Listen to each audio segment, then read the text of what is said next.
G'day world. We're opening on the big screen today. Bit of an unplanned stream. I had not planned, as I just said, to stream through the week. I was only going to stream on Friday this week, but we've had a shit ton of news. As you can see, how do I... down here, shit went down. Shit went down. So we have to talk about it.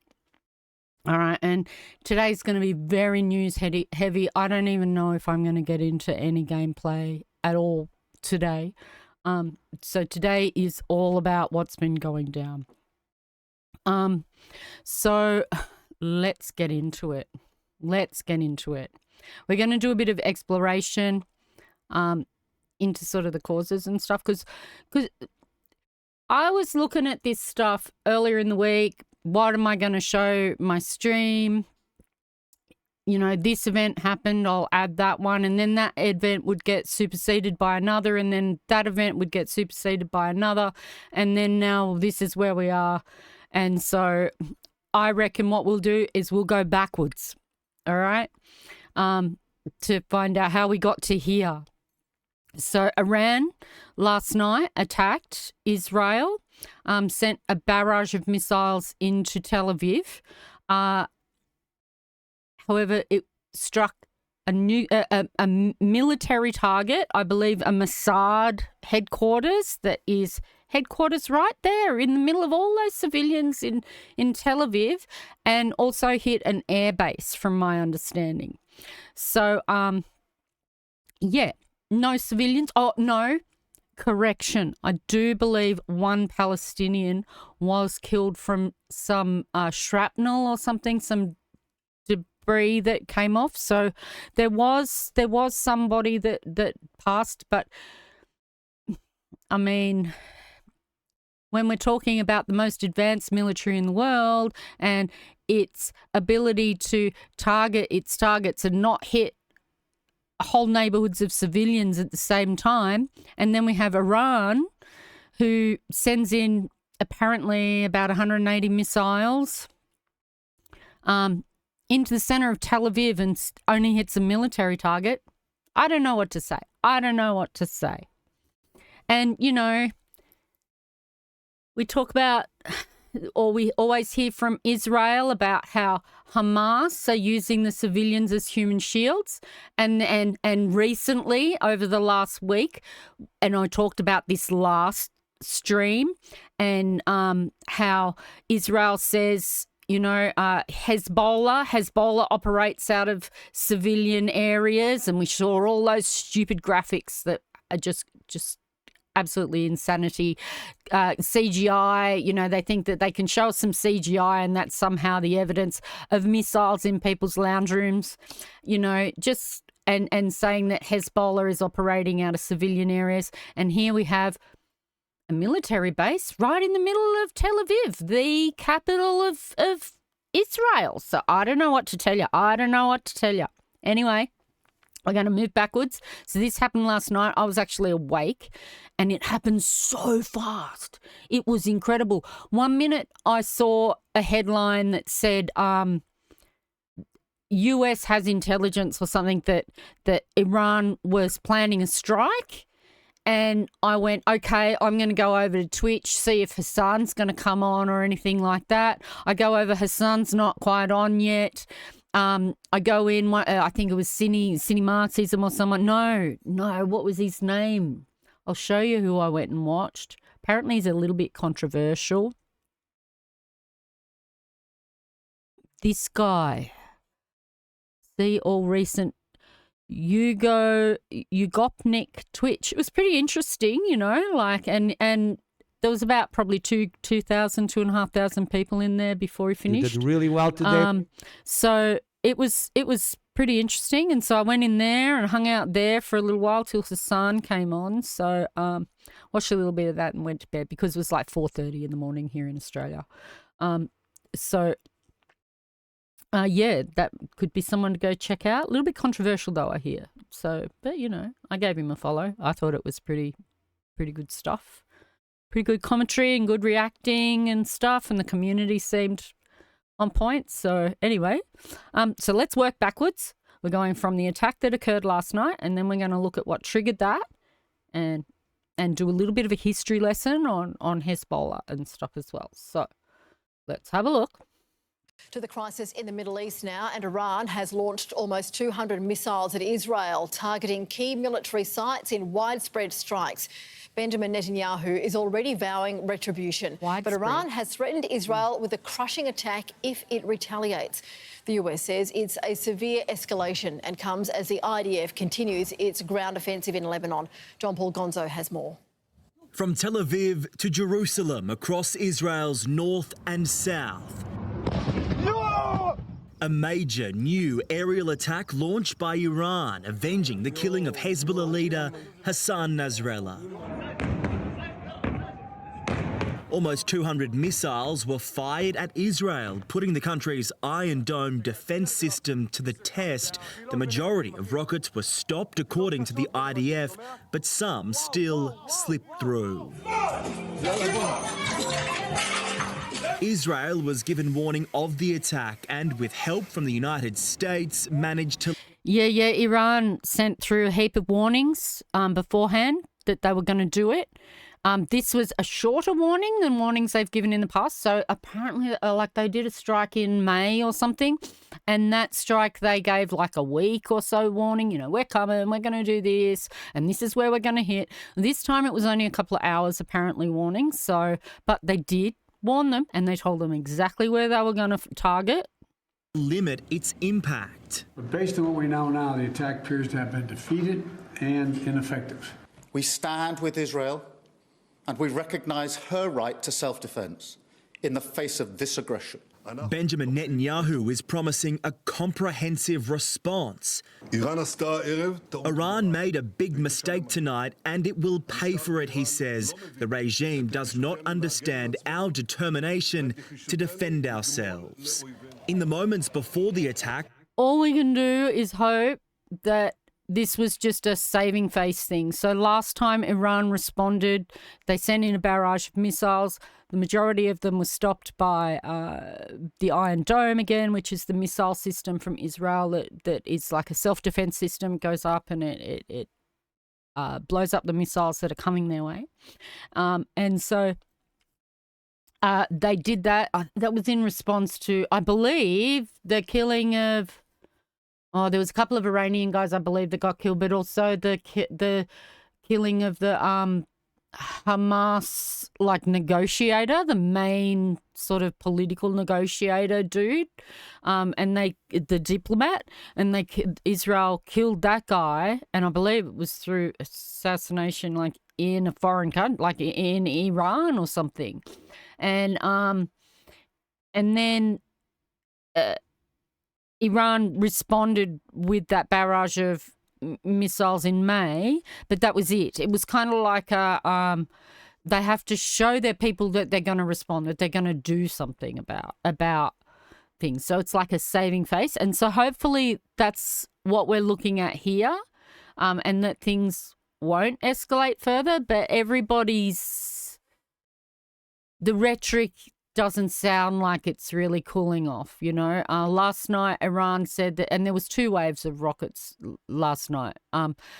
Iran said that they were planning to do some more of this response. So we may see more of it in future, in the near future too. I don't know when or what that's going to look like or what they're talking about, but they have talked about doing more, you know. And Israel, we just saw it. They've said that they want to respond as well. So, you know. Tel Aviv was rocked by a shooting and stabbing rampage, which left at least 6 people dead. This was wild. This happened just before. A shooting and stabbing rampage. This happened minutes before the missiles. So we don't know if it was related. We don't know really much about this event at all. The shocking violence comes as the Middle East edges ever closer. I should probably rewind that because people probably weren't concentrating on what he just spoke about. It was just here. We'll just Sorry about that pause on Bibi's face there. In the moments before the attack, Tel Aviv was rocked by a shooting and stabbing rampage, which left at least 6 people dead. The shocking violence comes as the Middle East edges ever closer to a full-scale regional war. The IDF is continuing its ground operations in southern Lebanon, targeting villages along the border. We're not going to Beirut. We're not going to the cities in southern Lebanon. We are focusing in the area of those villages, an area next to our border. It's not clear yet how long that I don't know about that. We'll have to have a look, because I did have different stories about how they were, like a ground invasion was occurring of Lebanon, but I'm not sure that it, like, there was a bit of conflicting reports about it. operation will last. John Paul Gonzo for 10 News First. All right. We give them the update, even though I'm not a fan. Well, I guess I am a fan. I'm the heckling fan. All right. So let's work backwards. So, Iran was retaliating to the death of this killing of Hassan Nasrallah, so the leader of Hezbollah, and we're going to do a little bit of a dive into who Hezbollah are, not too much, but we want to try and give ourselves context of how this is happening, who these people are, why it's important, who, you know, what they represent and stuff. So we'll watch the little story first, and then we'll just do a little deep dive into Hezbollah. لكن هذه حال الحرب أيضا. All right. Hezbollah has confirmed the death of its longtime leader, Hassan Nasrallah, after Israel bombed the group's headquarters in Beirut's southern suburbs. And remember, we just watched a thing, and the Israeli defense guy, I don't know what his name is, the evil fella, he was saying that they are not going into Beirut, that they're sticking just to towns on the borders, and that they're not doing anything in any operations in Beirut, but somehow they bombed the headquarters in Beirut and killed this dude. Anyway, like, I don't know if he's a good or a bad dude. Like, really, I'm gonna check it. We're gonna check it out together, okay? The strikes left several dead and dozens more injured.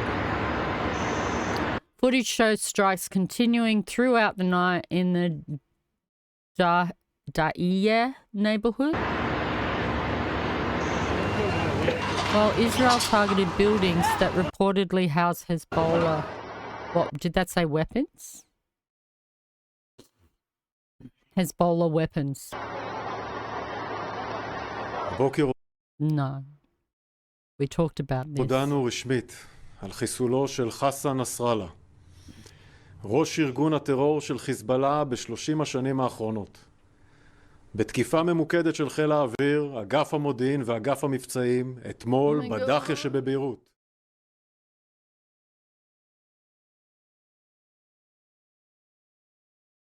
Oh, that's in the US, right? So this is his little war room that he set up in his hotel or whatever in the US when he visited Biden and walked all over Biden. And, like, Biden got a bit pissy about it, but that's about it, you know. You just get a little bit pissy about genocide. And so, and this is his war room. This is where he ordered the strike against Hassan Nasrallah. Recently shifted its focus from Gaza to Lebanon, though they're still, I do believe they're still in Gaza, like they're still bombing Gaza.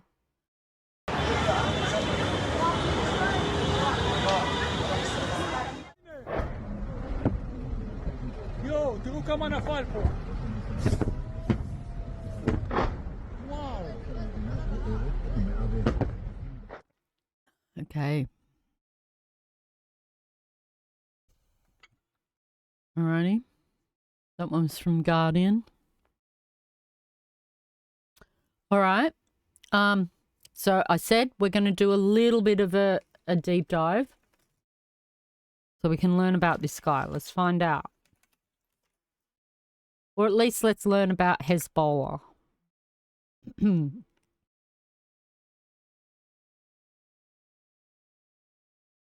I had all these ones like Israel invades Lebanon and stuff. So we'll have a look at that, but like they're old news now.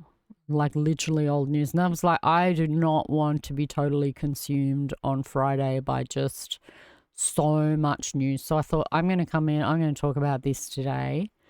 We'll still do news on Friday because I do enjoy looking at the news, but I do not want to be swamped under even more of this news on Friday. Let's deal with this today, hey?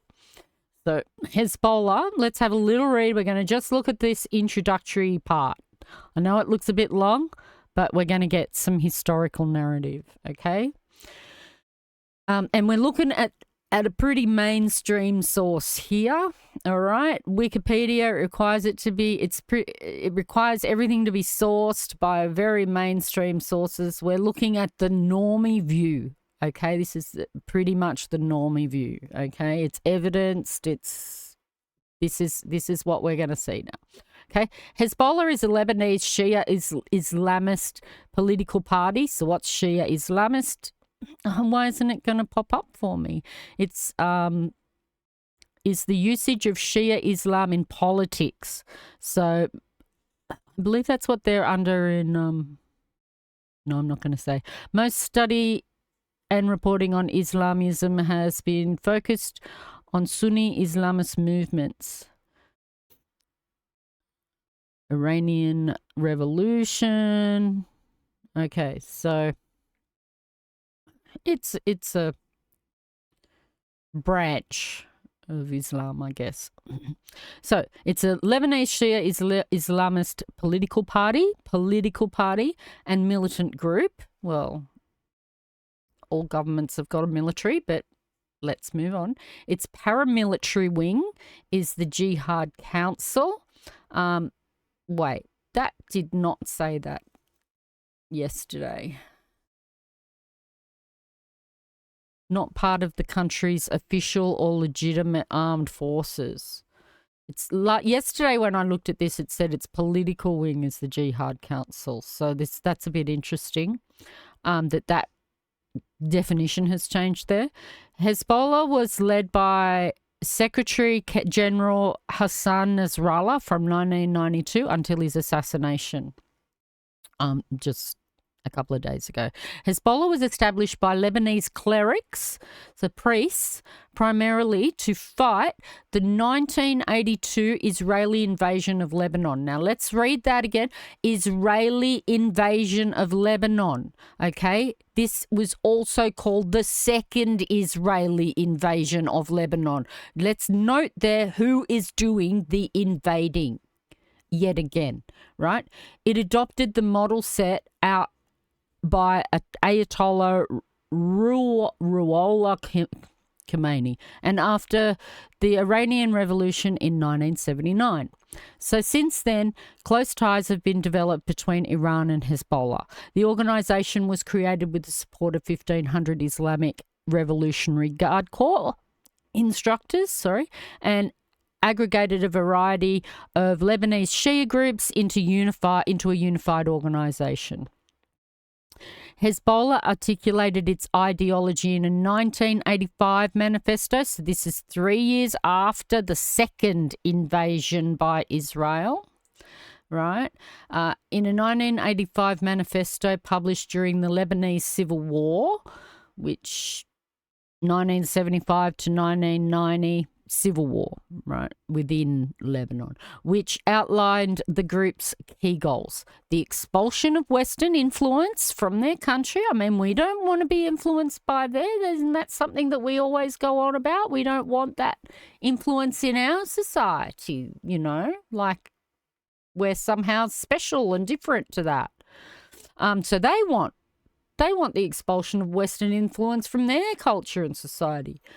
The destruction of Israel, not very nice thing to say, but, maybe understandable under the circumstance and for recognising their sovereignty, You know, I'm a very sovereign-centered person. Like, I get that kind of nationalistic and sovereign idea, you know, but it's when it goes way far. And like, I mean, let's not pretend here. Iran is a bit of a cult in its own sense, and the Iranian people probably don't really enjoy or like their government, you know, but they still have a right to their sovereignty and you know, dealing their problems within their turf, you know. That's one of the reasons why when it comes to like the Ukraine-Russia war, I was looking at that and I tried to dive in a bit and it was like, oh my God, a whole new history lesson that I have to get into. But what it basically came down to was one country invading another country. You know, one country is invading the sovereignty of another country, and that's wrong. That just shouldn't be happening, you know, and that's where I fall on it. And so anyway, another one of their key goals is allegiance to Iran's supreme leader, right? And the establishment of an Iran-influenced Islamist government, which is kind of like Shia government, not great. It wouldn't be very nice, you know. It's not quite ISIS, you know. These guys fought against Islamic State, in fact, but it's not a free government either, you know. While emphasizing Lebanese self-determination, so basically sovereignty of Lebanese, right?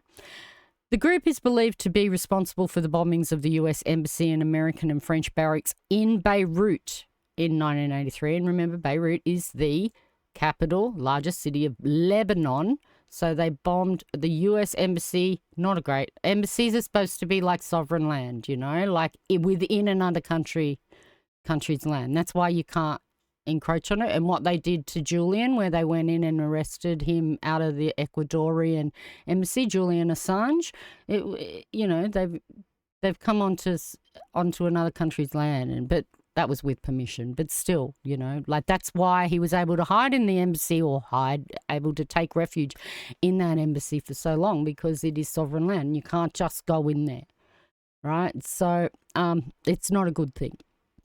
That anyway, it's believed they're responsible, so it sounds like they didn't claim responsibility, but regardless, of these embassy and some barracks, like why were there barracks in there?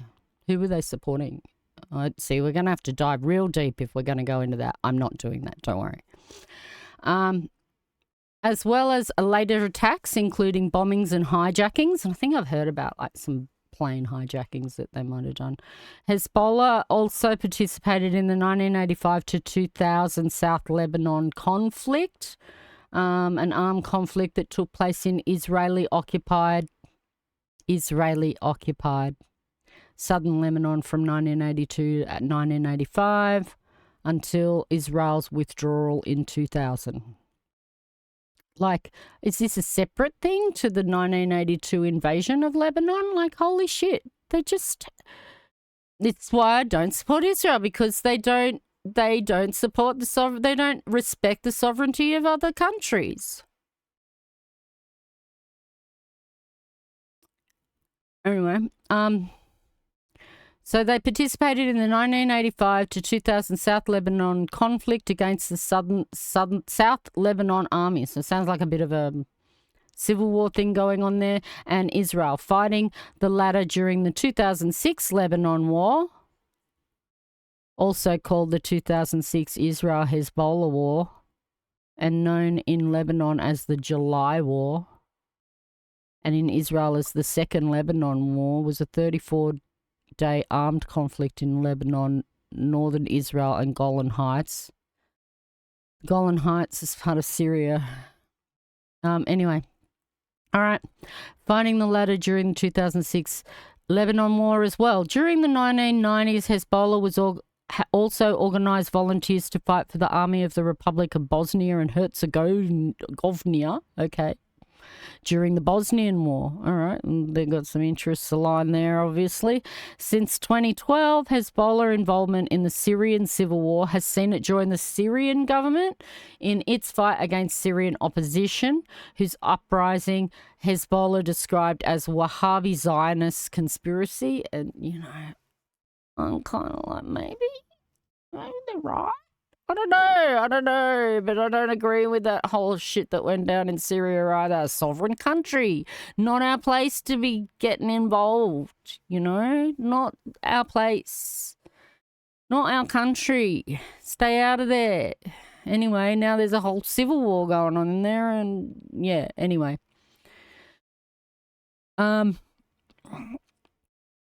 So they described that uprising in Syria as a Wahhabi Zionist conspiracy. I don't know what Wahhabi is. Wahhabism, Sunni Islam. So Sunni and Shia don't like each other.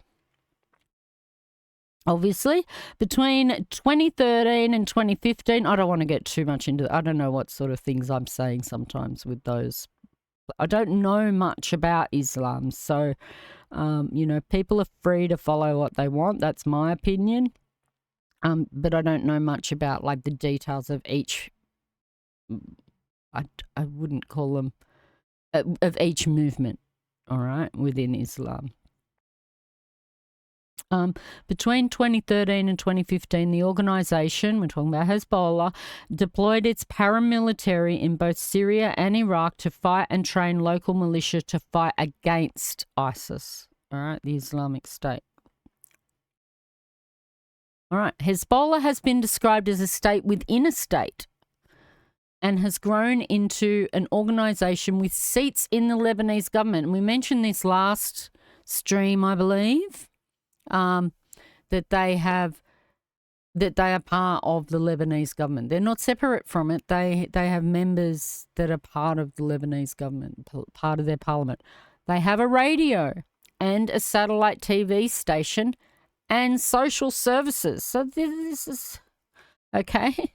And large-scale military deployment of fighters beyond Lebanon's borders. So they sound like an organisation that, while it may be separate from, like, it may be kind of like paramilitary and kind of separate from the official, it's also interwoven into the official parts of the state and the official government of the state, you know?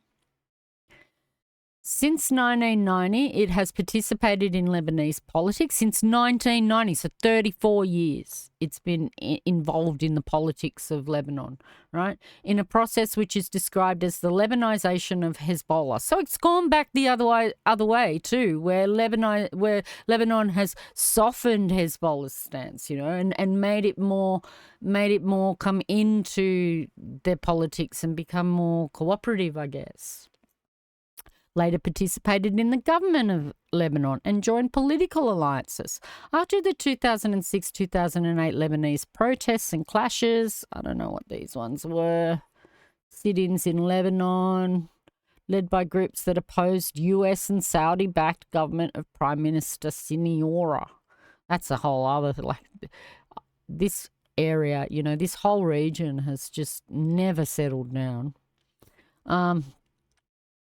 And clashes. A national unity government was formed in 2008 with Hezbollah and its opposition allies. Okay, so they created like a government of two sides.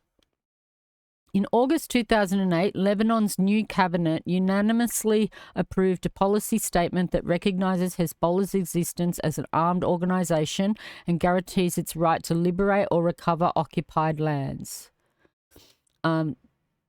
Such as the Sheba Farms. Hezbollah is today a key player in the Lebanese political system and its political wing, the Loyalty to the Resistance Bloc Party.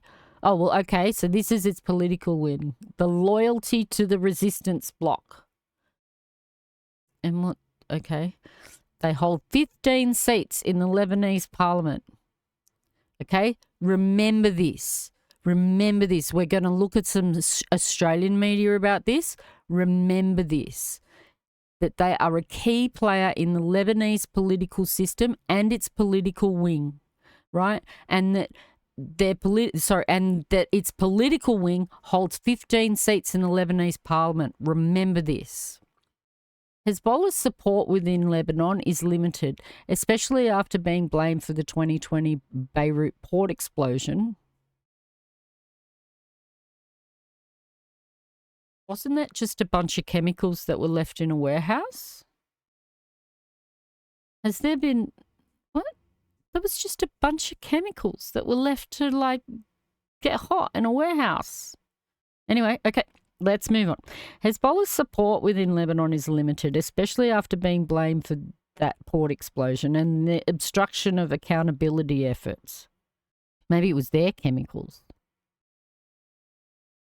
According to the 2024 Arab Barometer survey, 55% of Lebanese have no trust at all in them. So there you go, it's pretty high. Support remains concentrated primarily along the Shiite population. Shia Muslims. So, all right, last paragraph here of this one. All right, we're not going to go into all the other stuff. We just wanted an introduction. We just wanted to understand who they are, especially from a sort of the official story narrative, okay? Hezbollah did not disarm after the Israeli withdrawal from South Lebanon in contravention of the UN Security Council Resolution 1701. They did not disarm.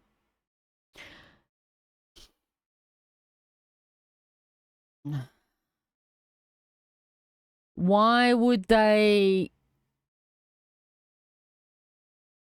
do that? Why would they respect such a decision when Israel clearly doesn't respect any resolutions that are made, you know, or any decisions that are directed at Israel? So why would they take away, why would Hezbollah remove their safeguards? You know, it's kind of like how they expect Hamas to come to the negotiating table, which they do, by the way, they do, and accept a ceasefire deal that includes basically hand over all the hostages. We'll stop while you do that, and then when you've given us all the hostages, we're just going to bomb you into oblivion anyway. So why? Why would they do that? Why would they agree to that? But they have agreed to some really good proposals, ceasefire proposals, and it has not been Hamas who have not agreed to it, okay? It's not been Hamas that have been the ones to say, no, we're not going through with that, you know? So anyway.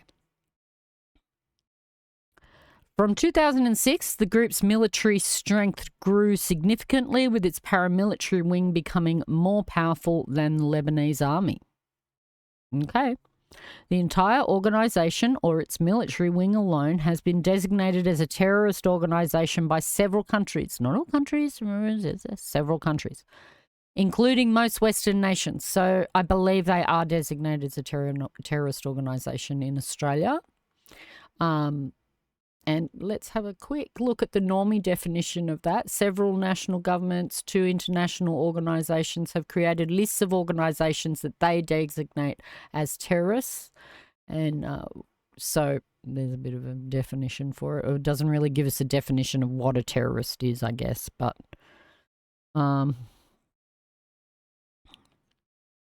the entire organisation's military wing alone has been designated as terrorist organisation by several countries, including most Western nations. The group currently receives military training, weapons and financial support from Iran and political support from Syria.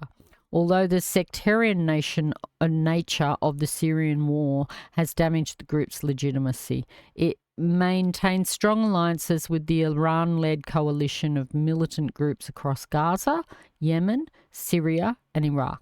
It is considered the most heavily armed non-state group in the world, wow, with its armed strength assessed to be the equivalent to that of a medium-sized army in 2016. So Israel is not, when they're taking on Hezbollah, they're certainly not fighting Hamas and Palestinians with sticks and stones. You know, they're fighting a strong opponent, you know, an established opponent too, you know. In 2021, Hezbollah leader Hassan Nasrallah said the group had around 100,000 fighters. All right. So we have more idea of the history of Hezbollah there. We understand that they have done some not great stuff, I guess we could say, in the name of, you know, to fight against the invasion of Israel and stuff like that, and it's also got this Islamic, Shia Islamic sort of element to it, which is a bit, you know, it's a bit scary. But as we've also learned, they've been tempered a bit as time has gone on, and they want to be part of the official sort of side of running of Lebanon. So, yeah. Okay. And that they're established with like a radio, a television station. They've got social services that they provide people in their areas. Like, you know, they're not just a bunch of ragtag people, you know, just like kicking about. It's an established organisation. And we want to have a look at this here as well. Have a good look at this symbol. I don't know what it means. Maybe we could look. It's just a logo of Hezbollah. Doesn't say any more about it, like what it might mean, because this is going to be relevant in a minute. So we might just have a little browse down here and see if there's something about that logo that's immediately obvious. Not really. Party flag.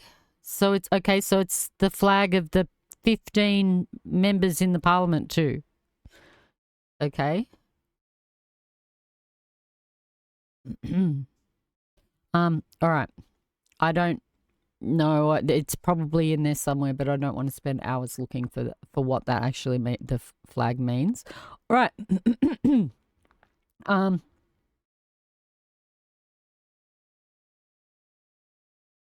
And see, this was, how long ago was this one? 19 hours ago. Okay. So this is after they killed Hassan Nasrallah. They then wanted to enter Lebanon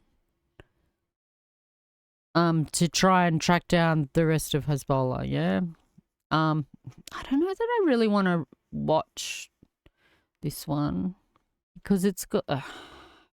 let me just have a little look through like this. Because I've got some... It's going to talk about these Australian politicians, and maybe we should have a little watch of that all the way through. Because then we had some anti-war protests here in Australia 3 days ago. Maybe we should look at that first because this was only 19 hours ago. So after they killed Hassan Nasrallah, there was these huge rallies in Australian capital cities. So we'll have a quick look at that one. Let's do that. Rallies are taking place around the country protesting the ongoing Gaza war ahead of the one-year anniversary of the start of hostilities there. Brianna Parkins is live from one of the rallies in Sydney. Hi, Brianna. What's going on there? Well, behind us, as you can see, there are drums, there are flags. It is a peaceful protest, but it is a passionate one. Demonstrators... Note that. It is a peaceful protest. It is a passionate one, but it is a peaceful protest. Who have turned out today to mark the approaching one-year anniversary of the hostilities in the Gaza region, marking those October 7 attacks on Israeli soil, which has kicked off 12 months of military conflict, resulting in almost over 40,000 fatalities in the region. Now, as you can see behind me, today's turnout is particularly strong. We've had demonstrations almost weekly in Sydney, but today's has been a really strong turnout with a line of police actually holding back the crowds so we don't get any dangerous overcrowding in this area. The protest is now spilling out onto one of Sydney's busiest streets, that is George Street. We're hearing from protesters very passionate remarks about being worried about family members and also just civilians in both Lebanon and Gaza. They're really worried about the safety of their family and children in the region, which is what's turned out into such a passionate turnout this afternoon.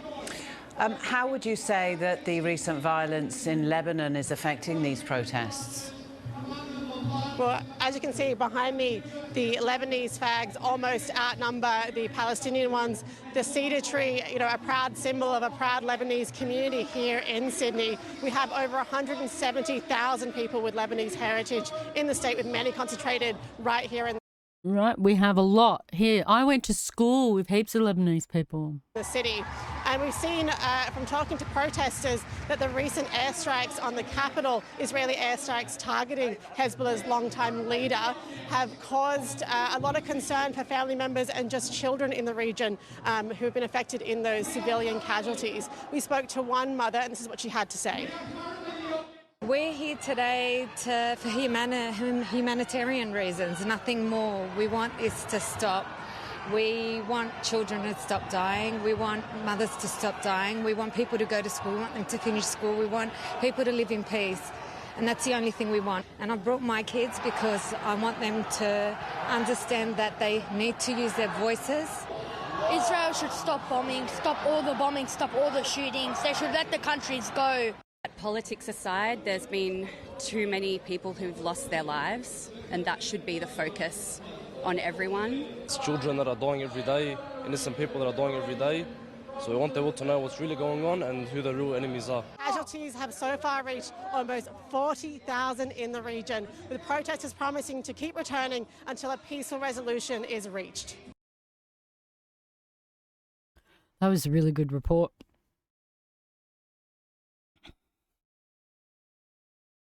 I'm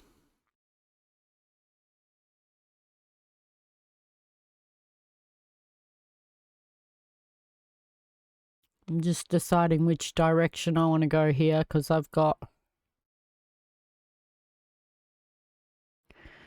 we've got a little bit more about the protests.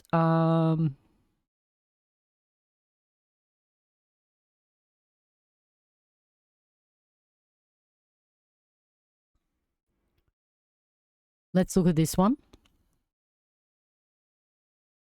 And then we'll move on to more of the protests because they're going to maybe talk about that a bit. Israel is ordering the evacuation of 25 villages in southern Lebanon as their ground forces push further into the country. But nowhere in Lebanon is safe. These pictures coming into the newsroom tonight from the capital Beirut, where an airstrike has destroyed a building. A man can be heard. Remember, they're not going into Beirut. Saying cars are the only thing left. Explosion after explosion.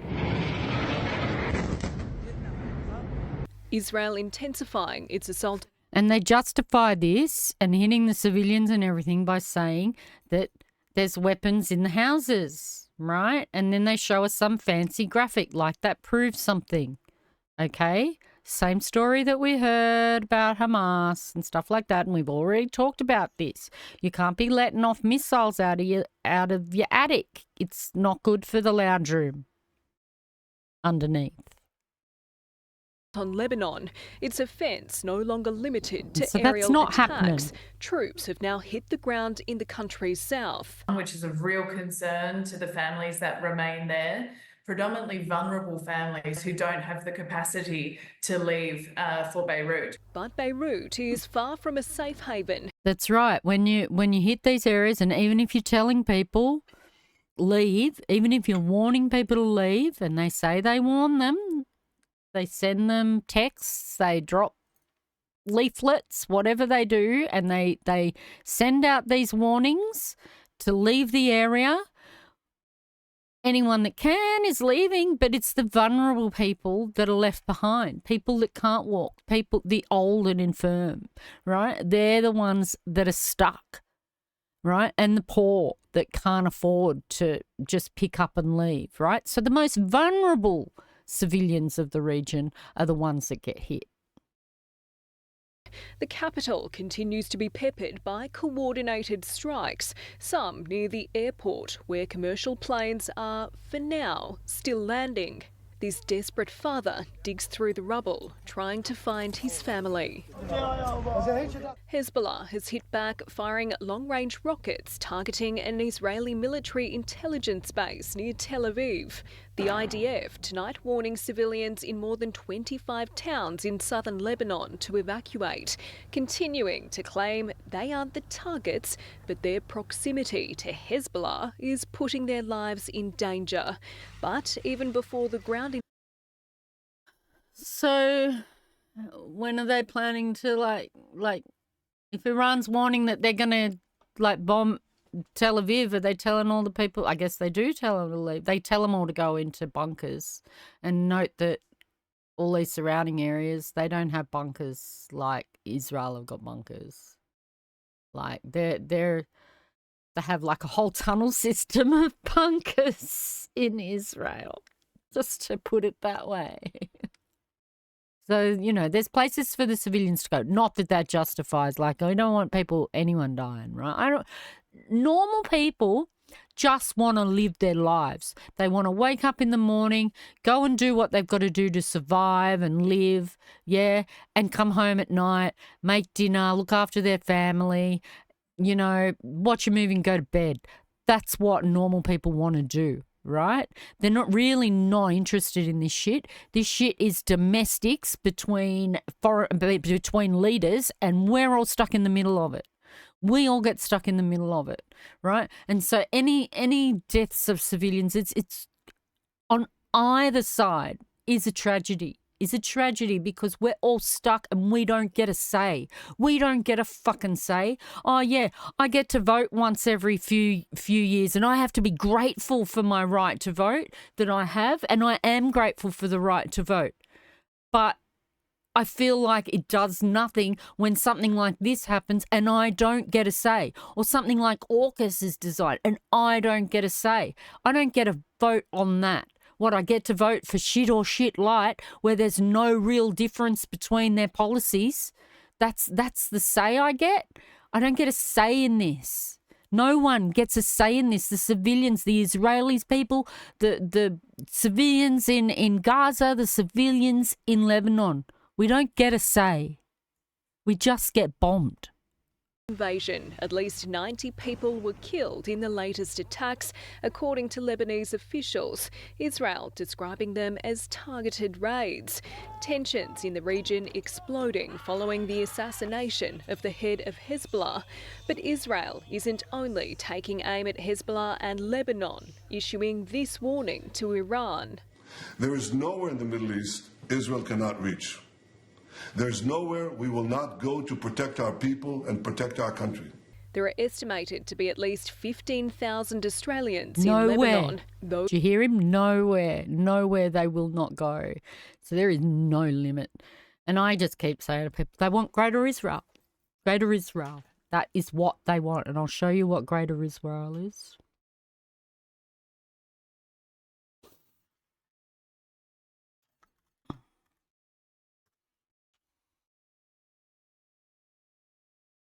Okay. All right. Israel is... I'm trying to get a better image. Here we go. Let's go here. Not the best. Israel is sort of this area in here. But they want... This is what's known as Greater Israel. Which is why they have all these incursions in sort of Syria, and they believe they own all of it. They believe that, and even all this down in Egypt, part of Saudi Arabia even. Actually, to tell you the truth, I didn't realise it reached way out here into Iraq and stuff. I think I had an idea that it sort of came into Saudi. I didn't know it went into Egypt even. I mean, it's been a long time since I've looked at this sort of stuff, so, you know. But Bibi holds these maps up all the time at the UN, goes and does his little speeches at the UN, and he'll hold up a map of Greater Israel, no worries, you know, and say that that's what they want. And they want the abolition of all these people out of their land, people the indigenous to the area. All right, we're still watching this one. Yep, this is the right one. At home. Yes, it is a lot, isn't it? It's able to come back. Paris Martin for 10 News First. Back home now and to developing news tonight, New South Wales Police will go to the Supreme Court in an attempt to ban 2 planned protests in Sydney next weekend. The protest, organised by the Palestine Action Group, were to be held on October 6th and 7th, which will mark 1 year since the Hamas attack on Israel. New South Wales Police say they support the right to protest. However, that could probably get pretty heated. If there's what's the date? Monday is the 7th. They're looking to protest. They have weekly protests in Melbourne on Saturdays, every Saturday. I'd say it's probably this. I don't know if it's the same in Sydney, but I'd say there'd be something similar. So 2 days before the anniversary. Community safety is its first priority. The group says it's still hopeful of negotiating with police but will go to court if necessary. It has been behind 51 weeks of overwhelmingly peaceful demonstrations against the war in Gaza. Again, overwhelmingly peaceful. Overwhelmingly peaceful. That's from a super normie. She's like totally connected to the system, media lady, this one, right? Wow.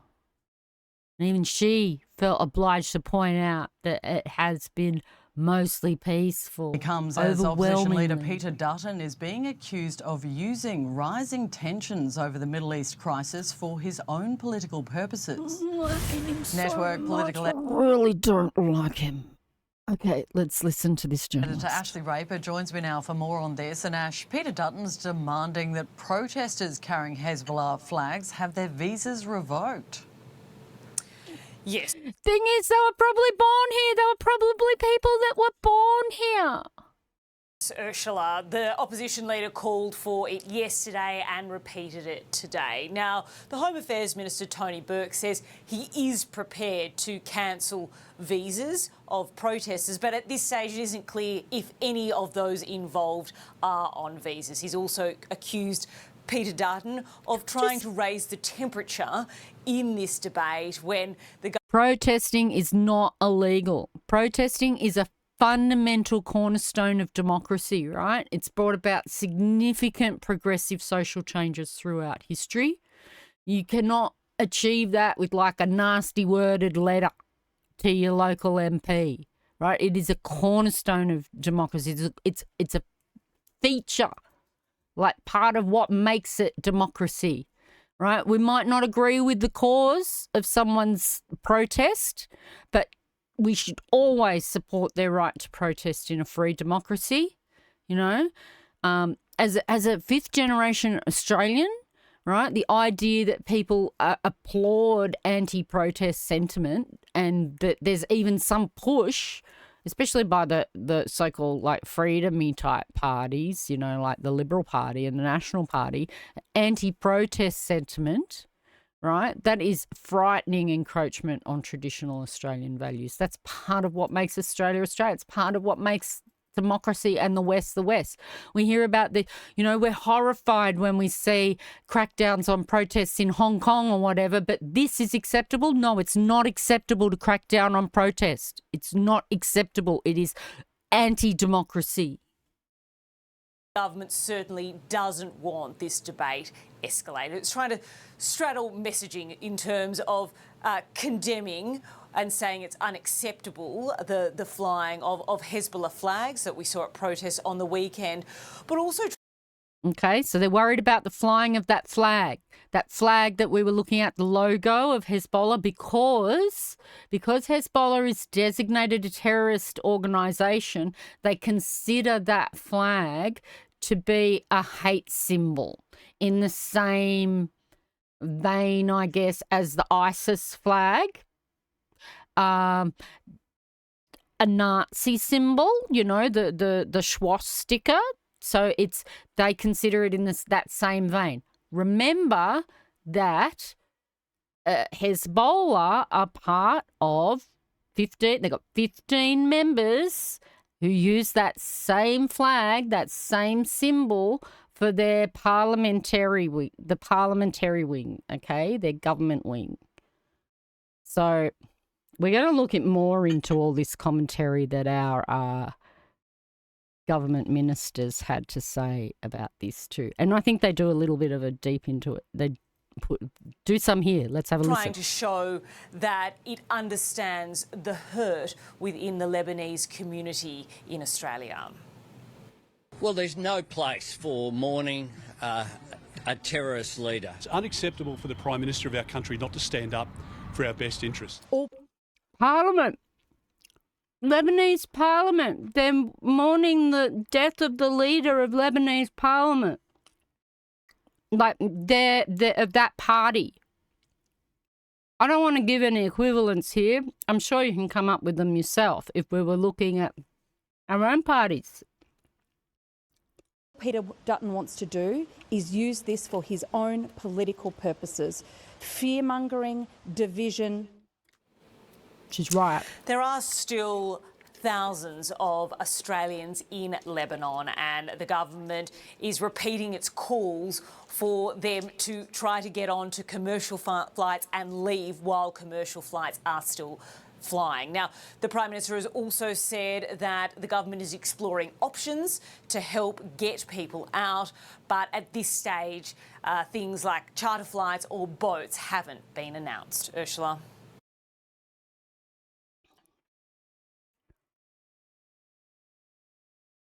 All right. So I'm still a little bit all over because I didn't really get a chance to sort of sort this stuff out. It was just so much happening all at once. So we looked at this one. Israel invades Lebanon. Thousands rally in major cities across Australia. And then we have this guy. Sorry that I have to bring his face up for us all to look at. And apologies that this is Sky News as well. Sky News Australia, to be specific, because it's a totally different entity to the UK one. I don't know if I can get it to repeat it. Oh yeah, you are watching? Okay. I'm not going to read their story because I'm sure it's full of bullshit propaganda, right? And poor hot takes and alarmist crap. So we're not going to read the article. We're just going to listen to what Dutton had to say to a... Now, is this... Okay, so an ABC journalist trying to do her job asks a question and then gets immediately intimidated by Peter Dutton. How dare you step out of line, young lady, and get yourself back onto the narrative that we want you to have. Right? Don't you ask questions outside of what we allow. All right, so we hopefully it'll play it. Why? I've got the exact... Let's have a look. The question was put, though, to Peter Dutton, why I've got the exact line here. What determines the fact that Hezbollah is a terrorist organisation? That did not go down well with Peter Dutton when he was asked about it. Let's play that for you now. This exchange. What, sorry? What determines the fact that Hezbollah is a terrorist organisation, even though many... Where are you? So she said, what determines Hezbollah to be a terrorist organisation? This is his response. Where are you from? From, I'm sorry? Which organisation? ABC. ABC. She was even scared to reply ABC because she knew how he'd respond to it. Right? To a real journalist question. Like we just sit here going, please ask a real question, please ask a real question, and then when someone asks a real question, this is how they're treated. So what's the question from the ABC, just to be very clear? I just wanted to find out because groups have commented on the hypocrisy. No, but you asked about the listing of the organisation. I just didn't understand that question, I'm sorry. Yeah. So disingenuous. Such a disingenuous. So... This is a question from Canberra, is it? You're reading it from the phone? No. So I just wanted to ask, in terms of looking into that for the investigation, you've asked the Prime Minister and the Minister to direct the AFP in its investigation. No, that wasn't the question you asked. What was the question you asked? I just wanted to understand. No, you asked the question about the listing, so I just want you to just ask that question again. If you could just sort of explain what determines something as a terrorist organisation. Well, I had presumed, up until this point at least, that the ABC supported the government's laws, and the government has passed laws supported on a bipartisan basis, but not by the ABC, it seems, in relation to the prescribing or the listing of a terrorist organisation. Hezbollah, under Australian law, is a listed terrorist organisation. Now, if the ABC doesn't support that, they should be very clear about it, because I think that's quite a departure. But you asked me why. That's not what she said. She asked a question. She asked for clarification. We're talking about a group that, yes, have got a military wing. Yes, we might not agree with all their causes. They also are part of the Lebanese government. What makes it designate these people as terrorist organisation? Anyway, I don't want to listen to Mr. Potato Head. I hate him. And I'm going to end up... But I think there might be some more of him. Sorry, if there is. Okay. So, this is kind of what he is called for now. That they want people who are protesting to be arrested. They want visa cancellations. You know, it's just another opportunity to attack immigrants, you know. So let's have a look at this rubbish. And remember, I'm very pro-protester. There are threats of visas being cancelled and calls for arrests to be made after some protesters chose to fly flags for terrorist groups on our streets. The federal government is under pressure to respond after the weekend's pro-Palestine rallies in both Sydney and Melbourne. As thousands gathered in the wet in Sydney and Melbourne, umbrellas weren't the only items seen in hands. Some were carrying Hezbollah flags and portraits of the group's slain leader, Hassan Nasrallah. Now there's a call for criminal action. I find it completely unacceptable that the government wouldn't be arresting people already or cancelling visas of people who are glorifying Hezbollah and Hamas and others. They have no place in our country. The Prime Minister sharing concerns over the weekend. Just wants to quieten people's voices. He really does. And frankly, so does Labor. Again, it's shit and shit light. They're not much better in this arena. Activity. We've seen worrying signs over the weekend. We do not want people to bring radical ideologies and conflict here. It follows a statement from the Home Affairs Minister who says he's made clear from day one that he'll consider refusing and cancelling visas for anyone who seeks to incite discord in Australia. Only according to federal police. Going to a protest is not inciting discord. right? Remember, it is a fundamental cornerstone of democracy. It is our right as citizens of that democracy to protest, okay? Police, the mere public display of a prohibited It's not symbol on its own incitement to does not meet protest. the threshold of a Commonwealth. And at least the federal police, they either they didn't want to work today or whatever, but they decided that display of those symbols doesn't meet the threshold of a Commonwealth offence. These are despicable and reprehensible acts to see people celebrating the life of a terrorist and promoting the values or ideals of a terrorist organisation. The opposition's demanding the Prime Minister recall Parliament to pass anti-Hezbollah laws as the government's message. Right, so now they want even more laws. So I believe that, I don't know whether we brought in those like we have anti-hate laws, like anti-hate speech laws. That should be enough to cover things like the symbols and saying hateful things, racist things, discriminatory things. That should be what covers it. And what they're starting to do is bring in, and like, I agree, for example, let's ban the swastika. Public display of the swastika. It's a hate symbol. It's racist. It's a horrible symbol, right?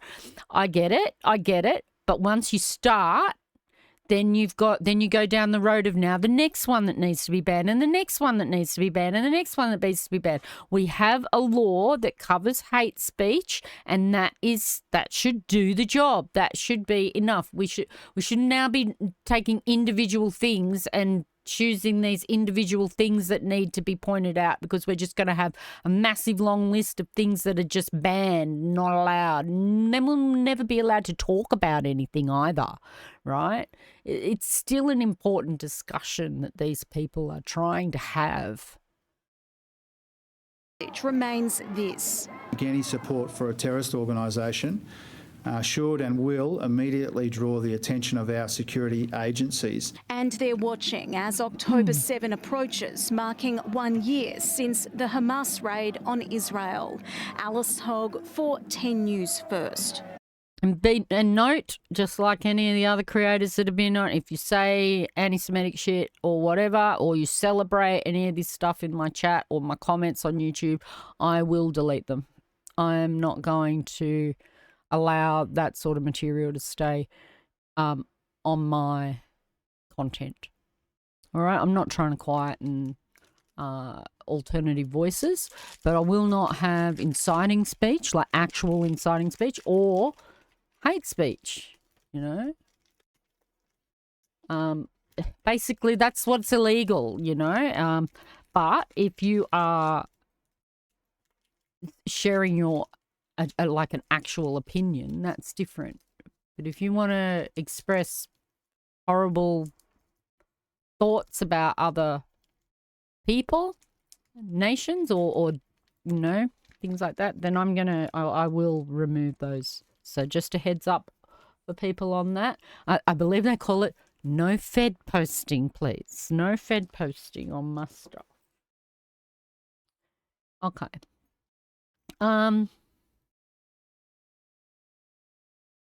So they've called for arrests and visa cancellations in Australia. That was a day ago. There's still another couple of stories on that, you see. That's why we're still going down this line. We did these.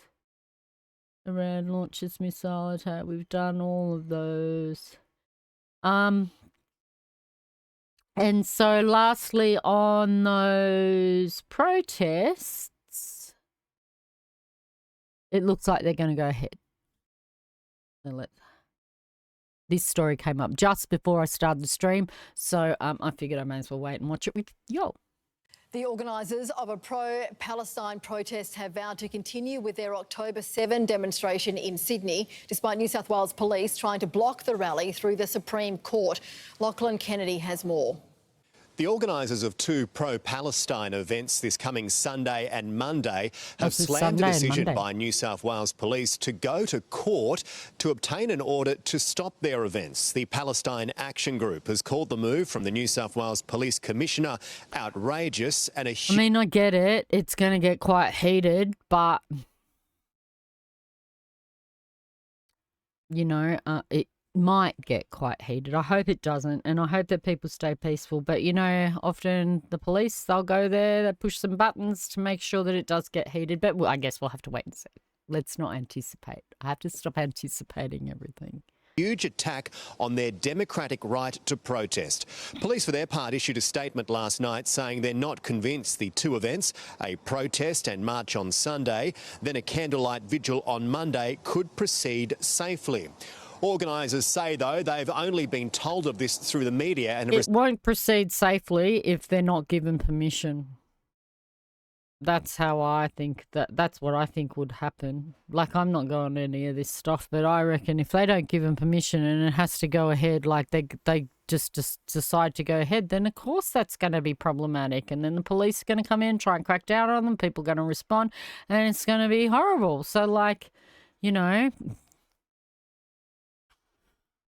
received no official notification from police, and they were in fact meeting with officers yesterday and offered to move their rally on Sunday to Hyde Park, a larger area in Sydney, as tens of thousands of people are expected to attend. Yes, it's outrageous that the police, under pressure from, certain politicians and the media, has to be said, are taking this action to try to deny our democratic right to march. We can't stop the violence in the Middle East from Sydney, and we can't import the violence from the Middle East to Sydney. I'm not pretending it's easy or it will be accepted by everybody, but it wasn't an attempt to silence freedom of speech on Sydney's streets.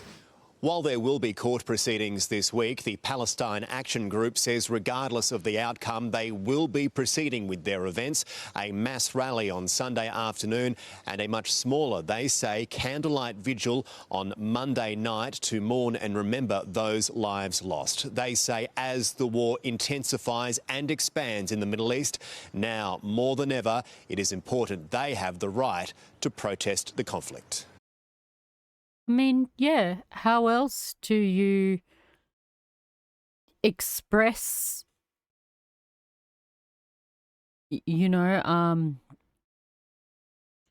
whether you want something done in your name or not? Like, how do you express that without protest? Well, we write a nasty letter. I'm sure that'll work real well. Okay. I think that's all I've got on Israel, hey. I have more news. I've still got a fair bit of news. So I'm just going to take a little intermission and I'll be right back. So I have a new little video too that plays like this is my test pattern, my pause scene test pattern. Enjoy.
go. Back again. I'm back. All right. I've still got a fair bit to go. Like I said, I probably should have dealt with this article before the break. Sort of still war related, but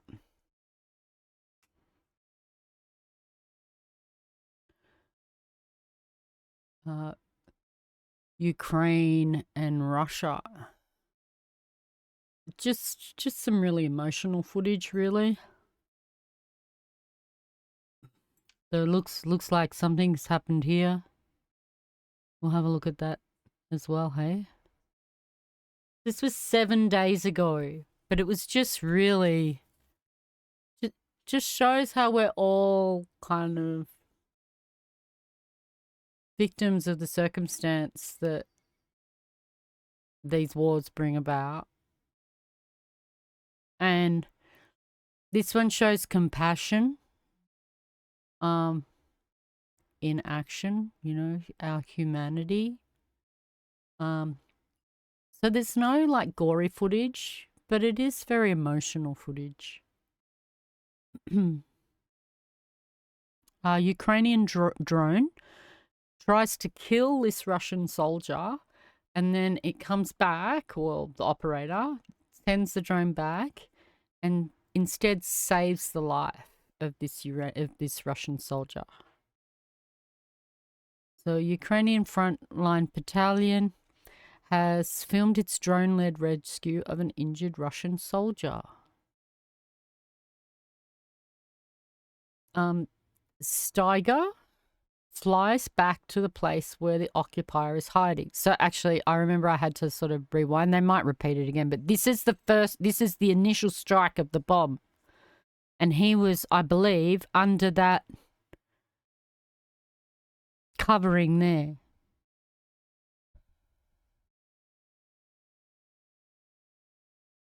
So he flies back to where the guy's hiding. And the K2 Battalion, which is part of the Ukrainian Army's 54th Brigade, posted the video. The enemy crawled out from under the ceiling and begged not to finish him off. The occupier received water and a note with instructions. The drone operator decided not to kill the injured Russian soldier and instead dropped water and a note.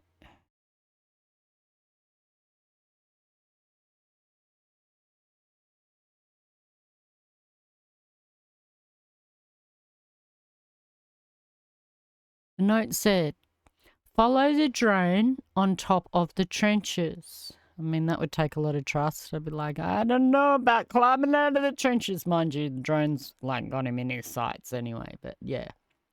Is there supposed to be no sound? What, here? There was no sound on the other thing. On the test screen.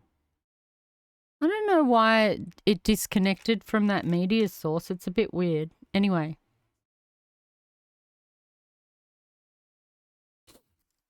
But you have sound here, right? Like, I know the video's got no sound at the moment, but... Oh, the video's got no sound at the moment.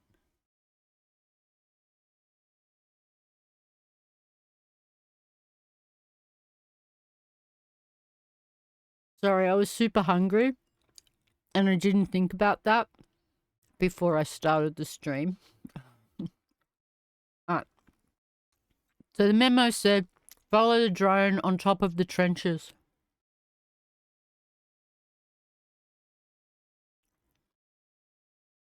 The enemy injected himself with painkillers to get to the right place because he was injured from the initial strike, yeah?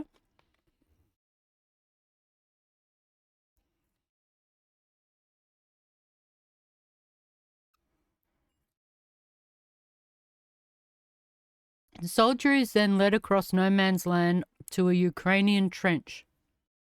It is unclear where or when the video was shot, although it appears to be set in late summer in the Donbass.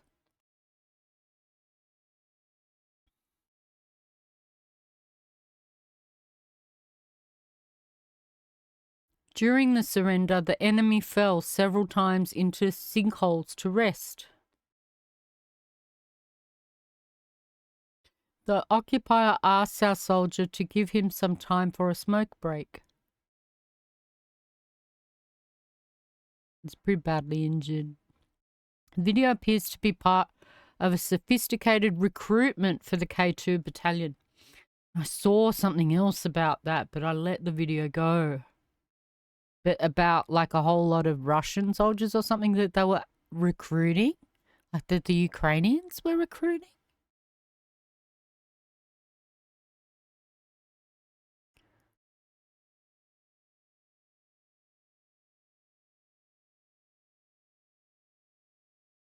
So, you know, it's kind of really emotional footage. I just thought I'd share it.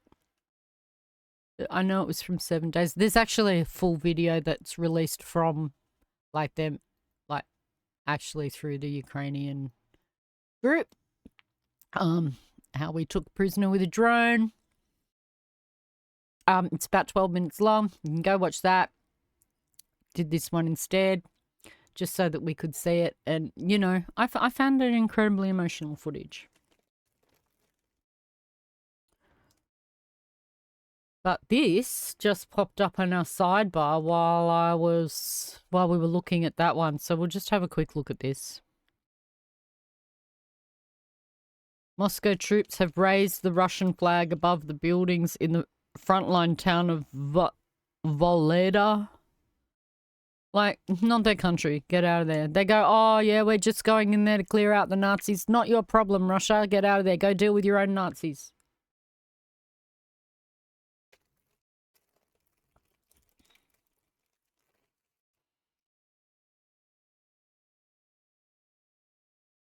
Marks the fall of a Ukrainian stronghold once considered an impregnable fortress. Never give things that sort of name.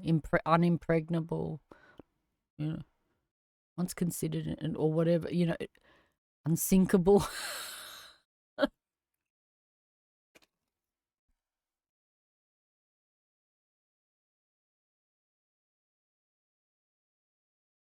The town now lies in ruins, its Soviet-built apartment blocks shattered and crumbled. Yet it is Russia's most significant battlefield victory since its forces took control in February of some town in February. Voleda sits on high ground above an important east-west road. And we know it's important to have the high ground.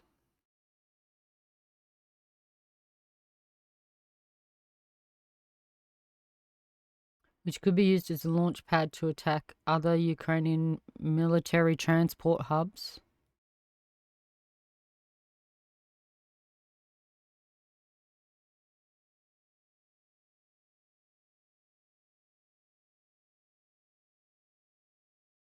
Yeah, I as for these videos that have got no sound, like I actually kind of prefer some of them because often they're sort of brand new and they're just raw footage and they haven't got any like talking heads telling us what we're seeing. Like I'm your talking head.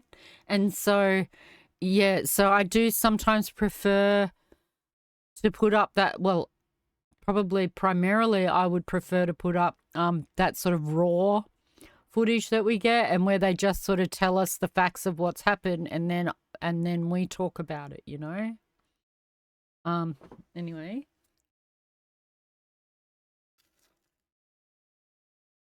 All right. So that's Ukraine and Russia. Let's look at the weather. We had a chatter in here the other day, but I don't think that, like, because I'm sort of broadcasting at an unexpected time. I don't know if they're going to drop in, but they were sort of in the path or a little bit in the path of Hurricane Helene. Now, this happened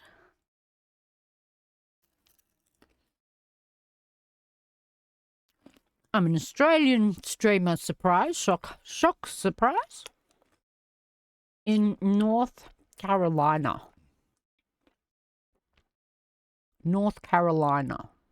So, for our untravelled Australians like myself, we're going to look it up so that we can see where it hit. All right.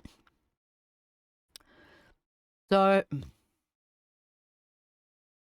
I don't know, but I heard that it went through the Gulf of Mexico, so maybe it came through this way.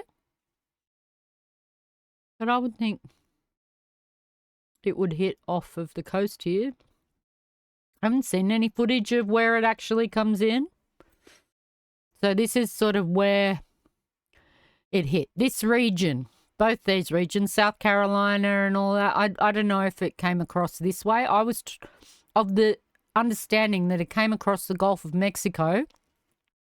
And similarly to Katrina, it was intensified by the warmer water that's kind of, so the Gulf of Mexico, like it's kind of not able to, the water here is not filtered into sort of the larger ocean. And so it's quite tropical, it heats up, and it never really gets a much of a chance to cool down, you know, like there's not cooler water flowing into it or it flowing out.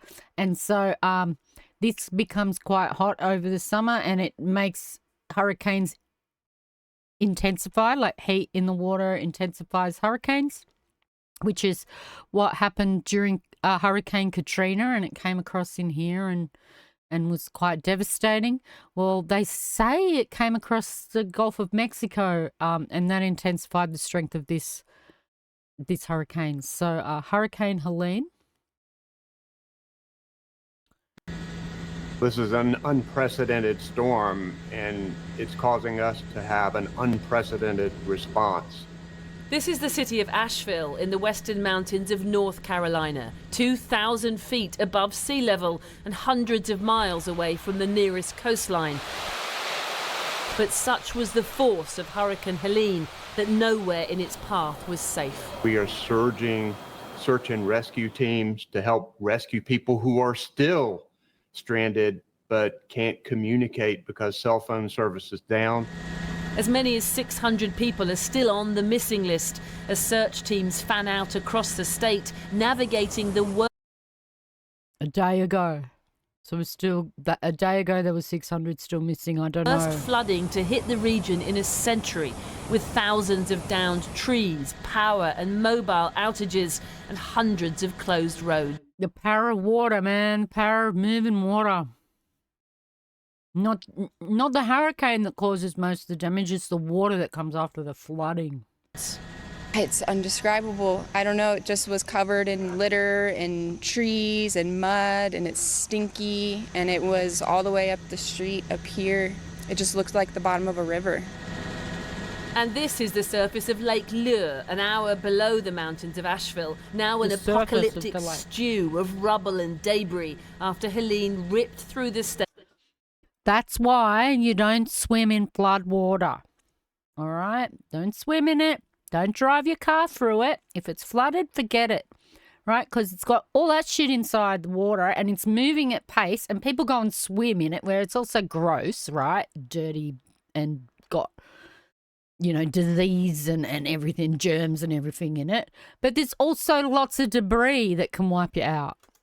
Unleashing torrential downpours and catastrophic mudslides, killing 47 in North Carolina alone so far, and more than 115 in total since last Thursday. That's when Helene first made landfall on Florida's Gulf Coast as the most powerful. So it hit Florida, went through Georgia, still had enough power as it came through fucking Southern Carolina and into Northern Carolina. Hurricane, that's the Category 4. Oh my God, it looked like the eye literally formed over Georgia. Ever to hit the so-called Big Bend region before tearing northeast through Georgia, the Carolinas and Tennessee. Homes were swept away in the storm that had been a Category 1 just the day before. That's so wild when you see like floating houses. Like, so I've been in a flood. I haven't actually been, I've talked about this before on stream to the person who was in the path of this storm. And yeah, that there was this lady's house which had been picked up and floated and then just like dumped by the flood water on the top of a hill. But in a now all too familiar tale, Helene picked up massive amounts of energy from the unusual... They say, we know a lot about floods in Australia. They say that, like, if it just gets like halfway, so this is why they say if it's flooded, forget it. Don't drive through floodwater, because if it gets about halfway up your tyres and you think, oh, my car's heavy enough, it'll be able to hold, it'll stay, connected to the ground basically because it's heavy. No, it only takes the tyres to get half covered by water for you to end up in this situation where you're floating down the river. Warm That's Gulf enough waters, to lift a car. exacerbated, scientists say, by climate change.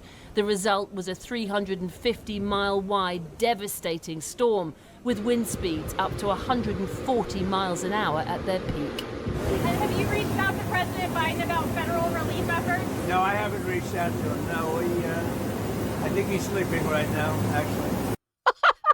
Classic take. No, that is funny. That is funny.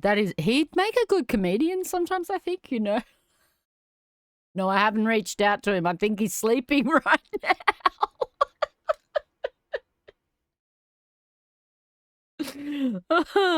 Natural comedian. The hurricane collided with presidential politics too, with Donald Trump arriving in Georgia this afternoon, ostensibly to survey the damage and use the hurricane response to attack Joe Biden, who had, in fact, returned to the White House earlier than planned on Sunday. So he went and visited there, not for the good of the community, but just so that he could, hype himself up as part of it. Use it as an attack thing. What a horrible person.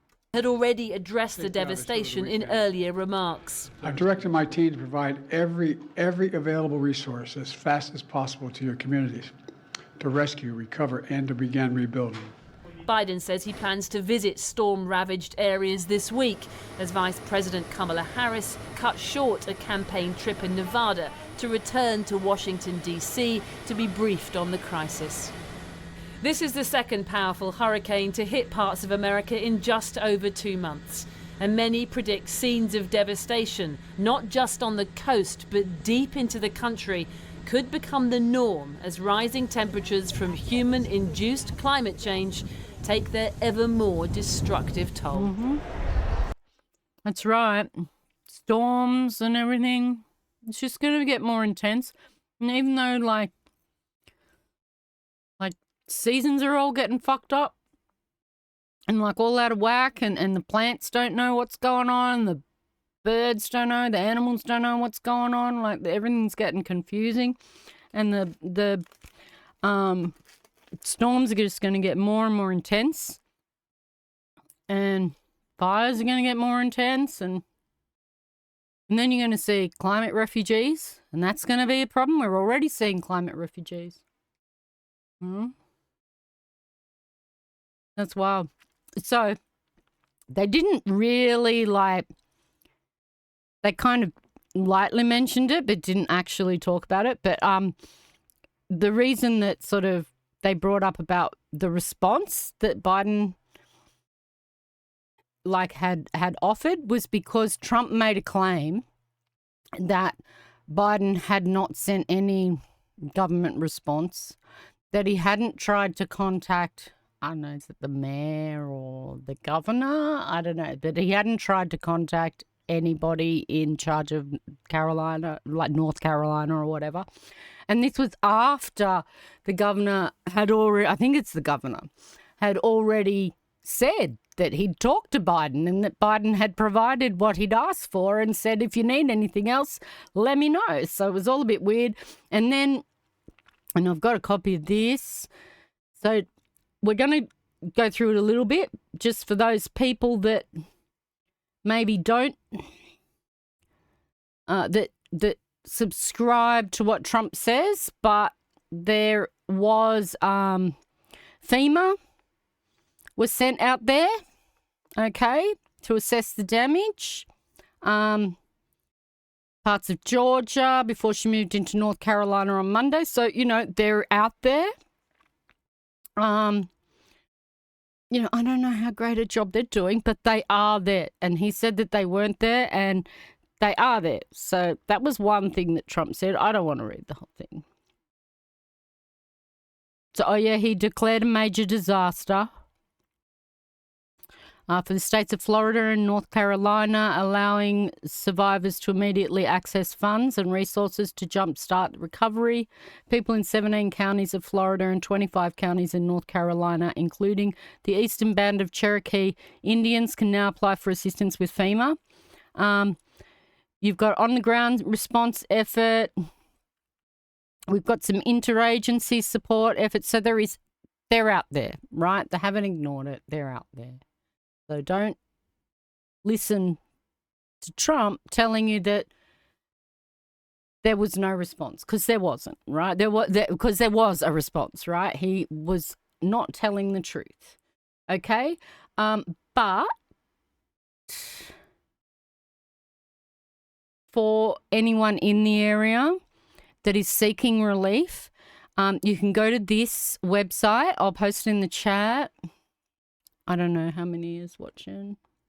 It doesn't matter. We'll post that one in the chat. That is, so if anyone's seeking aid, I think it also had a thing about where you could seek missing people support, if you're looking for somebody or whatever. So there's some of that sort of thing going on. This will put you in connection with people to help. All right. And that's at heleneaid.com. It's completely legit. Go out there, check it out. And it's just a pointer to official places, a list of official places for you to get assistance if you are affected by this hurricane. All right. That's it for the hurricane. I do have another little bit that Trump spoke about. I kind of wanted to stick with weather, but I think we'll also just mention this little thing. This is wild. This is wild. It's not that little of a thing.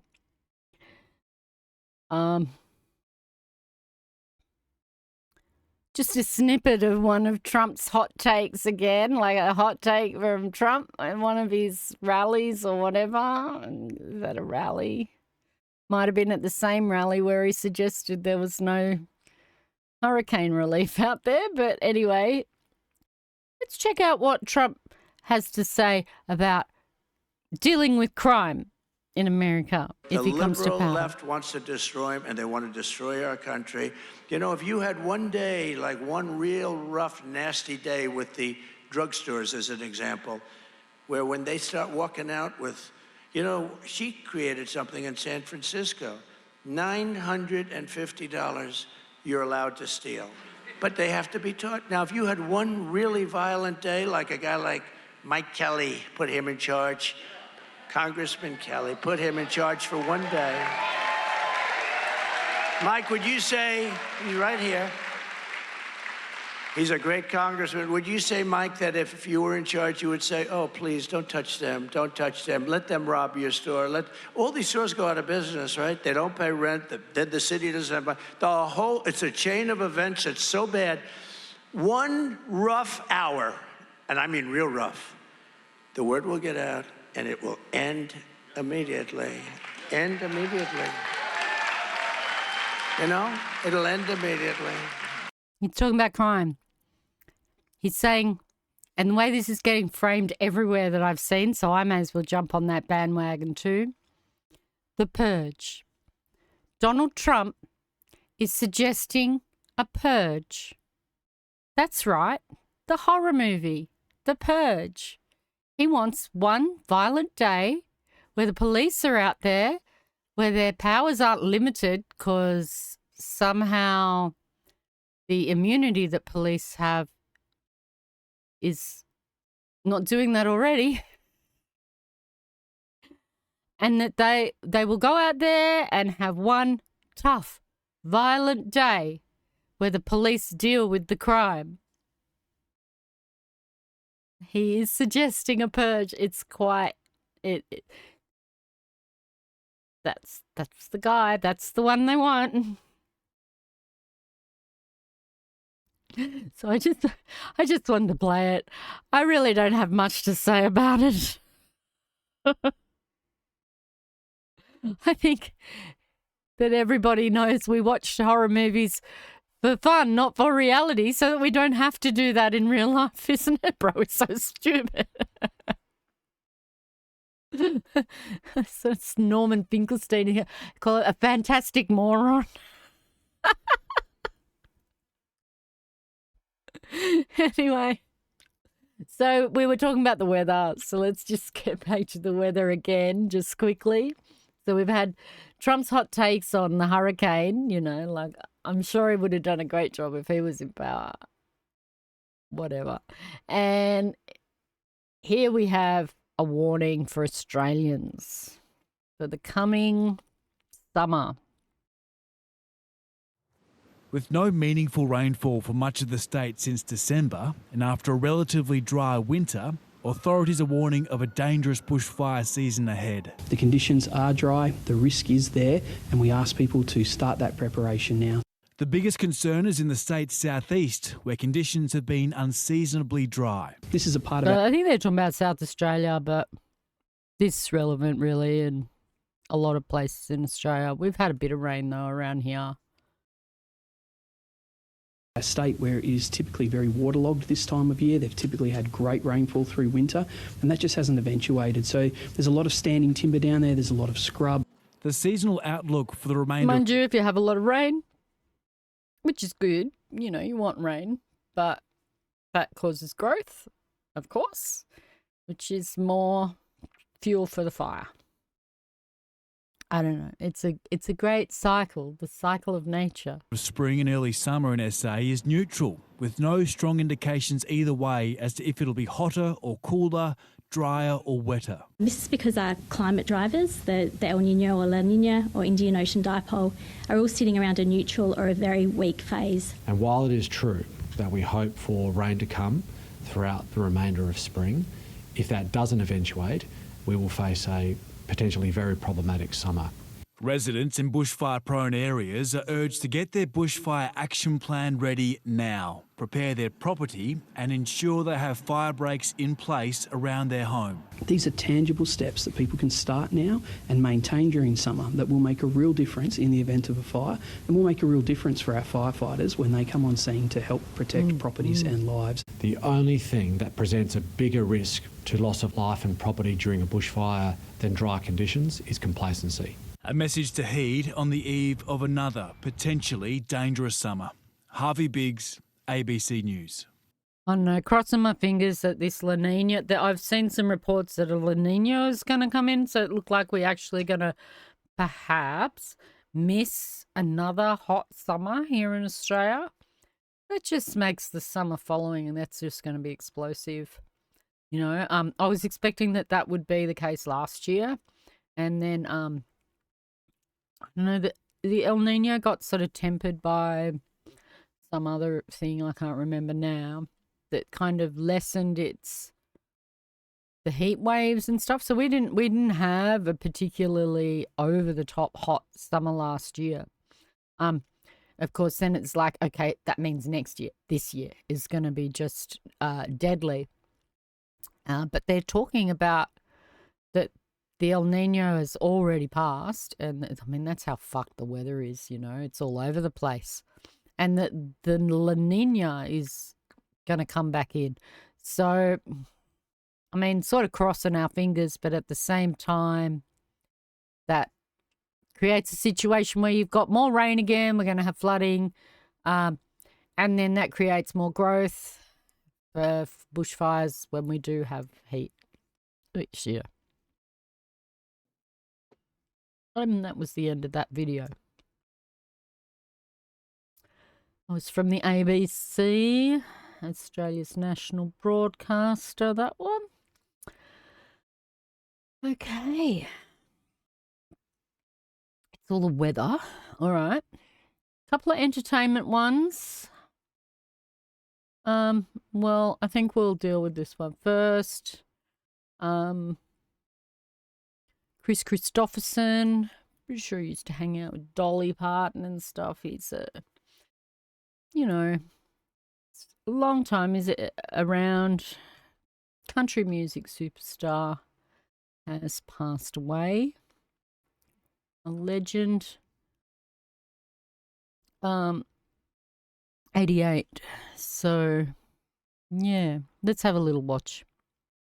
He was an Oxford scholar, a Golden Gloves boxer, and an Army Ranger who flew helicopters. But we knew him most as an accomplished singer, songwriter, and actor. Entertainment guru George Pinocchio has more on this truly unique performer. Freedom's just another word for nothing left to lose. Chris Christopherson's Me and Bobby McGee was first recorded by Roger Miller, then Janis Joplin, and several others.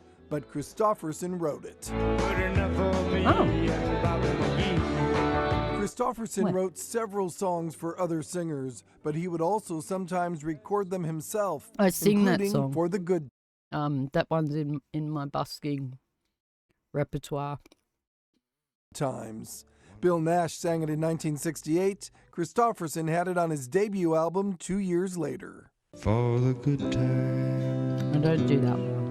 Over the years, he would be nominated for 13 Grammy Awards, winning 3, along with a Grammy Lifetime Achievement honor. And loving her was easier than anything I'll ever do again. Please don't tell me how the story ends. He sang that song with his then second wife, Rita Coolidge. He would sing others with Johnny Cash, Willie Nelson, and Waylon Jennings. They called themselves the Highwaymen. Hang out with Dolly. Christopherson had a whole other career as an actor. In 1971, he made his debut opposite Gene Hackman in Cisco Pike. Don't tell me what I don't understand, man. 3 years later, he played Ellen Burstyn's leading man in Alice Doesn't Live Here Anymore. But what about Friday? In 1976, I did not know he did movies. He was the sailor who fell from grace with the sea. The same year, I love you, Esther. He starred with Barbra Streisand in a remake of A Star Is Born. Every day I begin Among his other movies, Looks like we've got us a convoy. he was also in Semi-Tough with Burt Reynolds. He got an Oscar nomination for his original music in Songwriter with Willie Nelson. It's one for the money. He was in Big Top Pee-wee. Doesn't look like he's found his niche yet. Christopherson appeared with Wesley Snipes in all 3 Blade movies. One of his final films, 2012's Joyful Noise, working opposite Dolly There's Parton. Dolly. Yeah, it's in Blade. Blade's a good movie. All 3 of them. From here to the moon. There's Dolly. Hello, I'm Mark Brown. Get more great ABC7 content by clicking the subscribe. So RIP to a country legend there. Chris Christopherson. All right, a little more entertainment news. It's not fun entertainment news. They're all... Anyway. There's no gossipy gossip. I guess I could go on about Chappelle Roan or whatever. What's her name? Whatever her name is, but I'm not gonna. Let's look at fresh Diddy claims. 100 Diddy accusers.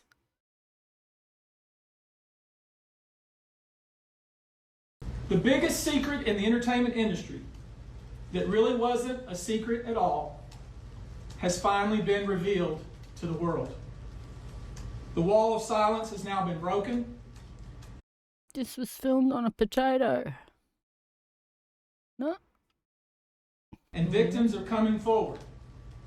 Our team has had at this point more than 3,285 individuals contact us with people claiming to have been victimized by Sean Combs.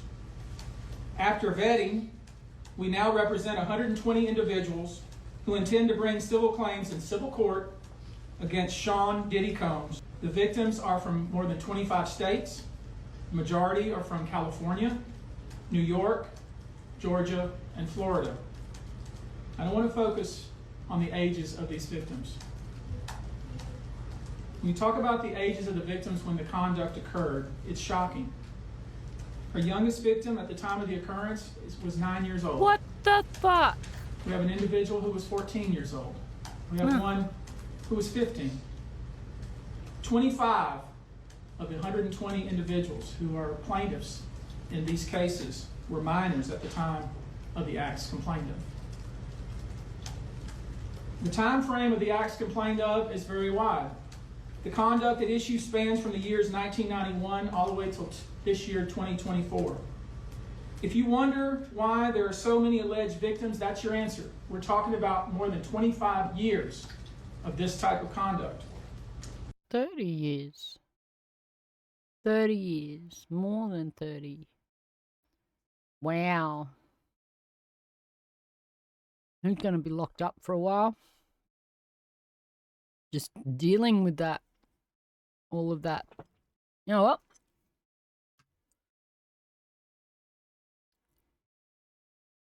That's Diddy.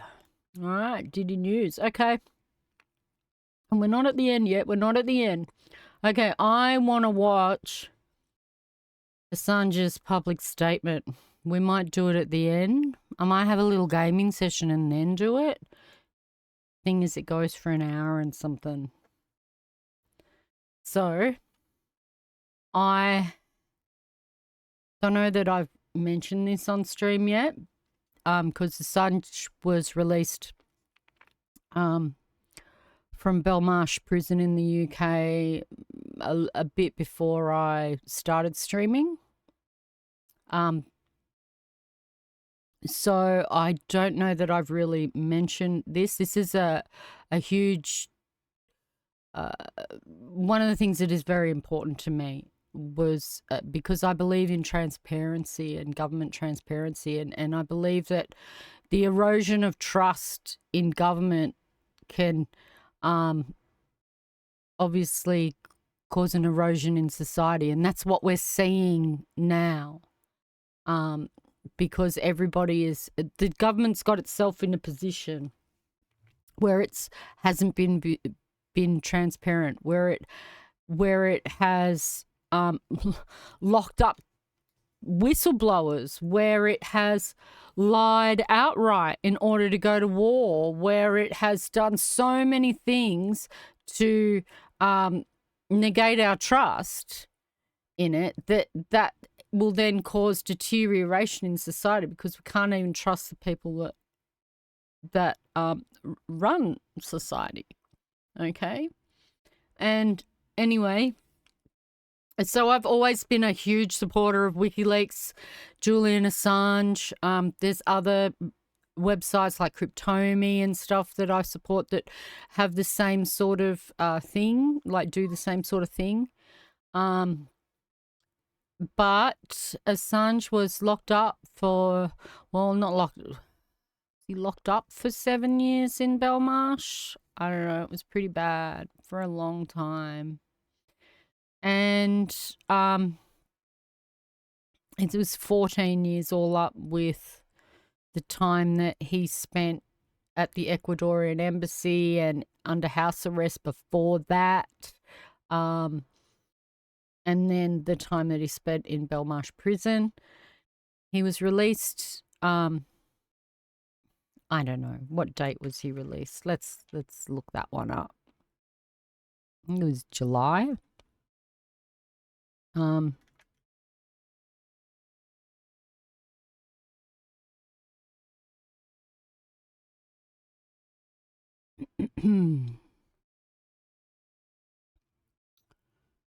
24th of June. He was released from prison and boarded the flight. So back in June, he arrived back in Australia, got to spend some time with his beautiful family and his children that don't know him outside of incarceration. And he has finally spoken. Frankly, I wouldn't care if he went off with his beautiful family and lived a life away from all of this and just shut himself away from it all. I wouldn't blame him if that's what he did. After what happened. But he has gone to France which, frankly, I was like, oh my God, don't leave Australia, bro. But he went to speak. I thought they wrote it in here. He went to speak at a thing called PACE, which is the Parliamentary Assembly of Europe. PACE.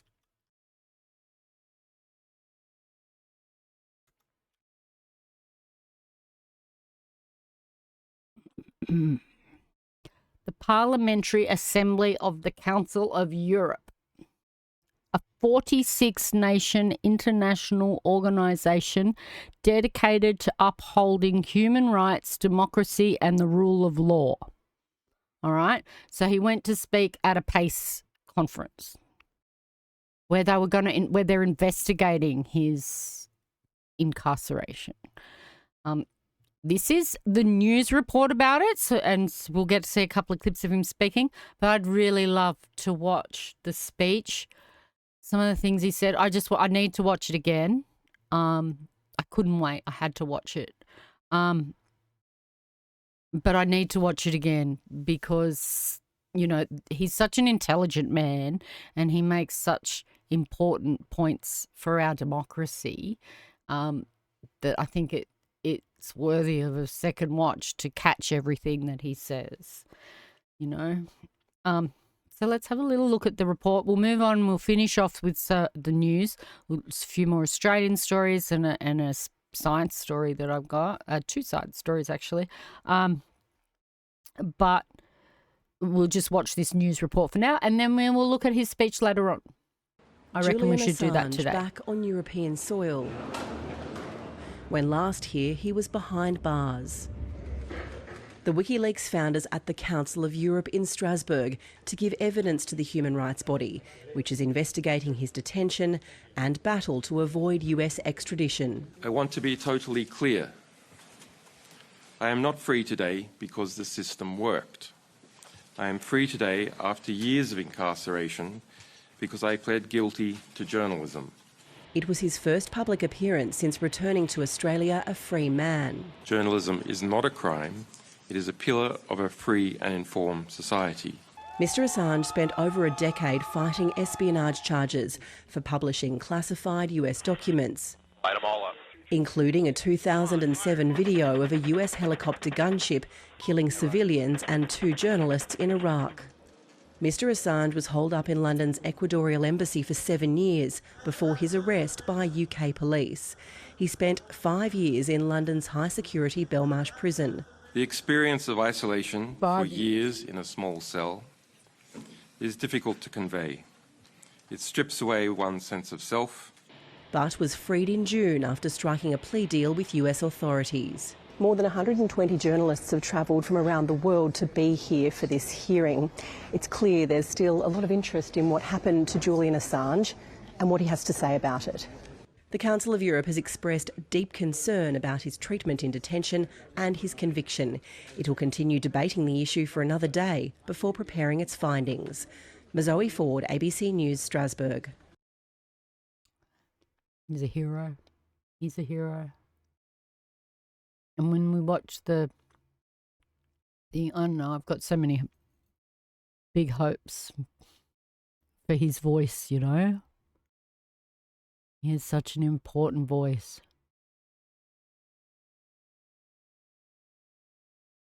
Okay. I'm going to look at this media watch, actually. Just the beginning. Now, I don't like, as I've said before, usually I don't play, I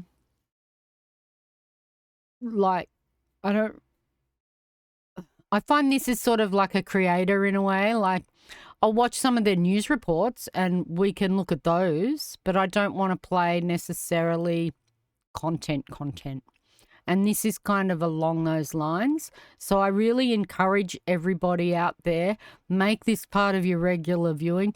Every now and then, I'm going to bring up a clip from it and we'll watch the clip. like, you know, sometimes they have shorter ones like they do over here. There's one over here that I haven't watched. But they usually have a good 15-minute segment where they break down things that in media, in traditional media in particular. And so this one, we're just going to watch the very, very first story. And then if anyone's interested in the other stories, they can go and check that out. I really, really encourage people to watch Media Watch. It is a brilliant show. There's a couple of ABC programs that are really worthy. I know a lot of people do bag out on the ABC, and there have been times where I've been disappointed with their coverage of some things, you know, and I'm like, just be what you're good at, ABC. Don't falter and try and be like the commercial stations. Even this whole rebranding of the ABC, I reckon it looks like Channel 10. Here's Channel 10 over here, right? And the ABC's gone and picked the same blue and stuff. Like, I feel like they've tried to make it so that people will mistake them when they're clicking on the thumbnail in YouTube, that they'll click on the ABC thinking it's Channel 10 or something. I don't think that's any benefit to them, but maybe they do see a benefit to it. I don't know. I just think the rebranding was a bit... some people have referred to it as looking like the Big W logo, stuff like that. I don't think that I think they should do what they've always been good at doing and stop trying to appeal to the commercial market. Unfortunately, like we've spoken about before, I'm pretty sure I've said it before, news is something that's going to become a sponsorship, and you're going to get one sort of view from one creator who's going to get sponsorship from someone who likes what that creator's saying, and then you're going to get a totally opposite point of view from another creator who's going to be sponsored by someone else that likes that. And that's kind of what the news has become. And I just want the ABC to stick to being a creator or a news producer that does proper investigative reporting, that isn't trying to appeal to the popular, the populist narrative. Just report the facts. Anyway, there are a couple of really good shows on the ABC, regardless of me having said that. This is one of them, Media Watch. So I really, really encourage people to watch Media Watch. Another one, I don't know if it's going to come up in my immediate view. We'll have a look at that article in a second. I do just want to share with people these shows that I think that are really good. And you can tell that the ABC doesn't interfere in the creation of these shows. The people that make these, it is their voice. And I've heard this a lot from people that have worked at the ABC, that the ABC doesn't... I think that the ABC is more cautious about who it gives a voice to, but it doesn't limit the voices that are there. Having said that, there was a pro-Palestinian journalist a few months ago that was fired for saying stuff on social media. So, it comes with a caveat. Everything has to come with a caveat. But, no one's sitting there at the ABC, for example, saying you can't say these things on Planet America because it doesn't fit our narrative. These guys research, they produce the show, they put it out for us to watch. And ABC heads don't have anything really to do with it. All right. So Planet America is a fantastic show, especially for Americans who are stuck in that with media that is so divided and that is so either right or left. There is just no middle ground and there is no good analysis. Planet America is number one for American viewers, right? Australian viewers, you want to understand American politics, it's fantastic as well. I watch it every week. I haven't watched it because I've been behind. I'm getting so behind trying to catch up with things from preparing my stream, and I'm still doing some things, working on my stream slowly. So I'm still a little bit behind, which is also why I wanted to take a break for this whole week until Friday because I was going to catch up on things, but that doesn't matter. That doesn't matter. So I recommend Planet America on the ABC. And another one is if you are listening. Yeah. These are great. You know, they're just very he's funny and they just do but he's really good at doing overviews and bringing it back down to layman's understanding, yeah? And he sort of covers current news, but in a more documentary kind of educational kind of angle rather than here's a news story, yeah? So I really recommend this one. You know, if something's going on in the world, usually he will do a sort of historical little mini doco, I guess you could call them, on it. And yeah, and they're quite entertaining to watch and very, very informative. So that's, if you were listening, the other one was Planet America. And this one, Media Watch. 3 top-notch programs on the ABC that should not be missed by people that want to stay aware and up to date of things. We're just going to watch the first one because, as I said, we are doing Australian news, and this is a big Australian story, and she brings in another interesting angle on this story, even though she's more doing a report on the media surrounding it. It's an interesting angle on this story. From specials on Tim Tams to Twisties, customers thought they were bagging a bargain. But Woolworths and Coles have allegedly been caught out fudging discounts. My cat's Hello, about I'm to Janine cause Parrish. chaos. Welcome to... I'm sorry, just hold on a second. Look, what are you doing? Gonna knock everything down again? Bro? He knocked everything down the other day. And it went everywhere, and I've lost my eye drops. And now my eye's itchy, and I can't do anything about it. Because God knows where they went. But stuff went everywhere. All right.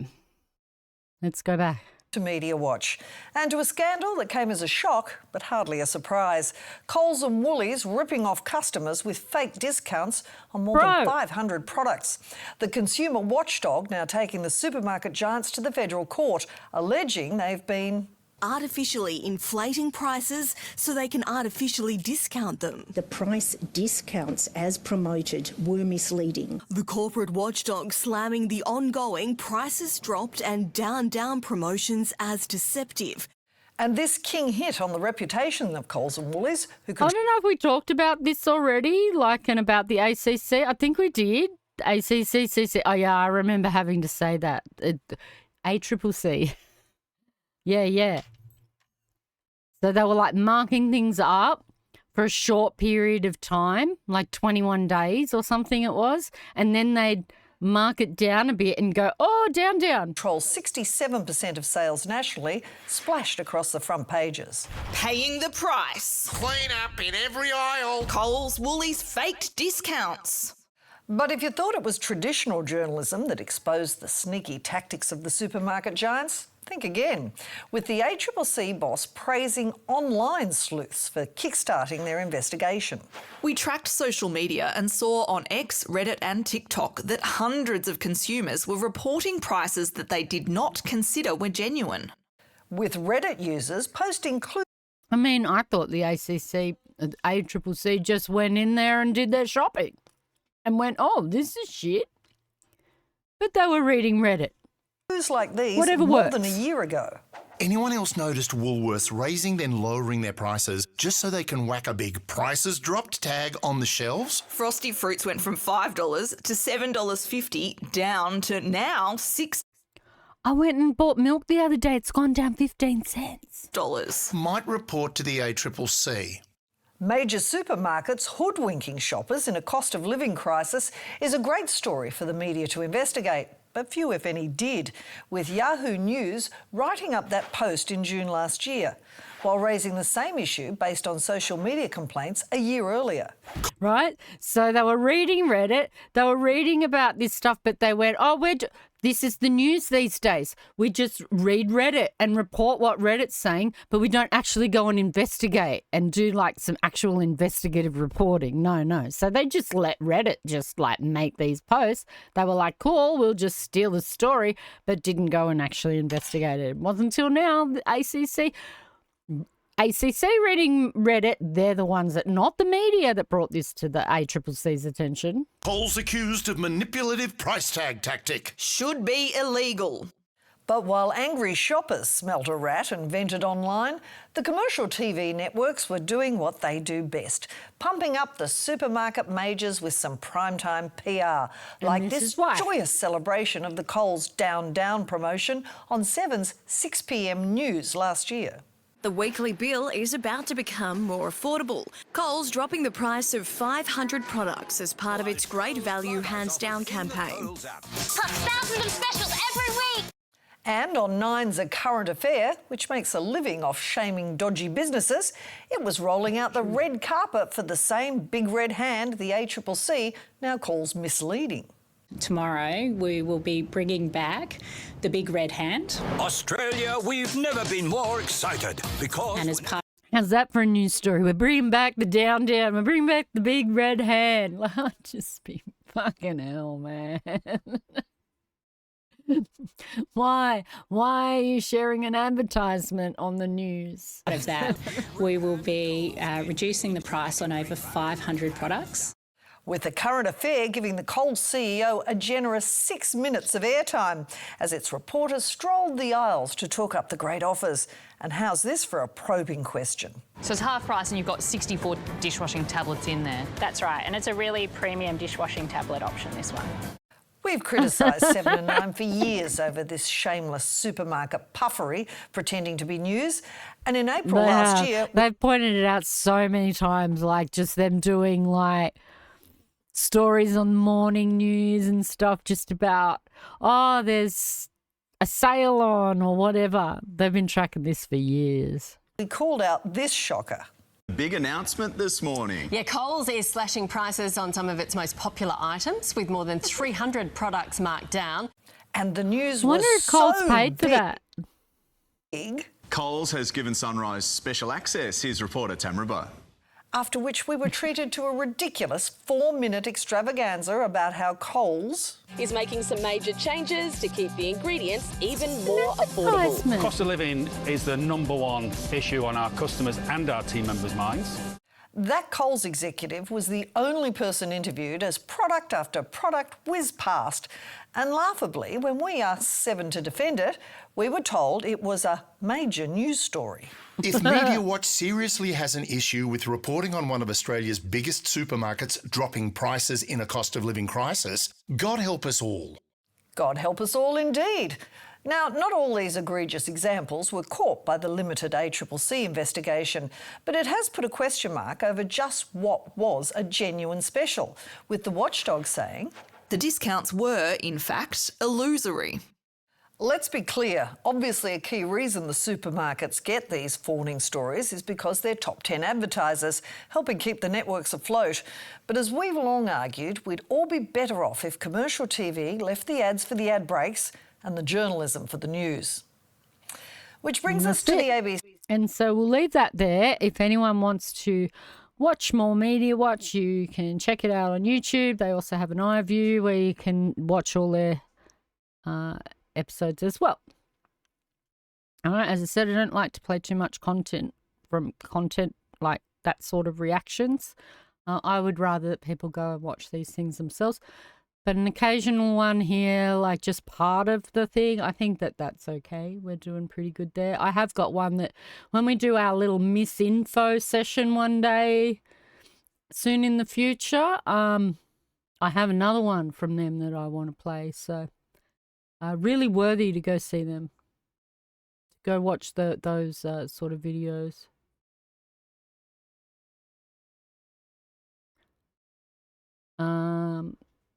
All right. This one I haven't watched yet. I don't even know what happened here. I'm just so anti-putting your details up on any, like, government websites and stuff because they'll just get hacked. But I don't know, this one's an administrative error. Anyway, I just wanted to find out what it was about. One email, almost 500 recipients. It's understood some may be victims of crime. All entrusted their details to Victoria's Victims of Crime Assistance Tribunal. Last week, those details were exposed. Oh, that's real bad. Victims of crime just had their stuff leaked. Just an error, just someone making a mistake, and everybody is exposed like that. That's so frightening. A horrific breach of privacy. It's just breathtaking. The breach was sparked by an email sent by the tribunal on Thursday, detailing changes to the way victims of crime can claim compensation. Instead of a blind CC, every email was visible to every recipient. 480 addresses, some first and last names. The tribunal recalled it twice, but it was too late.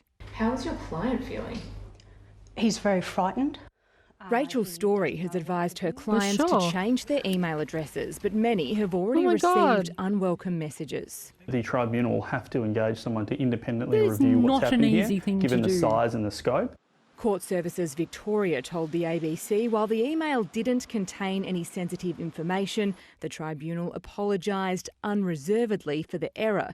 Will look at measures to ensure it does not happen again and is offering support to those affected. The breach has led to calls for the government to tighten security across the justice system and to boost funding for victim support services. The government needs to pick up its act regarding protecting people who come before the courts expecting justice, expecting safety and privacy. Cyan Valance, ABC News, That's it. Melbourne. You expect that the government's going to have the asbestos sort of technology to keep your privacy safe, and they're getting hacked. I don't know who really expects that, but I would suggest that that's what you're supposed to think. I've never trusted them to keep my information because I've always been aware. Like, you can't. You put it, as soon as a computer is connected to the internet, it can get hacked. It doesn't matter. It does not matter. If you want something to never get hacked and never get on the internet, do not store it on anything that's connected to the internet. Just don't. But, you know, that's the world. That's how the world operates. And the government puts itself at risk and all of us in turn at risk from that. Last story from the Australian news. We were following this story the other day, and they've won. The ladies at the Mona's Lounge have won. I'm so happy for them because I really do agree with the whole art idea around it, you know, like to force them to allow entry to men is just making it just took away the whole meaning of the artwork. So I'm really pleased that they won. We'll have a little read. So Mona's Ladies Lounge wins appeal in their bid to continue barring men from entry. They handed down decision in the Supreme Court, handed down decision in the discrimination case on Friday. That was last Friday, sending it back to a tribunal. So I guess there's another level that they have to go to. But this is the state Supreme Court. So Tasmania's Mona has won an appeal in the state Supreme Court in a bid to continue barring men from entering an installation known as the Ladies' Lounge. The exhibit was closed in April after Tasmania's Civil and Administrative Tribunal ordered the museum to admit men to the female-only space, upholding a Sydney man's complaint that the museum had discriminated against him on the basis of gender. And they had. I'm not saying they didn't. That was the point of the artwork. But on Friday, the Supreme Court found the Ladies' Lounge qualified for the exemption, which is what she should have gone for at the beginning. You know, it's kind of like that whole protest thing where you have to get permission to do a protest. She should have got the exemption that was required to allow ladies only entry. That's what she should have done from the beginning, and then all of this would not have happened. Maybe she wanted this to happen as part of, like, I mean, it certainly drew world attention to the exhibition. So maybe whole thing. I mean, when she arrives at court, she brings a whole line of women and they all sort of do the Irresistible dance from Robert Palmer. It's like very cool. And, you know, they do a whole art thing, like a whole performance. So maybe, you know, the whole taking it to court and everything kind of is part of the artwork in itself, you know. But on Friday, they found that they qualified for an exemption from the state's Anti-Discrimination Act under a section that allows discrimination if the intention behind the action is to promote equal opportunity for a group of people who are disadvantaged or have a special need, which is exactly what it's doing. It's pointing out that that inequality between men and women, and that there are still spaces where women are not allowed to go, you know, particularly like sporting things. A lot of that has changed over the years, but it's just pointing out that this is how things were and still exist in a way. And so, and this is what it feels like if you're on the receiving end of it. The Ladies' Lounge can be seen as an arrangement to promote equal opportunity by highlighting the lack of equal opportunity, which is generally prevails in society, by providing women with a rare glimpse of what it's like to be advantaged rather than disadvantaged by the refusal of entry to the Ladies' Lounge by men, right?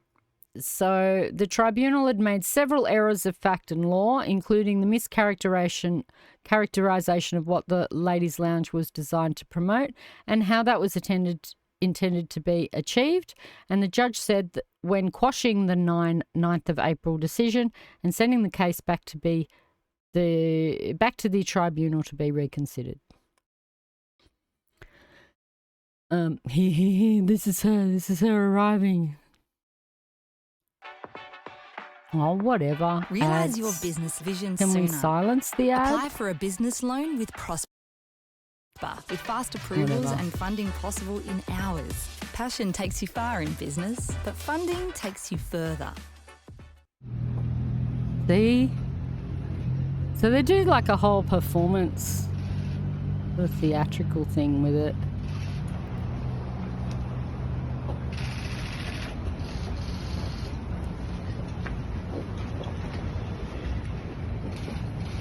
It's fucking hilarious. Yeah, portrayed a flipped universe. So, museum spokesperson later said Mona won't be reopening the Ladies' Lounge until it receives further instruction from the tribunal. I guess they don't want to have to go through it all again when the tribunal orders against it again. The artist behind the installation, Kershel, described Friday's decision as a day of triumph for women and the museum. The patriarchy has been smashed and the verdict demonstrates a simple truth. Women are better than men. Oh my fucking God. She'll lose next time she says things like that. The judge sided with the facts presented by our all-female team. He agrees the Ladies' Lounge is exceptional. I mean, she's a character. She's a bit of a comedian herself.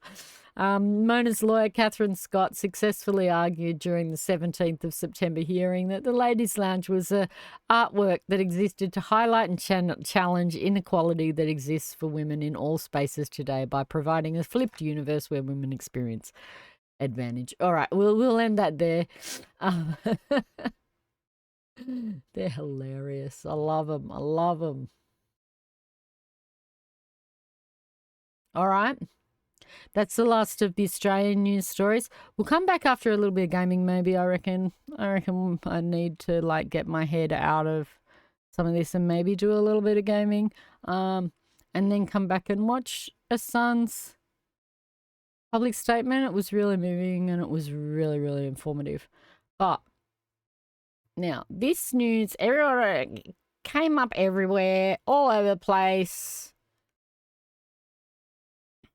So this is our sort of light news to finish with.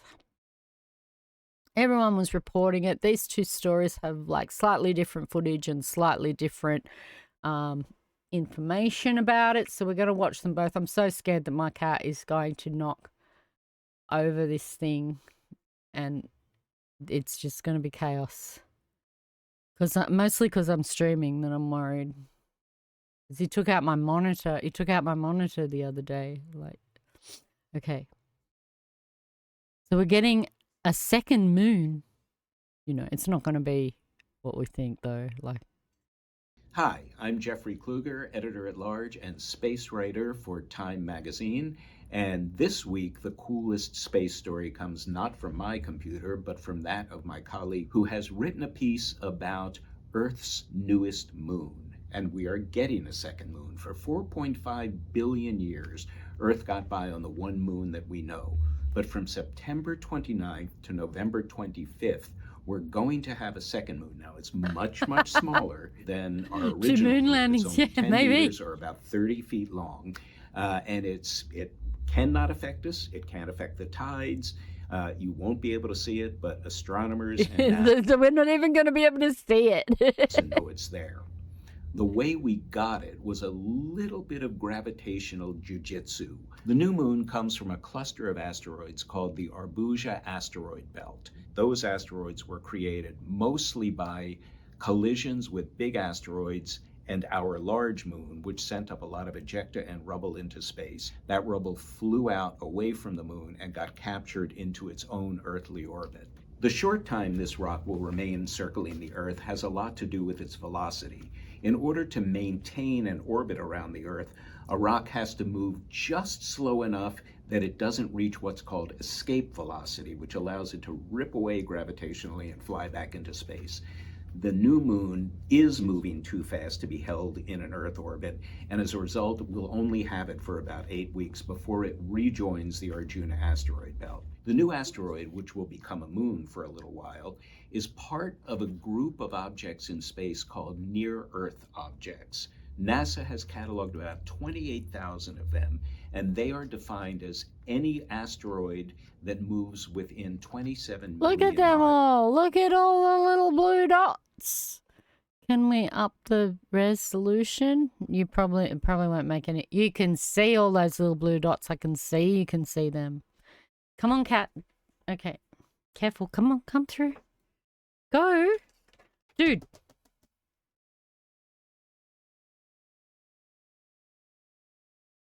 Okay. Of Earth. That's important because an asteroid that comes that close to Earth could, at least in theory, enter the atmosphere and cause all kinds of problems. If this rock were to do that, it could cause some damage. In 2013, over Chelyabinsk, Russia, a rock that measured about 20 meters across exploded in the atmosphere and damaged 2,500 buildings. Fortunately, nobody was killed, but some people were injured. This rock, with about half of that mass and a half of that length, would cause about half of that damage. But to put it in perspective, the new moon, the little asteroid, measures 10 meters across. The asteroid that killed the dinosaurs 65 million years ago measured a whopping 9.3 miles. Our new little moon, which will visit us for a while, poses no such danger. I don't know what that is in kilometers. And one more little article about that one. So, like I said, that one was pretty sort of sciencey, and this one's sort of more media-y. But it's still got a scientist.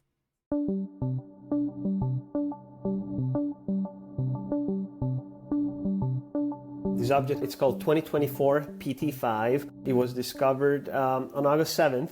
Based on its brightness in the sky, it's expected to be between 8 and 18 meters. So it's going to stick around, be our companion for a few months before finally, taking off and going on its way in the solar system a little further out from us.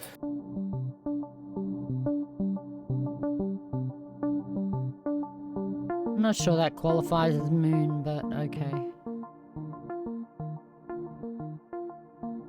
Calling it mini-moon is kind of misleading because it's much farther out. If you look at the moon orbits the Earth. To be in orbit around the Earth, there are two conditions. The moon is close enough to the Earth for the gravitational pull of our planet to be the dominant force driving its motion. And we have this sphere of influence where your motion is dominated by the Earth. That's about 4 lunar distances. You have to be within that sphere to really have the Earth driving your motion. So a lunar distance being the distance from the Earth to the moon. So he's saying like the Earth's gravitation has influence up to 4 lunar distances. This object is going to be roaming around at about 9 lunar distances until it eventually departs. Its motion is perturbed enough from Earth, but it's not orbiting the Earth. Yeah. And the second component is that the energy of the moon is negative. That means the moon is not moving fast enough to leave the Earth. This object is at the negative energy relative to the Earth, which is one of the 2 conditions you need. So this object is really moving around the sun and it's close to the Earth, but not close enough to be captured and start orbiting the Earth like the moon. It's not going to have any effect on the satellite, not any effect on Earth or anything of the sort. There is nothing to be worried about. So it's a pretty small object, and it's not going to be visible naked eye or with amateur equipment. You really need professional telescopes to observe it. It's going to be observable for months, and so professionals will keep tracking it, get additional data. Another one will be Apophis 2029. Yeah, everyone's waiting for Apophis.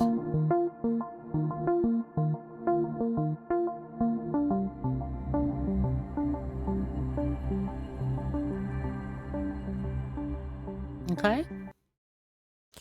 And the last news story, the astronauts that are stuck up there.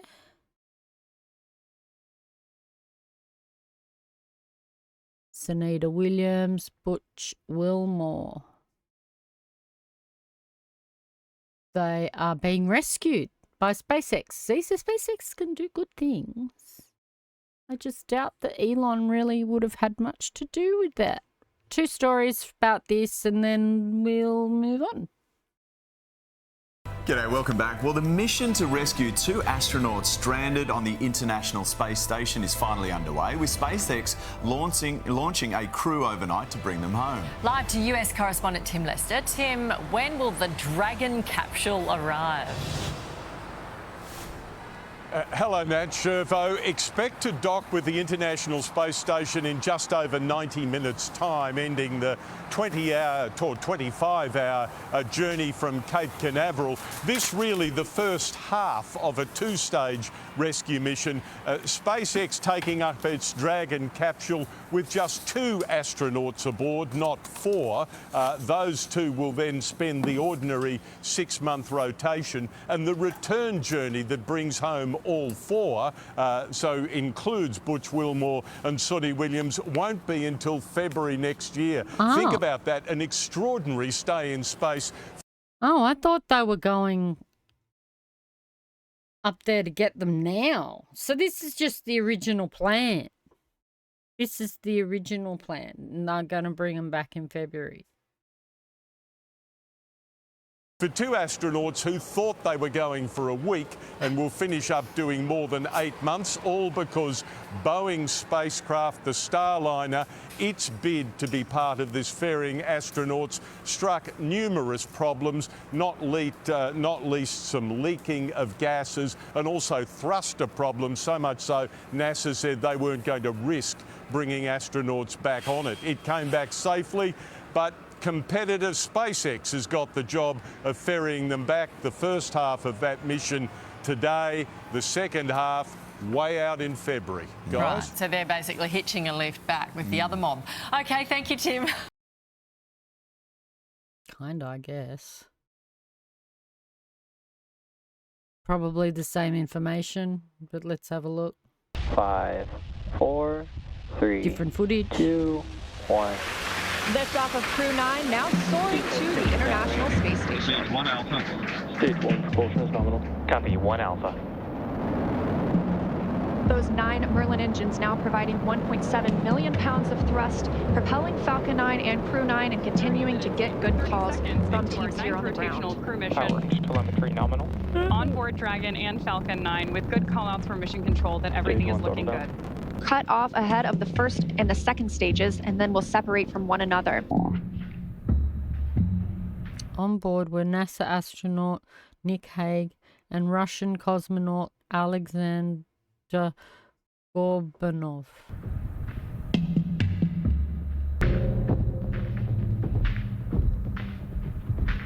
Dragon capsule carrying the 2 astronauts has 2 empty seats.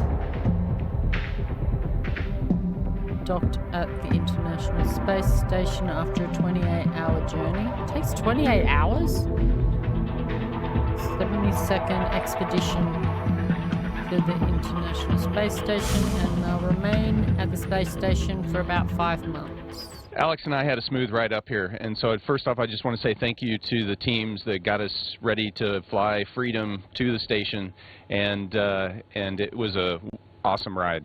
And coming through the hatch and seeing all the smiles, and as much as I've laughed and cried in the last 10 minutes, I know it's going to be an amazing expedition, so I'm really looking forward to getting to work up here. There's a lot of people So up I'm very there. happy They're to not be here lonely, with are this they? huge, amazing laboratory, International Space Station. And I'm looking forward to working with this crew, Expedition 72, and with people who are supporting us on the ground, MCC Houston, MCC Moscow.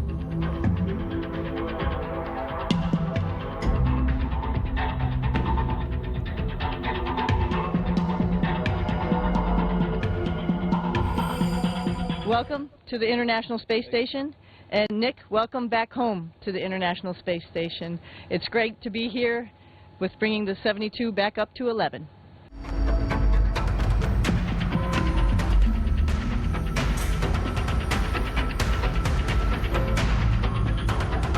Technical snags in the capsule, the Boeing capsule. I believe they've already brought that capsule back, so they were like just stuck up there. There wasn't nothing even to bring them back that was up there. The Starliner returned to Earth this month without them. And they decided against the return of them due to safety issues. Yeah, they weren't sure if the capsule would make it.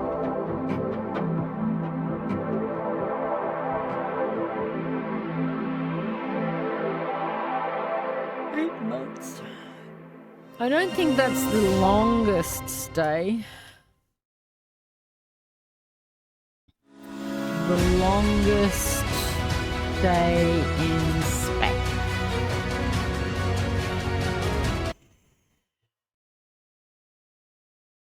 Who has the longest stay in space? 437 days. So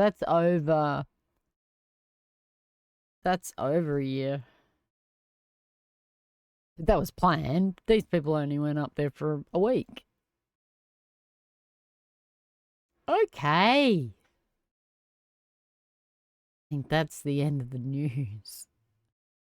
It is. I really, really want to watch Assange's first statement, but I reckon we should just do a little bit of gameplay to give our brains a bit of a rest from all of that. That was a lot. That was a lot. A little bit brain broken after it. So I do think that we should do just a little bit of gameplay just to separate ourselves from that.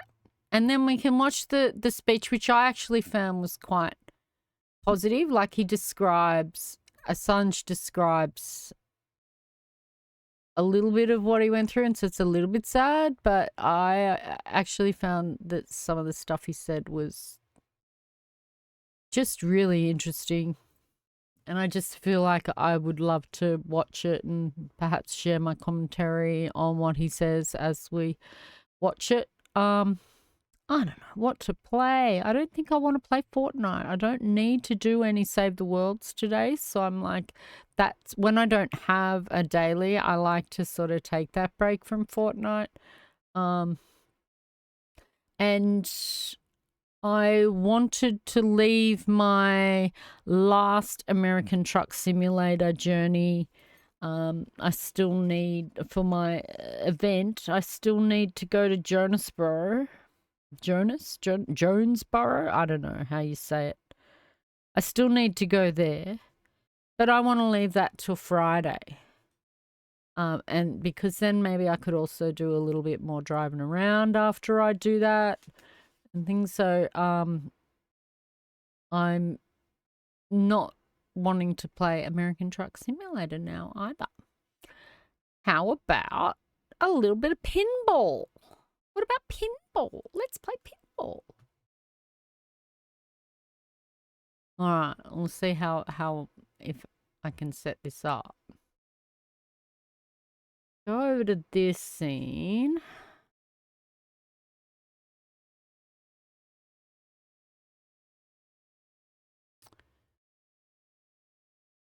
Yeah, I think a little bit of pinball just to give our brains a break. Let's put away the Chatterino.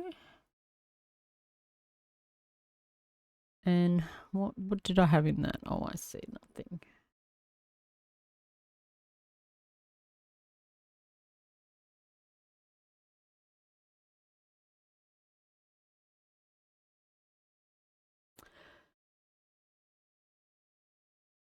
Okay. What? I need to update.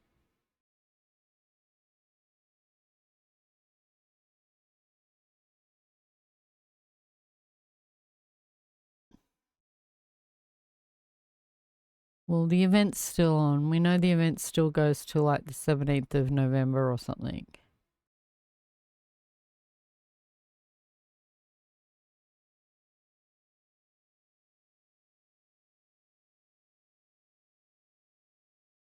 No, it looks like they're announcing the new DLC. Can't tell where it is because I'm not from America and they're not saying it. I have to update my Euro truck as well. Anyway, okay, well, at least I know to have it updated for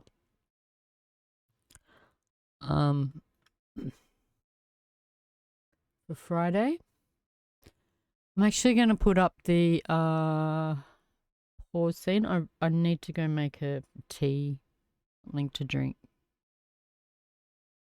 And then we'll play a little bit of pinball, just a few games.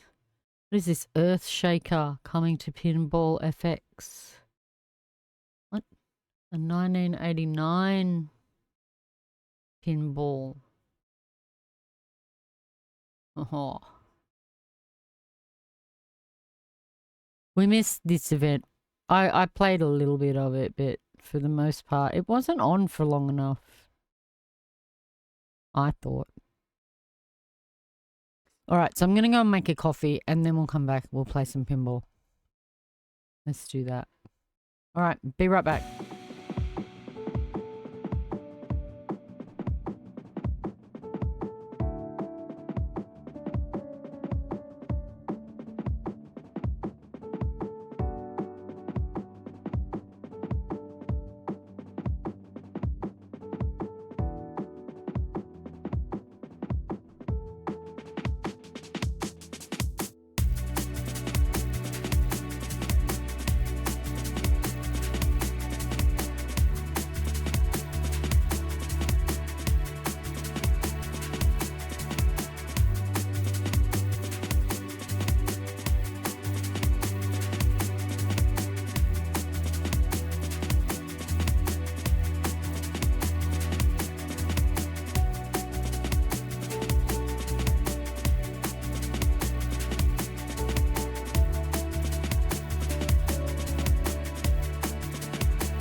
And we're back. We are back. I need to put up something so I can see chat.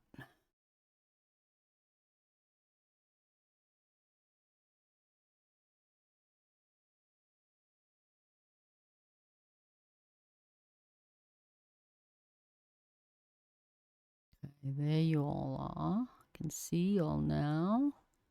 Thank you for pinning that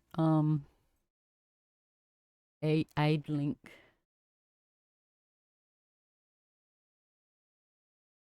Okay. So we'll just play a couple. I really enjoy pinball.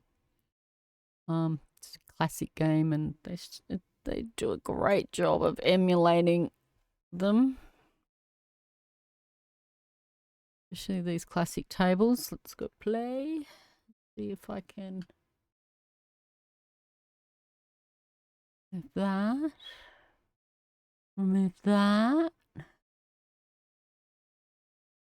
Is it on the right audio capture? Yes. Yo, I hit play. Where is it?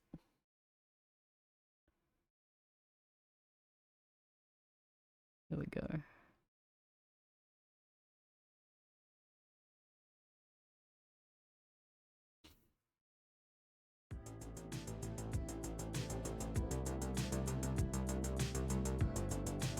Okay. Doesn't seem like it's too loud. Synchronizing data. What data? What?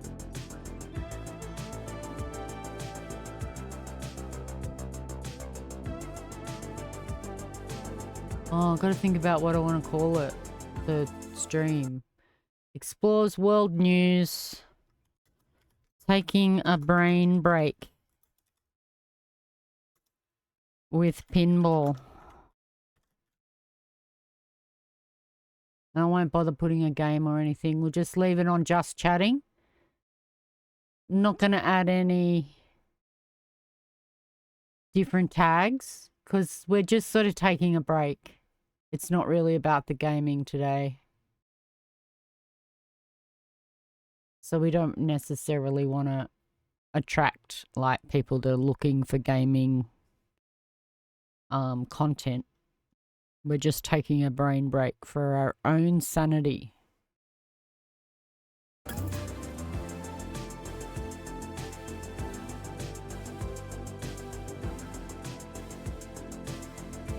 I wonder if I should put my room light on. Like, or does this look kind of professional? I've like hung my light up in the position where all the pro streamers put it. Like they sort of put it up and over their monitor and then shine it on down onto their face. Oh, plus I'm supposed to like have that one off, I guess. I don't like that. I like having this one on. It just adds a bit of warm light. But I can also put my room light on. But I kind of like that kind of night look that the other streamers have. Yeah, I think I mean, I'm not sitting in darkness, so yeah. I would love to have a big HD camera.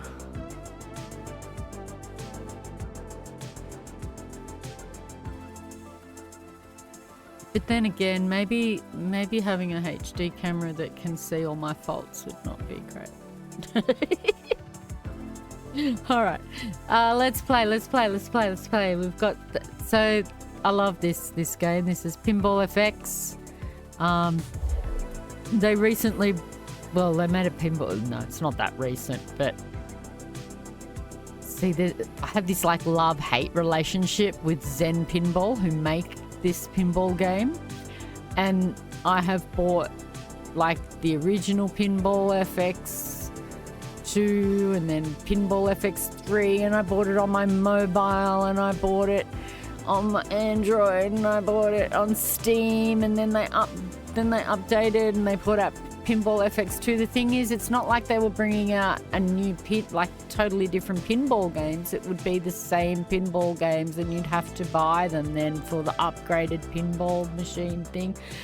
Anyway, so they recently-ish, like a year or so ago, brought out Pinball FX, and basically I've been slowly rebuying my collection for the third or fourth time, along with a bunch of new ones as well. So they do bring out new tables. Like, if I mischaracterized it before, that wasn't quite true. They do bring out new tables each time. But if you want to play your old tables, and you've got to always rebuy them. They don't just give them to people that have already owned them. Stuff like that. So that's a little bit shit. So, and they have this thing where you can access other tables. Here we go, the event.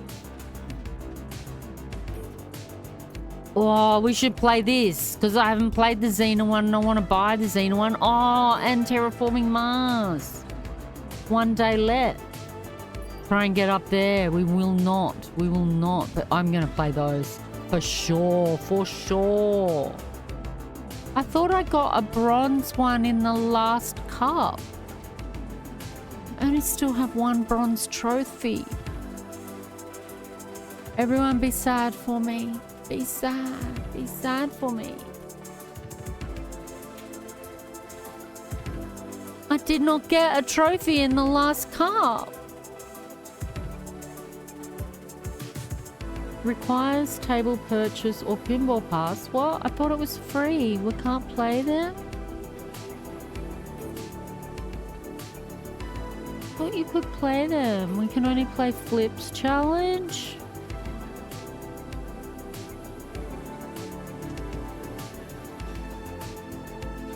I mean, it also lets you like demo the tables, but I don't want to demo the table. That's dumb. I will have to buy them, right? And I will buy, I'm keen for Xena and Terraforming Mars and also the new Star Trek, so I'll buy them when there's another big sale on. They've been very expensive lately. But we can choose from all of these. Who wants me to play My Little Pony? Who wants me to play My Little Pony?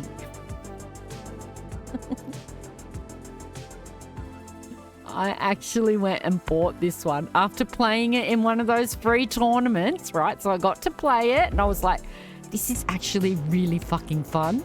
And so it was in the event. Yeah, in one of the events. And I played that table and I really, really enjoyed it. And then it came up on special and I went, I have to buy it. I have to buy it. The ponies are great. Pony pinball. Let's do it. So I just play classic. My Little Pony pinball. All right, so 3 balls only.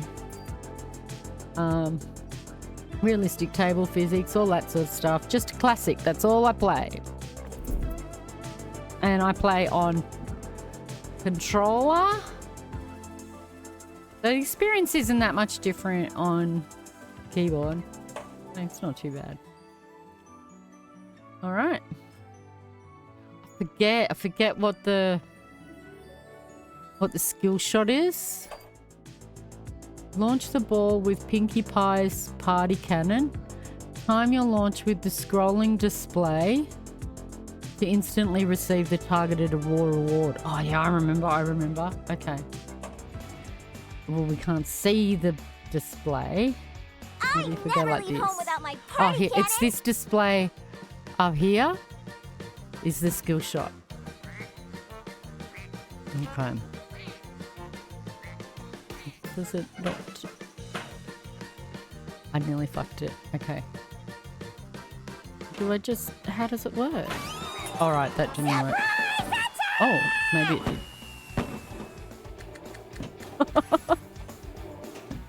Oh, no! Relax! You're gonna do just fine. What makes you so sure? Because I have faith in my friends. So it's got this kind of rubber ball or foamy type ball.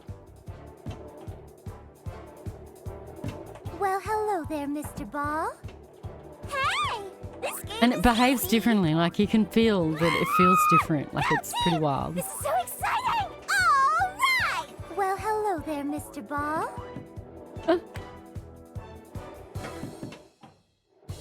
This game is a whole lot more fun than I thought it would be. Now it goes back to the metal ball. As much fun as I thought it would be. A whole bunch!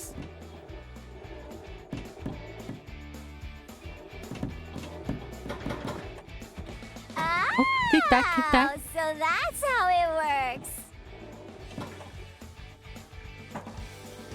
Sombra's back, and he's taking control of all of our friends.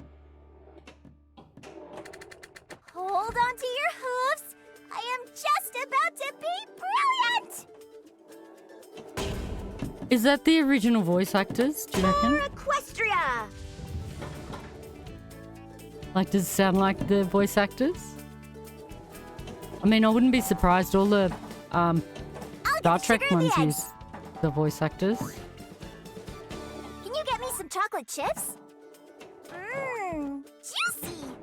Mmm, juicy. Sometimes it's just how the cupcake crumbles. We all ready? Let's get this party started. Ah, that was cool. Now I've got a rainbow ball. Isn't this exciting? Hi, Rarity. What's up? Oh, shit. Care to take 5, every pony? Oh, ball out. Ball out.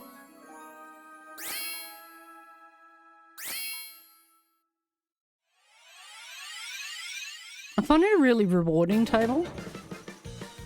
Alright, I'm going to try and hit for that. 500k. Yo! Good morning, little one.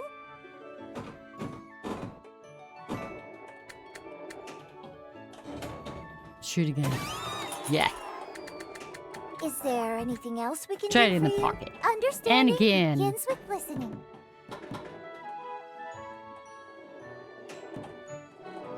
Come on, more power. At least now we're back to just one problem. Purple Pony. So far, the only real voice is Twilight. Oh, right, really? So the other voices are just sounds, just other people.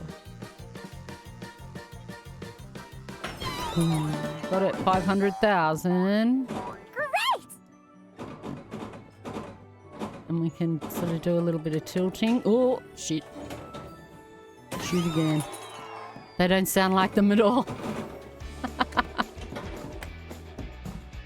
I haven't activated much, actually. Oh my god, and I'm about to die again. So that's how it works. Relax. You're gonna do just fine. What makes you so sure? Because I have faith in my friends, who also happen to be the best buckball players in Equestria. Alright, I haven't played for a while, so that was just a warm-up round. What shall we do to celebrate? I vote for a cakewalk! Just a warm-up round. Yeah, go for it. Let's play again.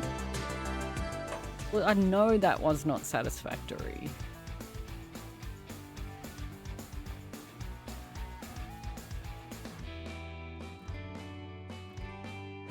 Alright. I never leave home without my party cannon!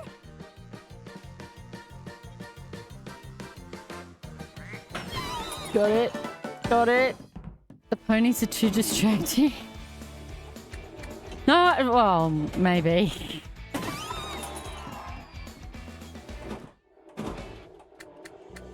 Oh, bullshit! That is lies. Now imagine you're playing on a real machine and that just cost you $2.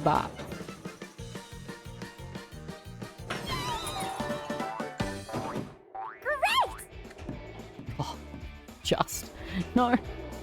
Good morning, little one.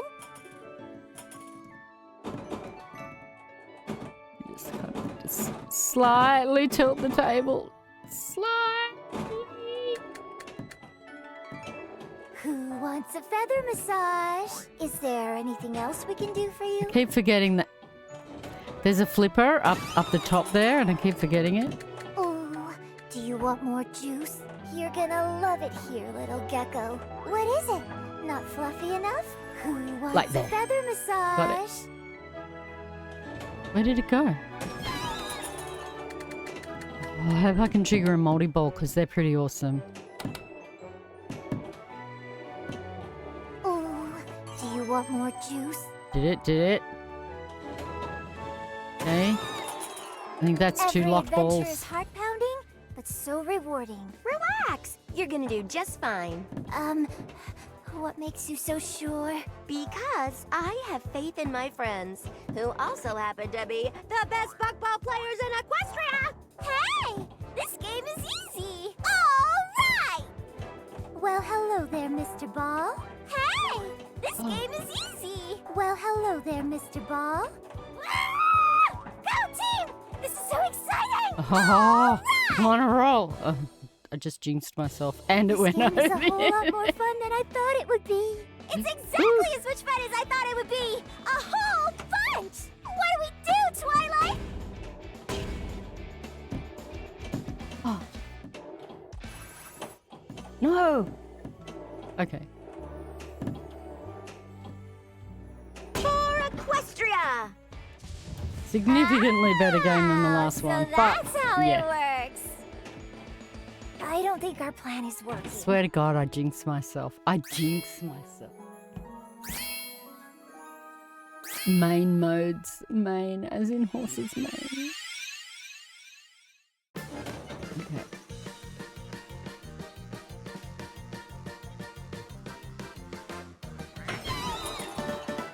Yay!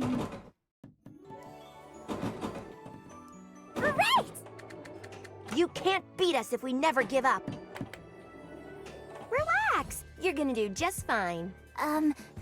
What makes you so sure? Because I have faith in my friends, who also happen to be the best buckball players in Equestria! Bounce back, yep. Oh. No! Okay. Alright! Ah! What are we gonna do, Twilight?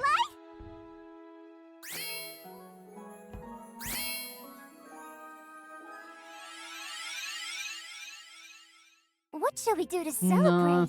I vote for a cakewalk! It didn't throw me out any like multi-balls. Bit bummer. I will play one more of this, and then I want to play a bit of Addams Family, my favourite. And then... I never leave home without my party cannon! Because I wouldn't mind being able to trigger the multi-ball.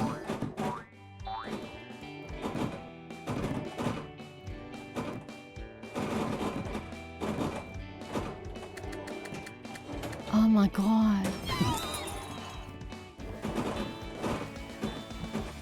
What's wrong with me? Are you kidding me? During when I first played this in the event, it was a single ball challenge, so you had to get as high points as you could with one ball. And like I was doing really well. I don't know, I'm lucky to... We are definitely playing the Addams Family after this. It's just chucking it down the guts.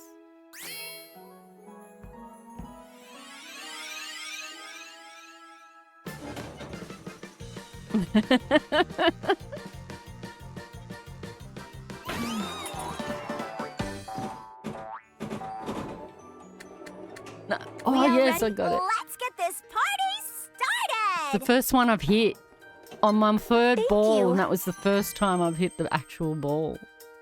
What the? There's diamond things everywhere. Gems. The gems. Do you think it's a surprise party? Hi, Rarity. What's up?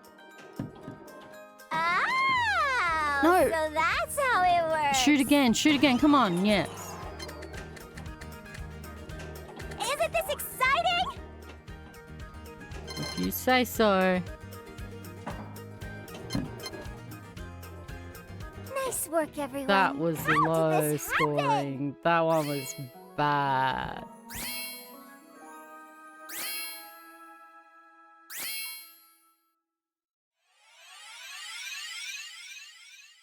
What shall we do to We'll just celebrate? pretend that didn't I happen. vote for a cakewalk! We'll just pretend that none of that happened.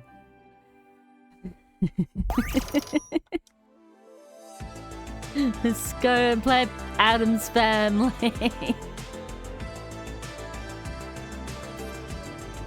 I have a Star Trek table. It's really good as well. I really enjoy. All of these are really good. I mean, they're Williams. That's why. But these, just Twilight Zone's pretty fun.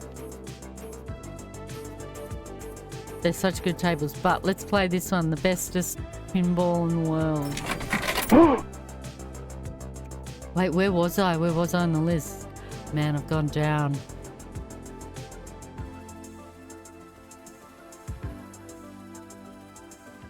Gonna be tough. I gotta go up. I gotta go up. They've collected almost all the rewards. There's some, like, I've collected all these, but I don't know how to get this. I think I have to, like, trigger all these, like, multi-balls or something. I don't know. It's the final prize I have to get on this table. Alright, classic.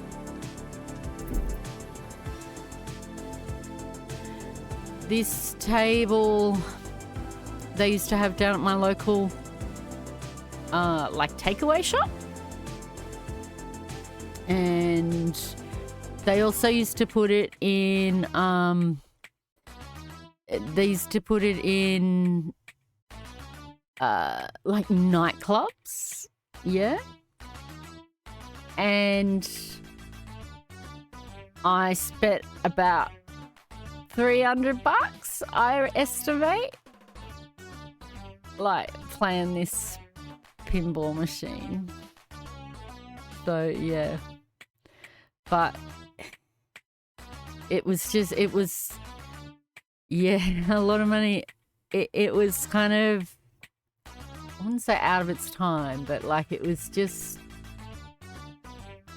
a very exciting pinball to play in real life, especially, you know, like, and they ended up, this was the biggest selling pinball machine. At the time, they were $6,000 each. Now they would just be over 100,000, especially the, there's some limited edition, gold edition ones, and those, there's like 1,000 of them, and those would be worth like a small fortune. That, you know, pinball collection stuff is very cool and very expensive hobby, but it's a very cool hobby. I'm just grateful that I can play it these days at home on my computer, and it doesn't cost me $2 a game anymore. So yeah. So good old Bally Williams, Adam's Family table. I'll show you. Hopefully I can get a multi-ball happening. I have to get into the zone, which is kind of hard to do on stream, but like, yeah.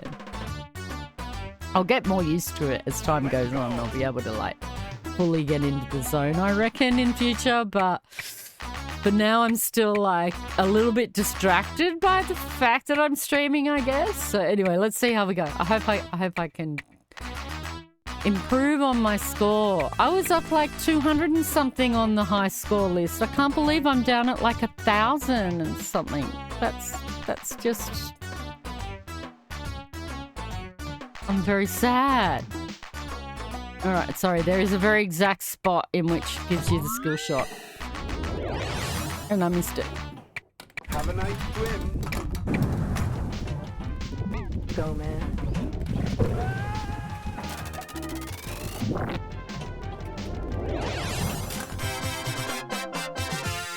Covering it.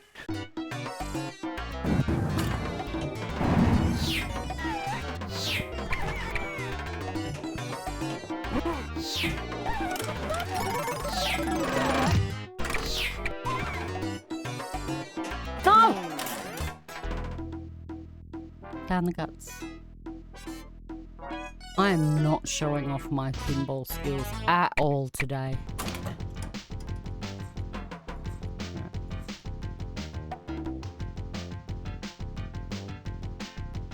The right spot. Let's go. Skill shot.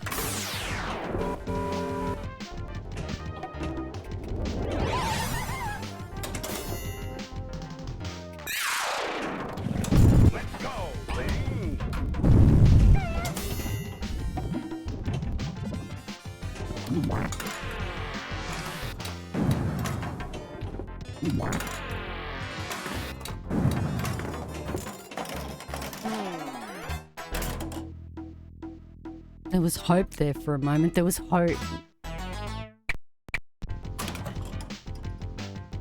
But then I felt it within myself. I was getting excited within myself. Let's go. Like when there's one team, two teams left in Fortnite. Your heart starts beating. No, this is bullshit. I can play a lot better than this. I swear to gosh. Why, thank you, Bing.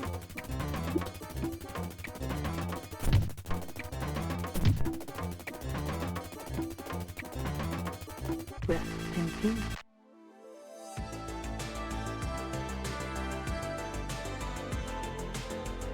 See, I don't know that we need to ban them, but that's all right. Like it said, likely harasser restricted, yeah?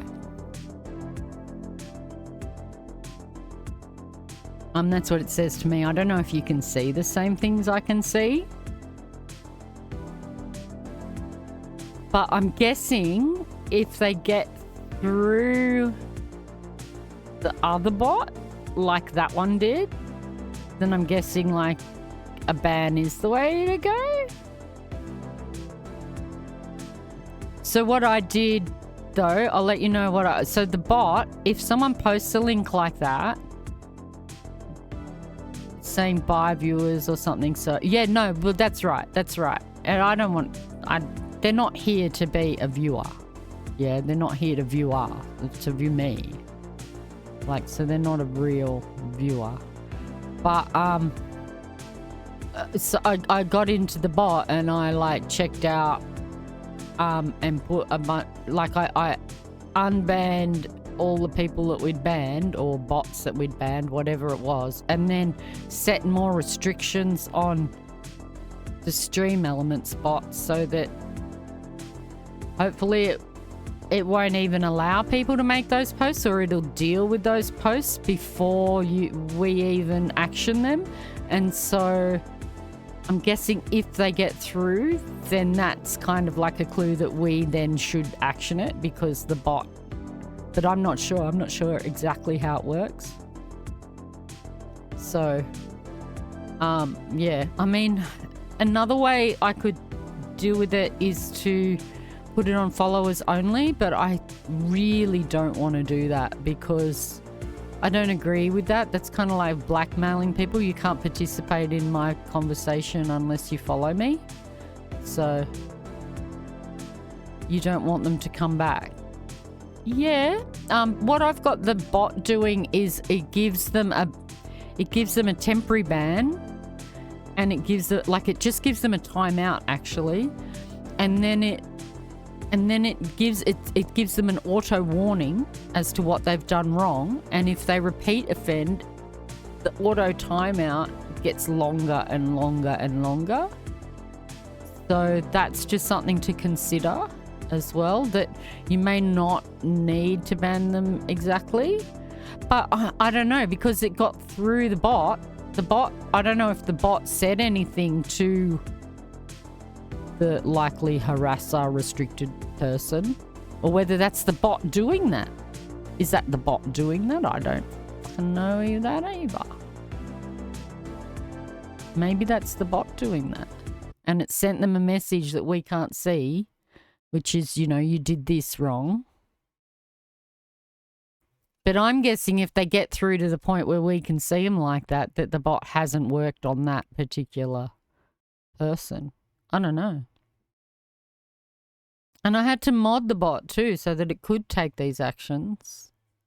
But I'm not sure that it's doing anything.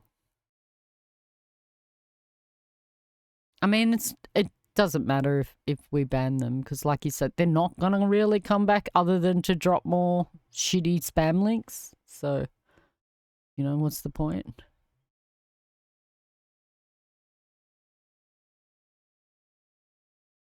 It's the bot saying that they're a potential harasser.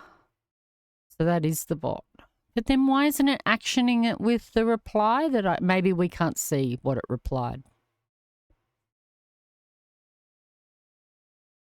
Oh, yeah. It's says the bot is a potential harasser or spam. Yes. But I don't know if that user is actually a bot. I don't know how you could tell that, that's all. It doesn't matter. They're not a useful user to us.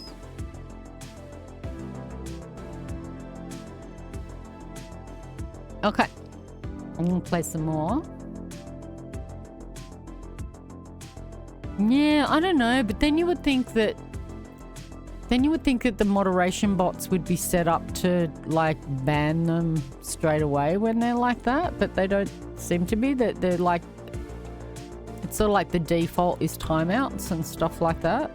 So I kind of went with the timeouts, but I made them longer than the suggested ones and stuff like that. And then I thought we'll experiment and see how it goes, and if it wasn't good enough that then I could like up it a little bit, because I don't want it to feel like I want people to be able to post links, yeah, but obviously not spam links. I want someone to go, hey, this story came out, here's a link to YouTube or something. I want my chatters to be able to interact with me in that way to a certain degree, you know?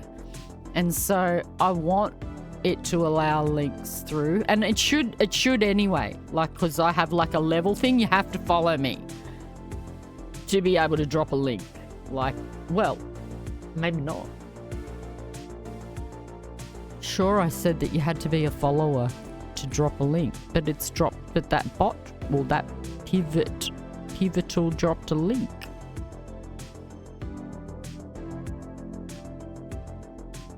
Anyway, so I thought it'd just be good to experiment with it at that level, and if I need to, then I'll just turn it up a bit. But we don't want it to feel like the chat room is like under a lock and key and that people can't do anything and there's no freedom in here either. Man, that's so bad. I'm at 1,738. I have gone down like 1,500 positions. That's a lot. That's a lot, people.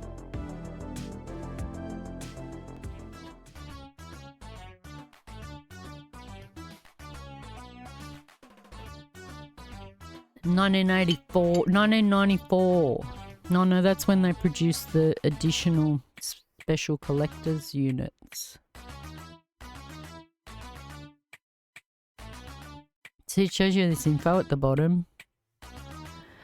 A feature called Thing Flips. It's a kind of AI controlled mini flipper that shoots the ball.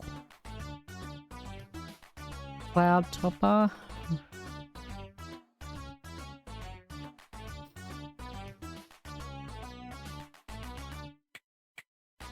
This was such a good game.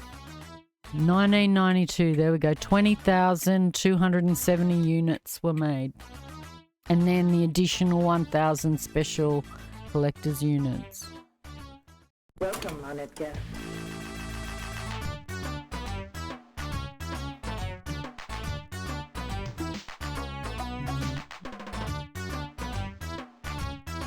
Let's go. Skill shot. That wasn't skillful. It's covering it.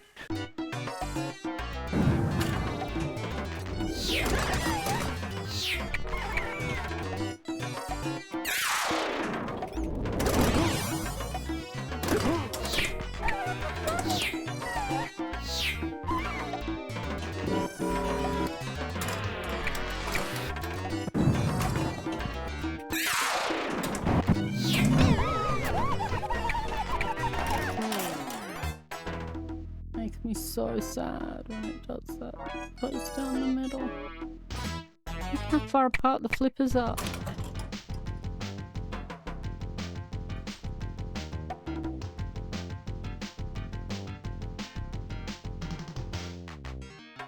Gotta get in that just right spot. See, there's a shiny spot on the knob thing, and it has to go just down here, just like a line across the bottom of the screen. Skill shot.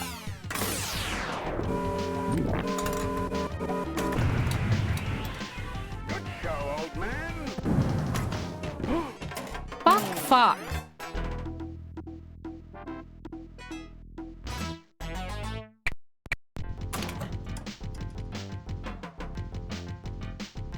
Poor performance. Poor performance.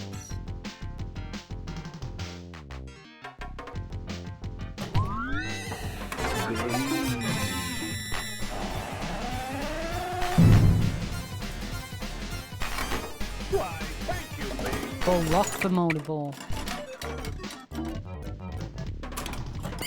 Okay. So I've got to get it in thing or in the vault or swamp. Okay, so first we want to get it in thing.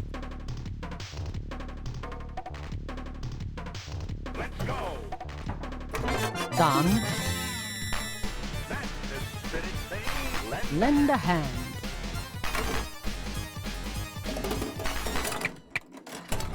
And now I got to get it in the swamp.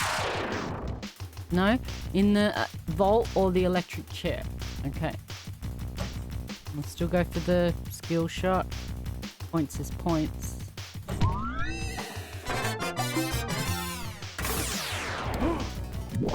Go, man. Shit. See the magnets then?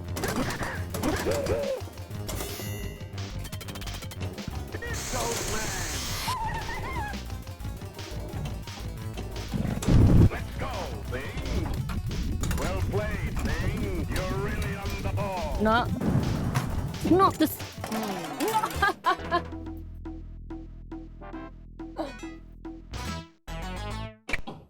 Why, thank you, Bing. No way. That's such bullshit.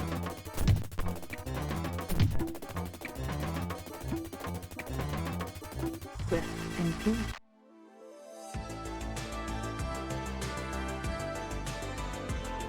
Crappy Scott, look, 115 million I got to at least try to get. I don't think I'm going to achieve that tonight. Welcome, honored guest. Play another couple more and then go back and we'll watch some Julian, which is a really good, it's really good, this pitch. Let's go.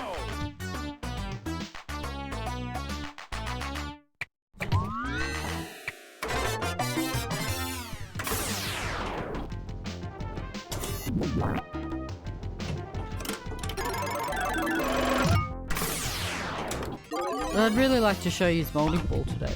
Oh, fuck, how did I miss that?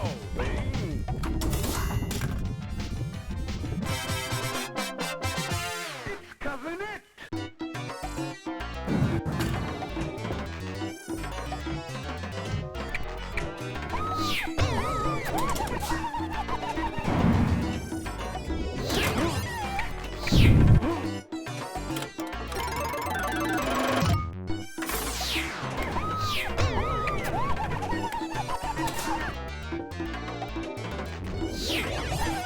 Shit.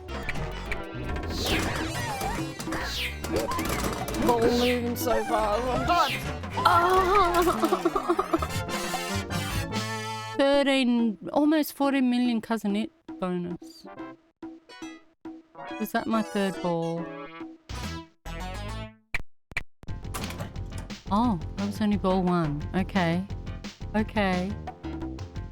Still pretty poor. Pretty sad with myself.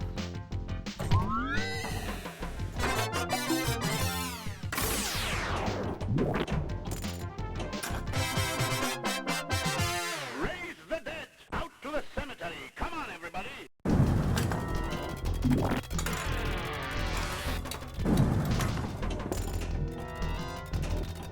Go, man.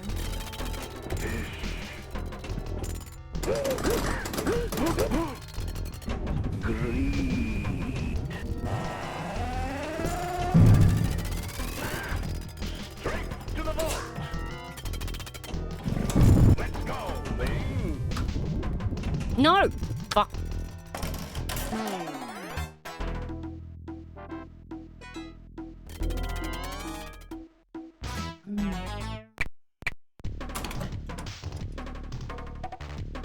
$40 million. So I gotta try and get like 75 million on one ball. Let's go.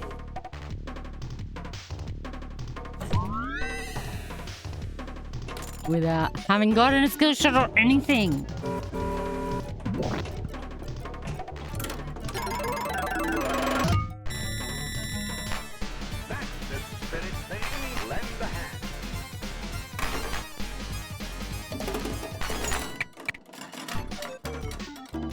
Okay, locked for multi-ball. Lock it in swamp or thing. So we lock it in thing. Alright.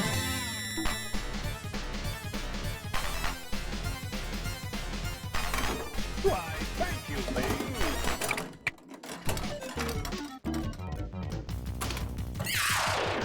Okay, electric chair or the vault. The vault's not even open.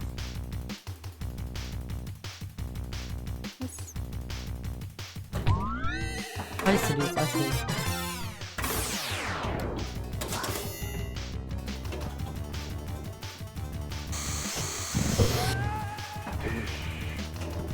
Come on.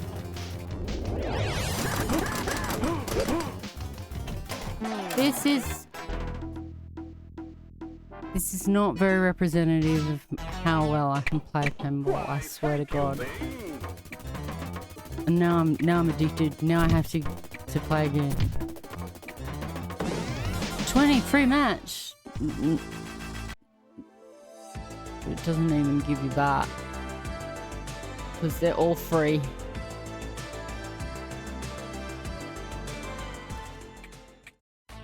I'm doing it. I'm gonna get it this time.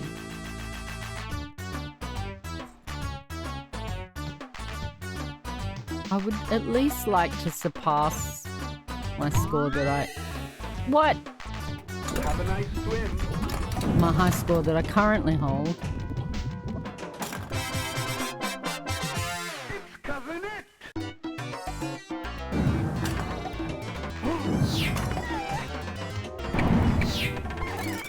No way!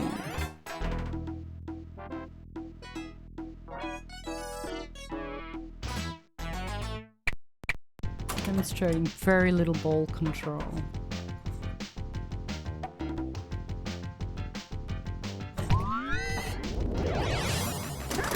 I missed a skill shot.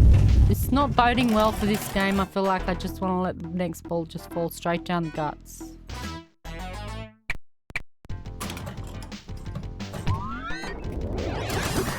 Go, man. See how much I can get on. Yeah, I'm glad it'd be more stressing. No, I'm taking a brain break. Grrr.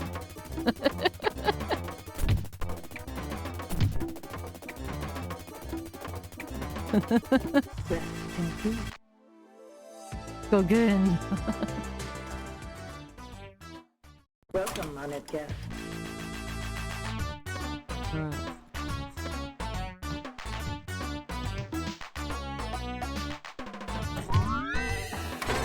Nice. Good.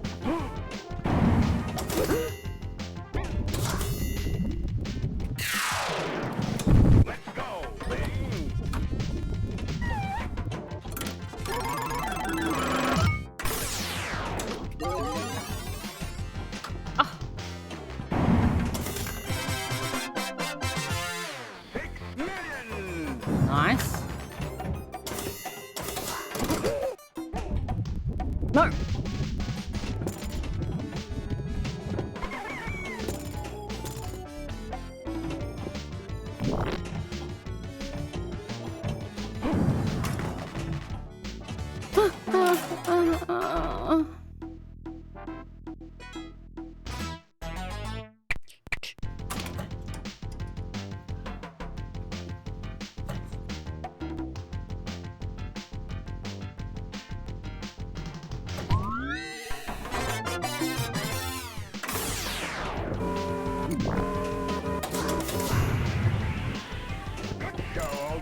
Go, man.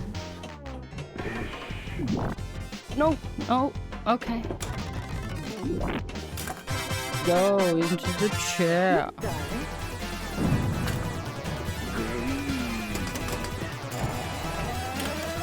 Yes, we got the ball up to thing.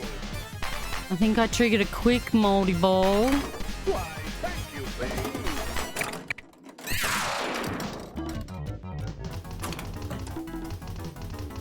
So I don't... Okay. Or maybe not. Maybe I have to hit the vault to get the moldy ball. You're kidding me. Oh, okay. Well, there went the moldy ball.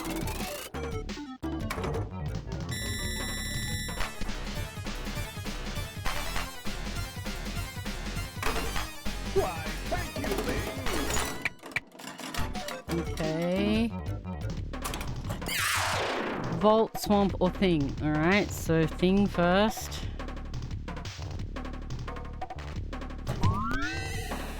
Yes.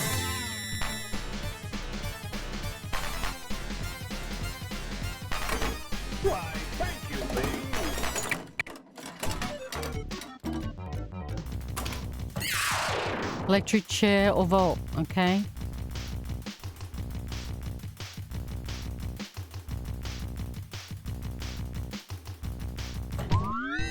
No!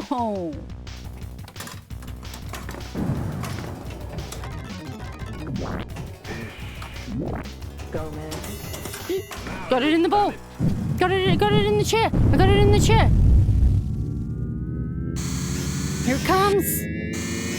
This would make the whole machine like shake.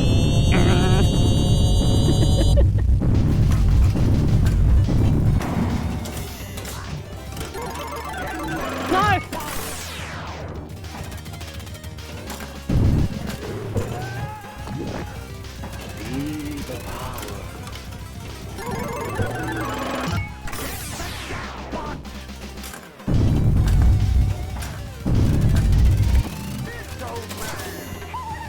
No!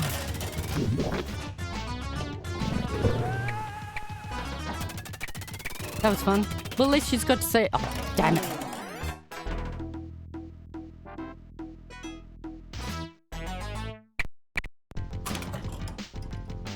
$48 million. No, I have high doubts I'll get it. I'm only just starting to get into the rhythm of it, I guess. Let's go. Oh, right. He's impatient like the lady on the self-checkout, the computer lady in the self-checkout.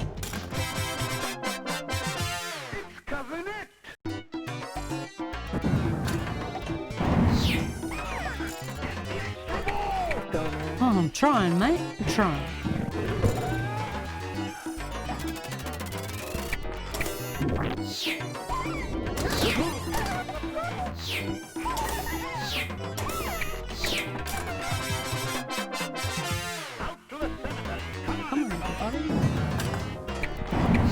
No!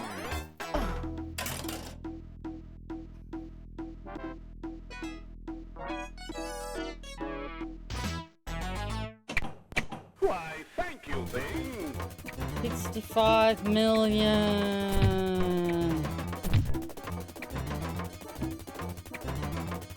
Rest in peace.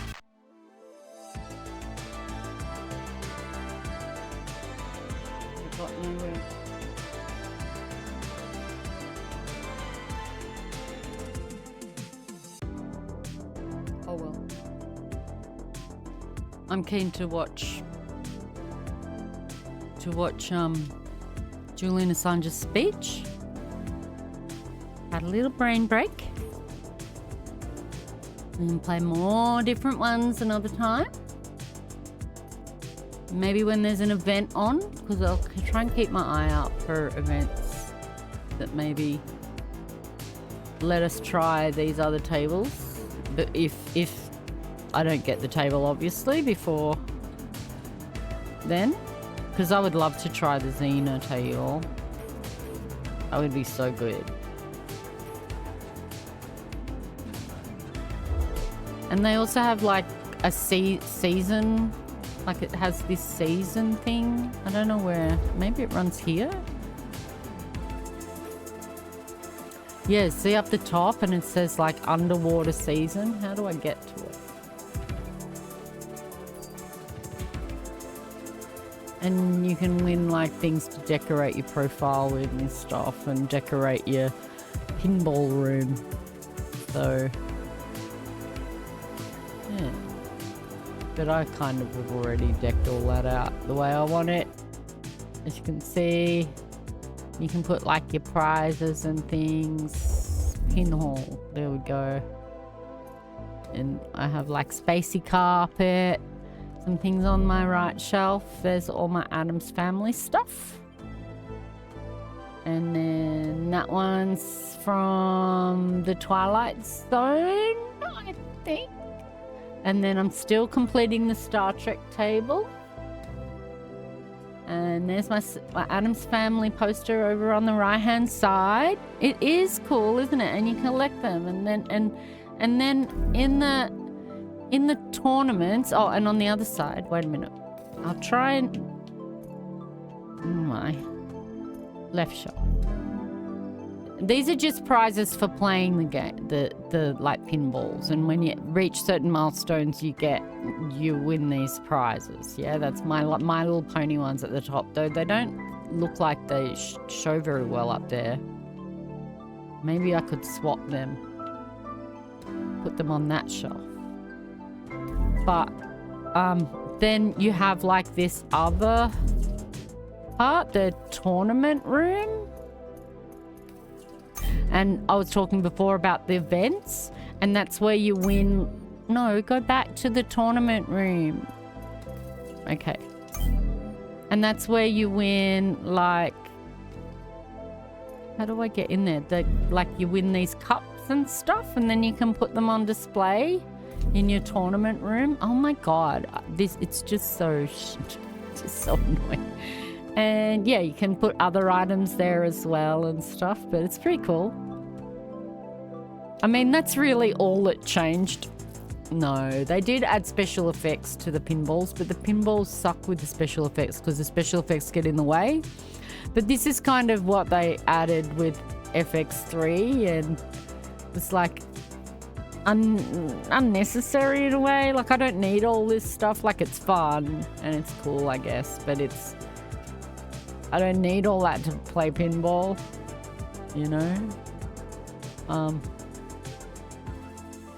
But yeah, and especially now that I got all Addams Family stuff and I don't really care about the other ones. I really want that Princess Bride pinball there. There's a few that I got my eye on, but they're pretty expensive, the pinball tables. Which isn't, it's not really a surprise, given that, you know, you're basically buying a full game. Alright, I'm going to switch over to the main scene again and get rid of all this stuff. Can I do it? We'll just put that up just in case. Exit the game.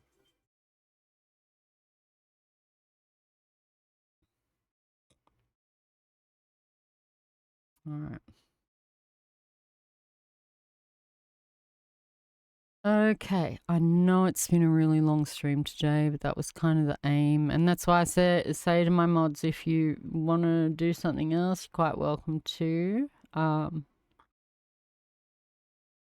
This is going to be, it's really worth it, but it's over an hour.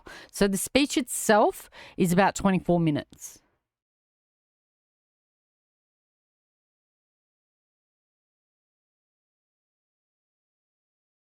Then he does a little bit of a question answer thing at the end, and I haven't seen those. And so that's kind of why I'm also keen to watch it again. I really want to just watch what he says again so that I can, you know, just grasp more of it because there's so much packed into it. But at the end, he does a question and answer that I haven't seen. So I'm keen to see that. I'm keen to see it. So I think we should probably change the title now because we're no longer taking a brain break. I wonder what I could call it. Oh, I could like reacts to Assange. Reacts to Assange first public statement.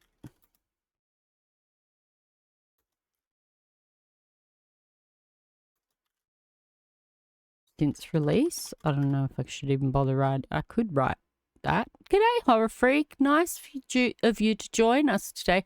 I'm not playing any games today. Well, I just did. I played some pinball because I was having a brain break. We did a whole lot of news on the whole Israel, Iran thing, Hezbollah and all that. And we did a huge dive into that, which took a good hour. And then the rest of the news there was quite a bit of other news. So we went through all of that. We've pinned an aid link at the top. I'm not sure that it's necessarily relevant to you. You said that you were only in sort of a storm and weren't necessarily hit particularly hard by the hurricane. But if you know anyone that needs assistance, the aid link that's pinned at the top of the chat it provides resources for where you can get aid and stuff if you're impacted by that event or if you know anyone impacted by that event. So we're going to end our stream today watching this the first public statement from Julian Assange since he was released in July. We just worked out what the date was before. Anyway, yeah, since he was released in July, and I think it was July. My memory is so bad, especially my short term, and I really enjoyed this speech. But like I said, I want to rewatch it so I get to take more of it in, and the question and answers at the end I haven't watched. So that's what we're looking at today for the end of the stream today. And then I'm going to finish my American Truck Simulator event stuff on Friday because I wasn't planning to stream today. But then all that shit went down in the Middle East and I was just like, I don't want to swamp myself on Friday because I was just going to end up swamped. Every time I'd put something in my list to go, okay, I'll discuss that, something else would happen that would eclipse it, and then something else would happen that would eclipse that. And so I just said, I've just got to deal with it. And then Assange did this speech last night. I was like, I just really want to get out there and like share all this with everyone. And then we can have fun on Friday again. Like I'll do a bit of news, but we'll be able to have fun. And so, so that's what we're doing today. We're ending with this. No more gaming today. I'm a huge supporter of Julian Assange. And so for government transparency, all that sort of stuff. I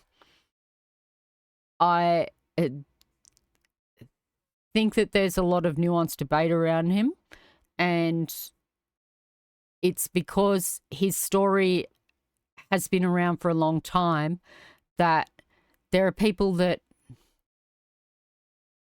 sort of were young children, or maybe, not necessarily not born, but young children when a lot of the stuff went down, and they don't really understand 100% what WikiLeaks and Assange did back in 2010 when they released the diplomatic cables. And they have been, since then, they have been propagandized against it, which is also something else that I want to investigate when we look into misinformation in a future one, in a future stream where we talk about, I think I mentioned this last time, the disinformation campaigns that they create around figures, activist type figures and stuff so that they can discredit them. And that was definitely something that they did to WikiLeaks and Assange. Anyway, let's get into it. I think he said some amazing things. I just wonder if it's a little bit late. Like, I feel like these things, the things that he says a message that the world needed maybe a couple of years ago, and that it may just be too late, but let's listen anyway. Mr. Chairman, he got sick in prison, and they haven't talked about what it is, but he does need to, like, he seems to have some sort of scratchy throat thing. I don't know what it is. They've never discussed it, but we do know that he did get quite sick in prison. All right. Members of the Parliamentary Assembly of the Council of Europe, ladies and gentlemen. The transition from years of confinement in a maximum security prison to being here before the representatives of 46 nations and 700 million people is a profound and a surreal shift. I'll make it. The experience of isolation for years in a small cell is difficult to convey. It strips away one's sense of self, leaving only the raw essence of existence. I am yet not fully equipped to speak about what I have endured, the relentless struggle to stay alive, both physically and mentally, nor can I speak yet about the deaths by hanging, murder, and medical neglect of my fellow prisoners. So he seems to have turned into like an advocate for prisoner rights, which isn't surprising. I apologize in advance if my words falter or if my presentation lacks the polish you might expect from such a distinguished forum. Isolation has taken its toll, which I am trying to unwind, and expressing myself in this setting is a challenge. However, the gravity of this occasion and the weight of the issues at hand compel me to set aside my reservations and speak to you directly. What a great man. What a great man. What a hero. And come out even though he's still so badly affected. Like, he has PTSD. Shouldn't need to come out here and speak to all of us. And he still did it anyway because it had to be done. I have traveled a long way, literally and figuratively, to be before you today. Before our discussion, remember, he's in France. Any questions you might have, I wish to thank PACE for its 2020 resolution. PACE being the Parliamentary Assembly of... We did it before, PACE. Yeah, PACE. And then we wrote PACE Europe. Come on, Google. Don't you remember what I wrote? Okay, Parliamentary Assembly of the Council of Europe. Which stated that my imprisonment set a dangerous precedent for journalists and noted that the UN Special Rapporteur on Torture called for my release. I'm also grateful for PACE's 2021 statement, expressing concern over credible reports that US officials discussed my assassination, again calling for my prompt release. And I commend the Legal Affairs and Human Rights Committee for commissioning a renowned rapporteur, Suna Iversdottir, to investigate the circumstances surrounding my detention and conviction and the consequent implications for human rights.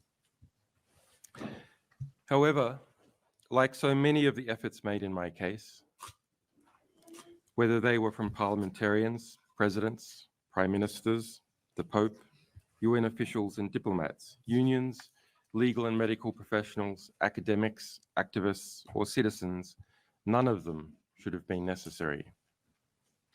None of the statements, resolutions, reports, films, articles, events, fundraisers, protests, and letters over the last 14 years should have been necessary. But all of them were necessary because without them, I never would have seen the light of day. This unprecedented global effort was needed because the legal protections that did exist, many existed only on paper, were not effective in any remotely reasonable time. I eventually chose freedom over unrealizable justice after being detained for years and facing a 175-year sentence with no effective remedy. Justice. And he can better fight for justice and for all of our justice and freedom if he's free. So he sort of had to compromise a little, I guess. For me, is now precluded, as the US government insisted in writing into its plea agreement that I cannot file a case at the European Court of Human Rights or even a Freedom of Information Act request over what it did to me as a result of its extradition request. I want to be totally clear. I am not free today because the system worked. I am free today after years of incarceration because I pled guilty to journalism. I pled guilty to seeking information from a source. I pled guilty to obtaining information from a source. And I pled guilty to informing the public what that information was. I did not plead guilty to anything else. I hope my testimony today can serve to highlight the weaknesses of the existing safeguards and to help those whose cases are less visible but who are equally vulnerable. As I emerge from the dungeon of Belmarsh, the truth now seems less discernible, and I regret how much ground has been lost during that time period, how expressing the truth has been undermined, attacked, weakened, and diminished. So much has changed since 2010 in this space. And remember, WikiLeaks have never published anything false. They're the only news outlet with 100% fact, like everything they've ever done. It's 100% correct. Never been false. See more impunity, more secrecy, more retaliation for telling the truth, and more self-censorship. It is hard not to draw a line from the US government's prosecution of me. It's crossing the Rubicon by internationally criminalizing journalism to the chilled climate for freedom of expression that exists now. And that's it. We've been talking about how traditional media has, you know, become like just a shell of what it used to be.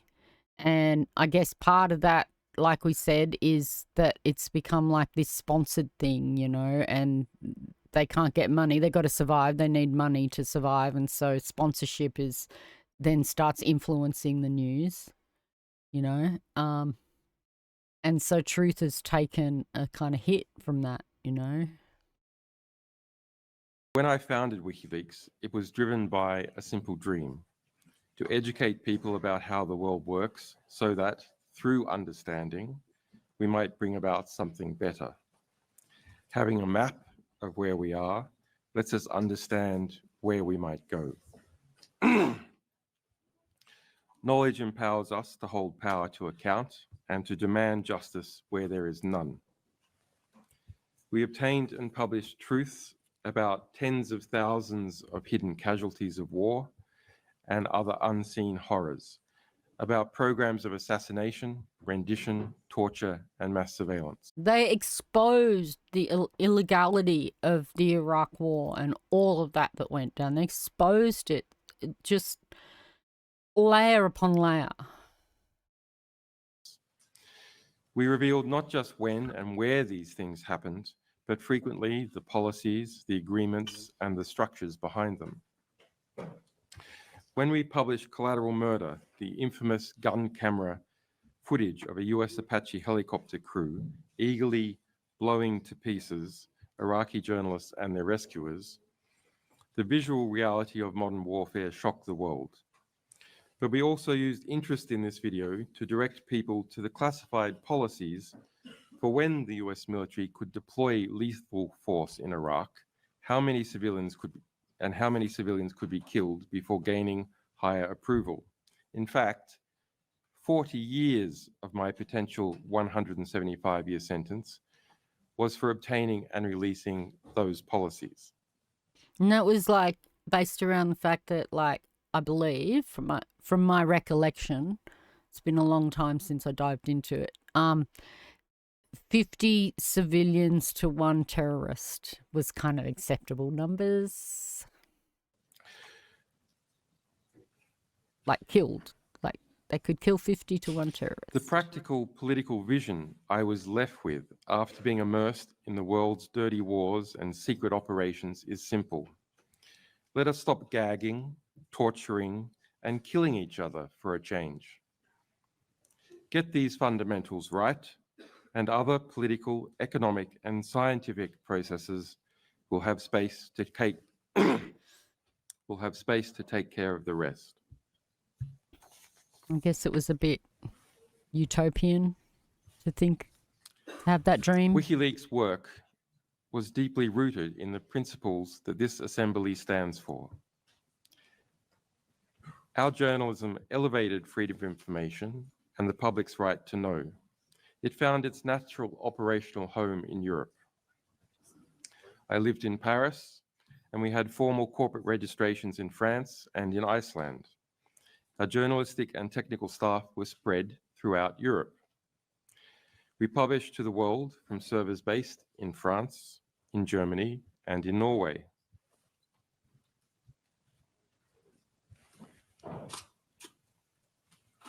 But 14 years ago, the United States military arrested one of our alleged whistleblowers, Private First Class Manning, a US intelligence analyst based in Iraq.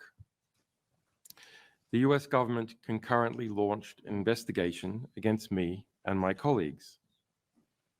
The US government illicitly sent planes of agents to Iceland, paid bribes to an informer to steal our legal and journalistic work product, and without formal process, pressured banks and financial services to block our subscriptions and to freeze our accounts. You weren't even allowed to donate to them. You had to donate through because I managed to get a donation in before they blocked it, but they blocked Visa, MasterCard, PayPal, everything. You couldn't donate to WikiLeaks. The UK government took part in some of this retribution. It admitted at the European Court of Human Rights that it had unlawfully spied on my UK lawyers during this time.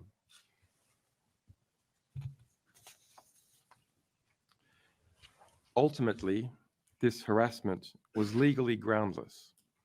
President Obama's Justice Department chose not to indict me, recognizing that no crime had been committed.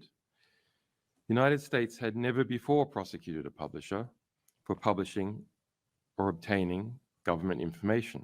Even in the Vietnam War. To do so would require a radical and ominous reinterpretation of the US Constitution. Even in the Cold War. So this was the first time that they went after a journalist especially with this Espionage Act.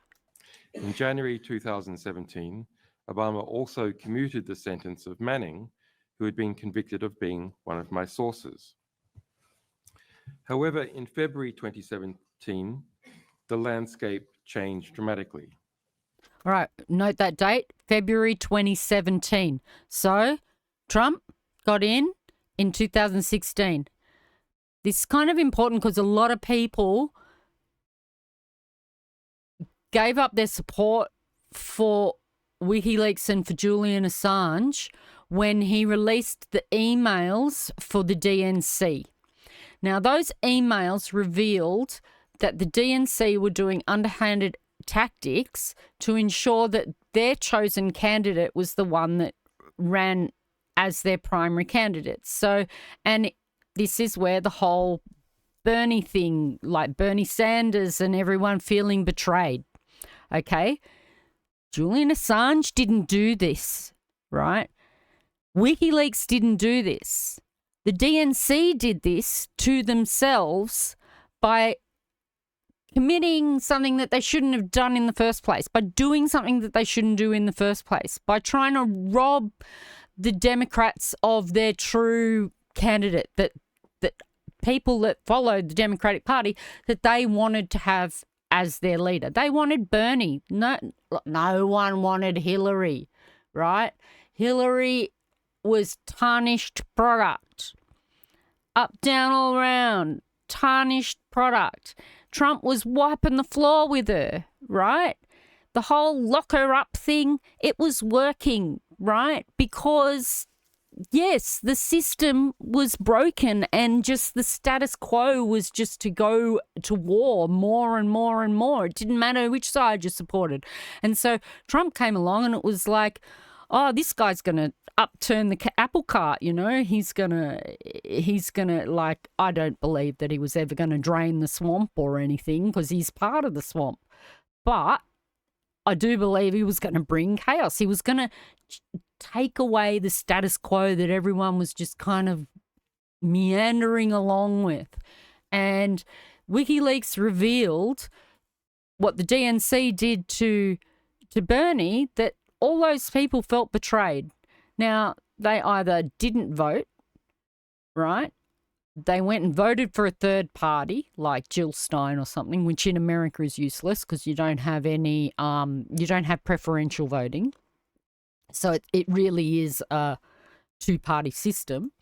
And so, sure, she got the popular vote, but that damn electoral college, however, I don't even understand that thing, but the electoral college, you know, decided Trump. Okay, so you got Trump.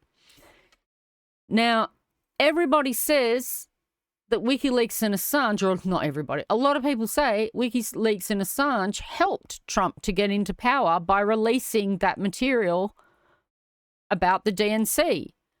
But if they hadn't done that to begin with, you know, if they were doing the right thing by their party in the first place, there would have been nothing to leak. There would have been nothing to reveal, right?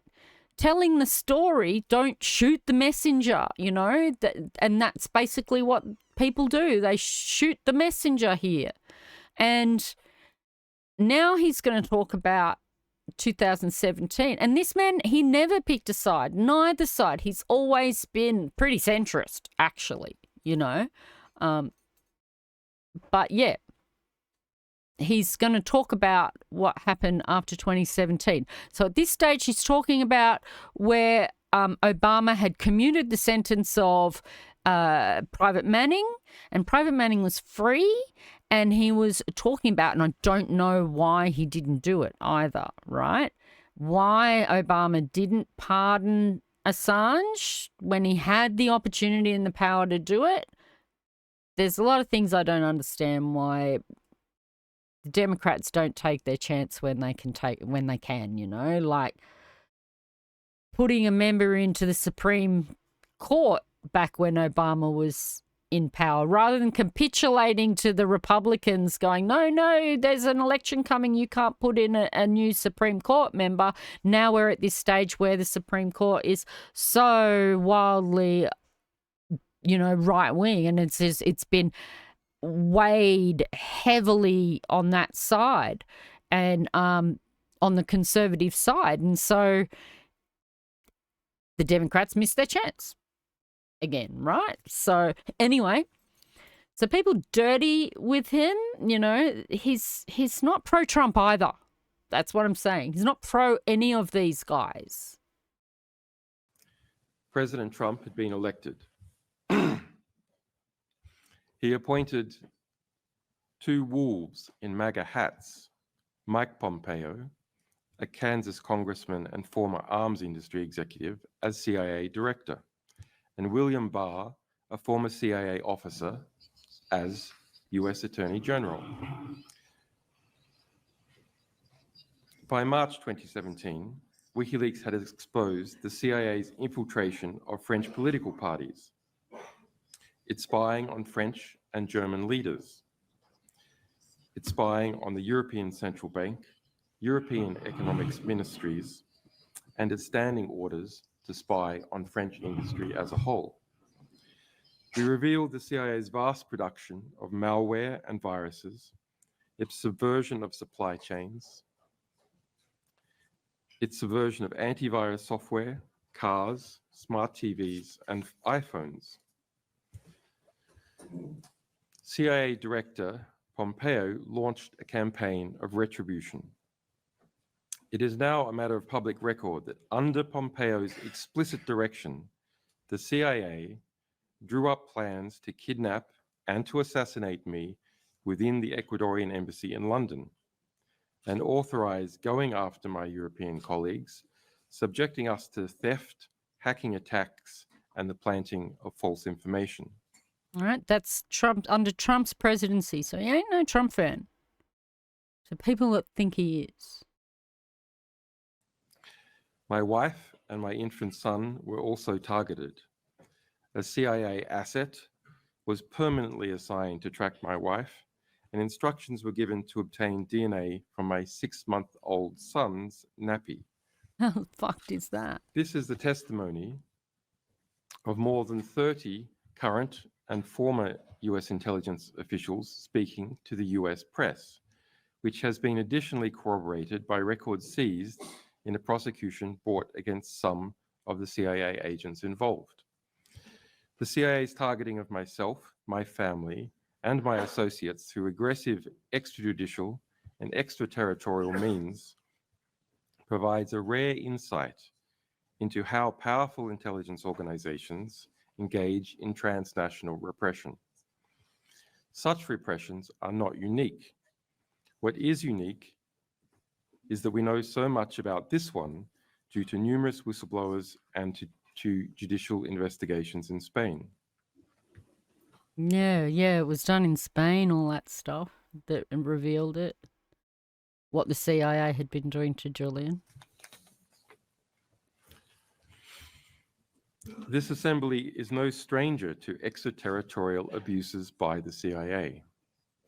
Pace's groundbreaking report on CIA renditions in Europe exposed how the CIA operated secret detention centers and conducted unlawful renditions on European soil, violating human rights and international law. In February this year, the alleged source of some of our CIA revelations, former CIA officer Joshua Schulte, was sentenced to 40 years in prison under conditions of extreme isolation. His windows are blacked out, and a white noise machine plays 24 hours a day over his door so that he cannot even shout through it. How horrifying. That's the whistleblower.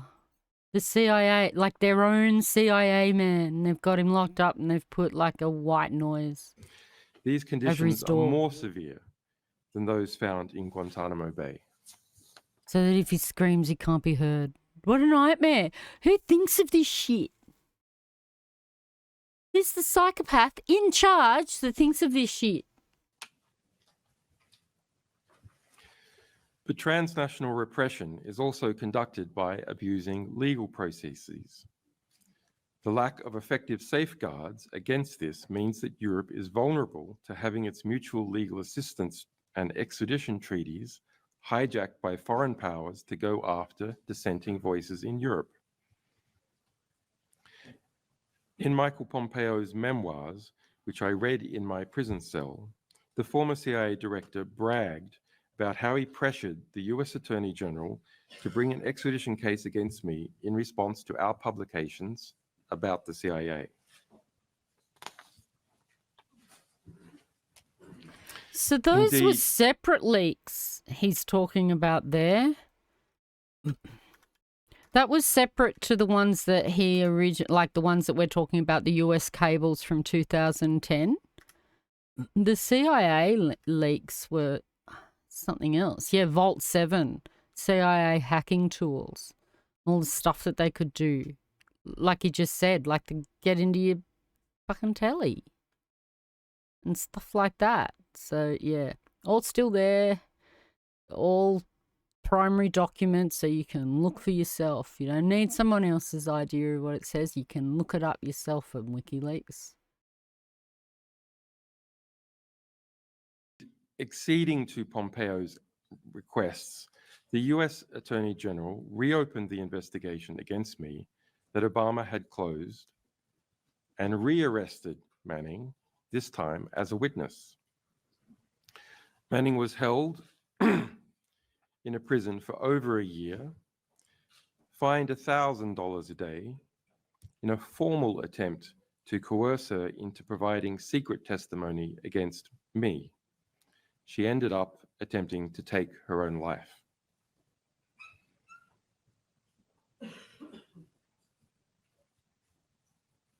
We usually think of attempts to force journalists to testify against their sources. But Manning was now a source being forced to testify against their journalist. By December 2017, CIA Director Pompeo had got his way, and the US government issued a warrant to the UK for my extradition. The UK government kept the warrant secret from the public for 2 more years, while it, the US government, and the new president of Ecuador moved to shape the political, the legal, and the diplomatic grounds for my arrest. We were talking about Ecuador and how it changed, remember? In the last stream, I believe it was, and that's what I'm talking about there. And I believe that there might have been some like coercion going on here. We'll give you some money if you perhaps cooperate with getting Assange out of your embassy.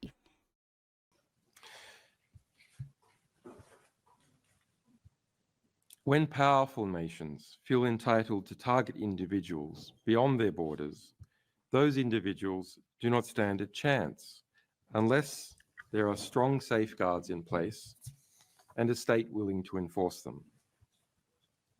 Without this, no individual has a hope of defending themselves against the vast resources that a state aggressor can deploy. Actually update that. If the situation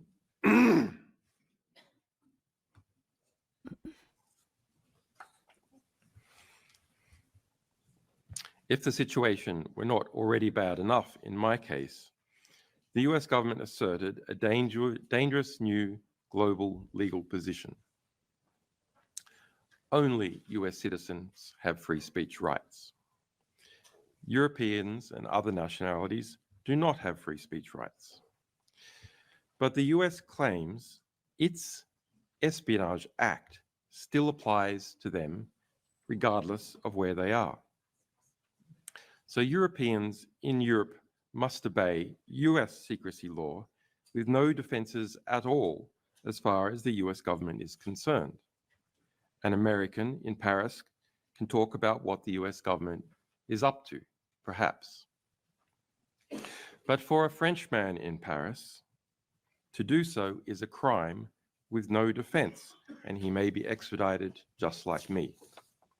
Right, so that's heaps important, that point that he just made, because he was never in the United States when all these warrants and this espionage shit and all of that got, and he was sort of, these warrants were put out for his arrest, right? He never went to the US. So how can he break a US law and be extradited to the US if he was never, he went there at some stage, but not when he committed this so-called crime, right? So it wasn't something that he did while on their land, and what he's basically saying is that, and the UK cooperated with this, remember, that if the US decides that they don't want you to say something about them, it doesn't matter whether you've been in their country or not. The Espionage Act, their Espionage Act, it applies globally, and that they'll be able to just extradite someone from a cooperative country, say like the UK, if they demand it, even if you haven't been there. And this is such a dystopian idea of what was intended for that act, for the Espionage Act, and for the where we are. Likely ban evader.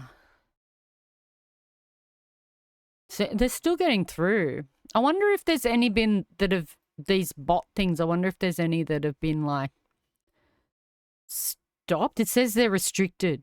I wonder if it gave them like that time thing that I said, like a timeout.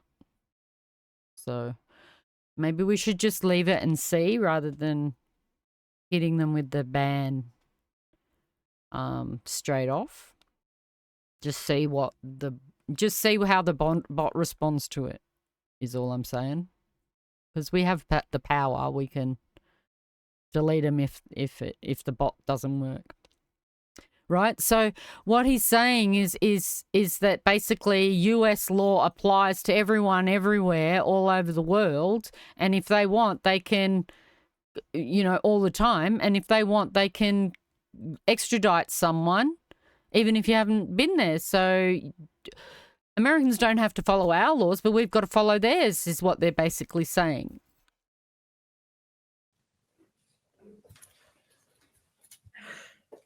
Now that one foreign government has formally asserted that Europeans have no free speech rights, a dangerous precedent has been set. Other powerful states will inevitably follow suit. Just talking about the UK. The war in Ukraine has already seen the criminalisation, I guess, by extension, Sweden? Of journalists in Russia. But based on the precedent set in my extradition, there is nothing to stop Russia, or indeed any other state, from targeting European journalists, publishers, or even social media users by claiming that their domestic secrecy laws have been violated. That's right. What if America decides, I don't know, that we can't say these things? We're not allowed. Like, we really don't have actual free speech protections in Australia, not the same way that it's written into the American Constitution. The only protected free speech that really exists is political free speech. So you can, but everything's political these days, but it's still like, so technically you're allowed to make commentary about politics and politicians and stuff, and that's pretty much the only free speech that has been ruled on in a court of law in Australia. Of course, a couple of years ago, one politician took Friendly Geordies, a Australian YouTuber, to court and won, and took Google to court as well and won. And so that has kind of put a bit of a unknown over exactly whether we even have that as a freedom of speech anymore, political freedom of speech, So, yeah. But if they were to decide in the United States that you can't say something in particular, I mean, it's a free speech thing, but who knows? They're going way backwards. And they decide that some popular influencer or something is saying something they don't like, they could just, and they're never even been to the US, they could extradite them because they've been broken US law. I know I'm sort of roting on that point, but it's true. This is the precedent they have set with this whole case.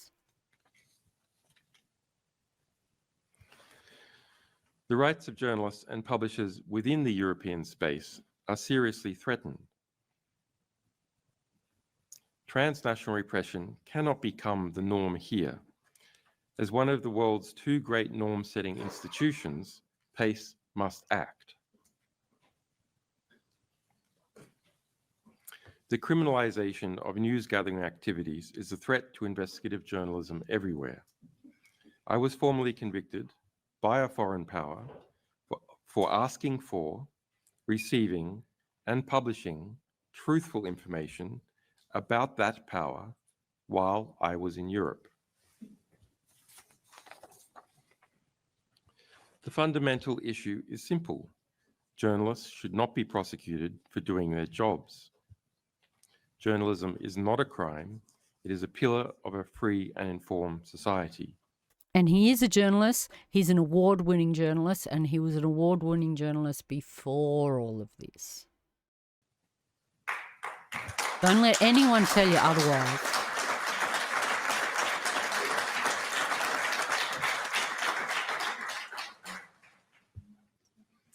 Mr. Chairman, distinguished delegates, if Europe is to have a future where the freedom to speak and the freedom to publish the truth are not privileges enjoyed by a few, but rights guaranteed to all, then it must act so that what has happened in my case never happens to anyone else.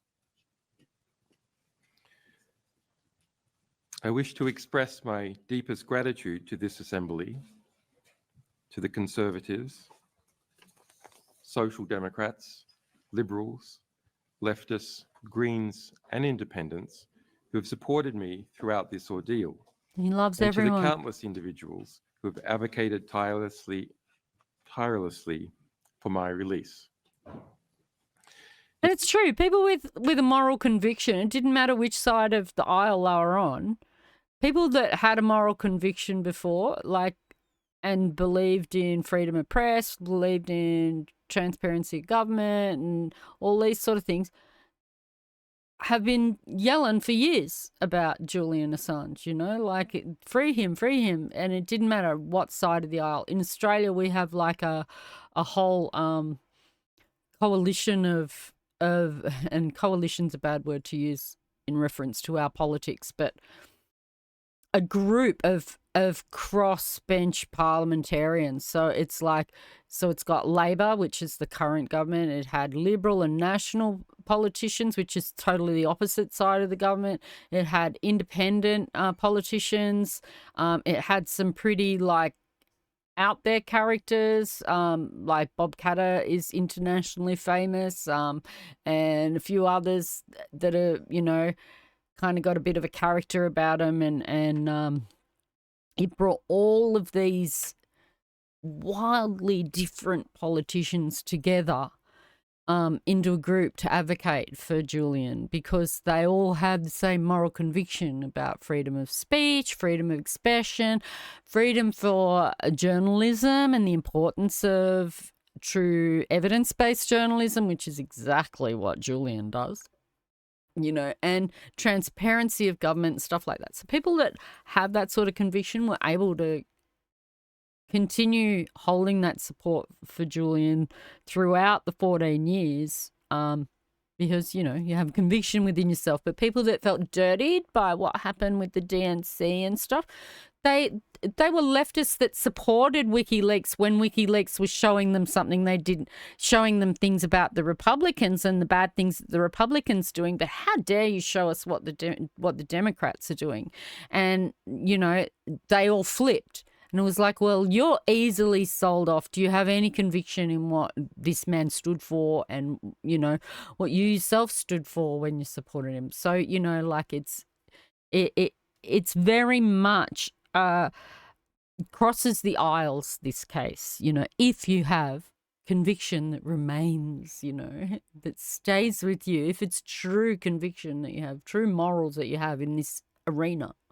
It is heartening to know that in a world often divided by ideology and interests, there remains a shared commitment to the protection of essential human liberties.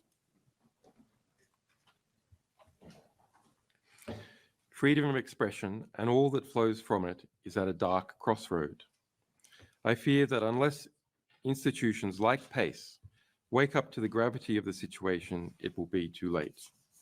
It's so good to hear him speak on this issue that we have, the division and stuff like that. I have been dying to hear his opinion on how shit has been going down, like, and how you go into the YouTube comments of, like, I don't know, some fluffy makeup video or something, and there'll be everybody fighting in there over it. It's a makeup video. There's like a cat video, you know, and there are people fighting in the comments. It's insane. It's insane. And like, so it's really good to hear him speak on it. I've been waiting so long to hear him speak on this whole issue. Let us all commit to doing our part to ensure that the light of freedom never dims, that the pursuit of truth will live on, and that the voices of the many are not silenced by the interests of the few. I'm just trying to do that in Australia. With this misinformation law that got posed.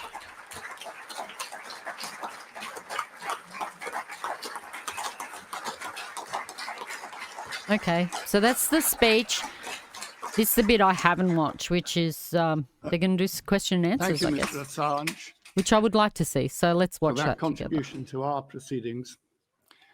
I will now open the floor to members of the committee. I would remind everyone that questions can only be raised by members of the Committee of Legal Affairs and Human Rights. As I indicated before we began, I will allow one question from each member and give the floor back to Mr. Assange to reply to each of the questions. Mr. Assange, we're not entirely familiar with the plea that you were made to enter into. And if there are questions asked which you feel it would not be appropriate to answer, please don't hesitate to indicate, and that will be understood. Could I call upon Like I Ms. said, Baird? I'm absolutely surprised he's even there. I guess it maybe because I mean it is an investigation into his treatment in custody and all around this whole affair, and so I guess I get it. But like I said, he must be he's just like only still recovering. He's still recovering. He's still recovering. I just want him out there with his family. Thank you. Yeah, thank you very much. Cuddling his kids. For being with us, kissing his wife. for sharing your testimony. As far as I understood, neither UK courts nor the European Court of Human Rights got any final decision in your case. On the one hand, I would like very personally to know how this feels for you, and on the other case, I would like to know whether you have any suggestions systematically, legally, how cases like yours could really be settled in a legal system that works correctly and properly.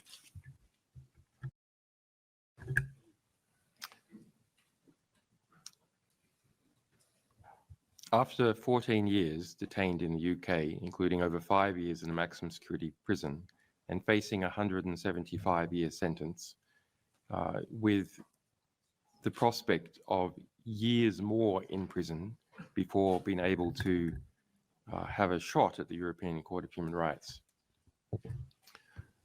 I accepted a plea offer from the United States that would release me from prison immediately.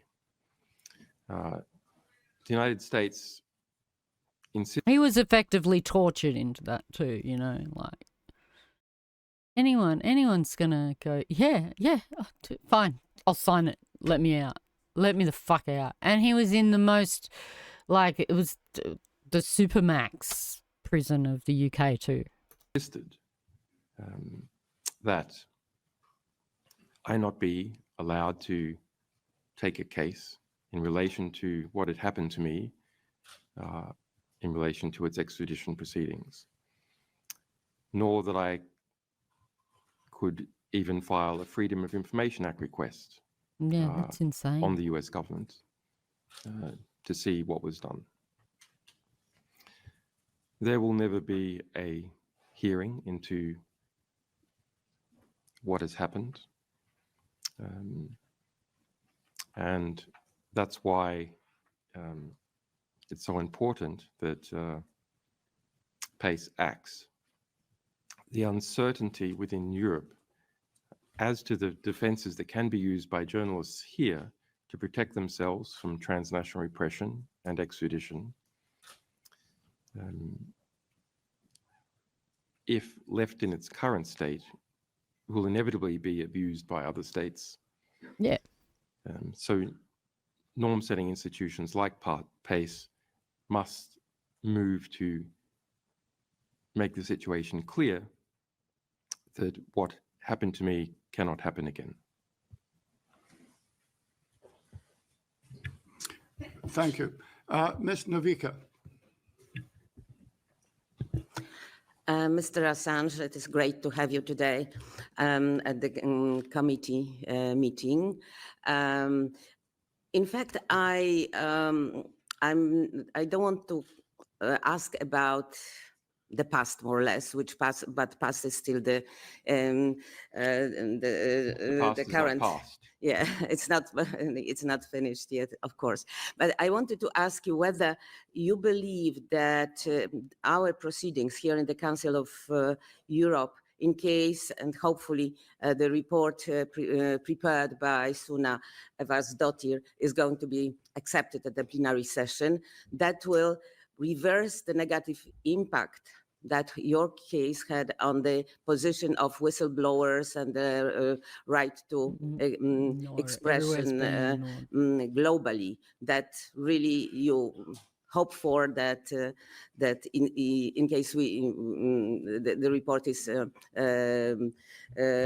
going to be accepted, and your visit here to Parliament will, in a way, will have this positive aspect and will improve the situation in this regard of the rights of journalists and so on. But but also I would like to add how you visualize your life now after your case. I'm not asking very much about your private plans, but in general, what do you think? What you are planning to do? Basically, thank you. That's a question. What are you going to do now? I am here because I believe it is an essential first step for PACE to act, to get the ball rolling, to address the problems of transnational repression, and also to make it clear that national security journalism is possible within European borders. As for my readaptation to the big wide world outside of house arrest and embassy siege and maximum security prison, it sure takes some adjustment. It's not simply the spooky sound of electric cars. They are very spooky. But it's okay. Electric cars are spooky. Isn't that interesting? The things that people that have been away from society sort of like grasp onto when they come out, I guess, you know? It is also the change in the society.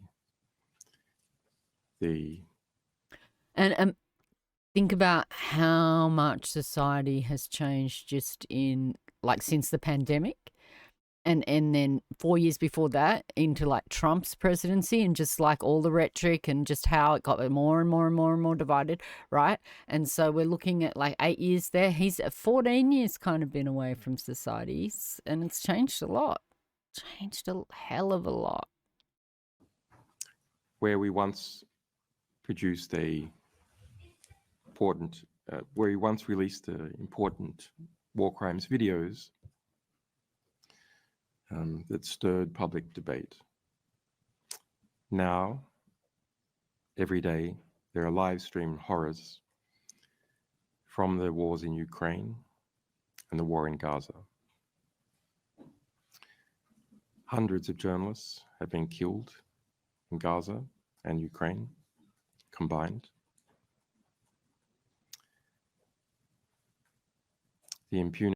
More than any other conflict that has ever happened in history, journalists have been killed in Gaza. Impunity seems to mount, and it is still uncertain what we can do about it.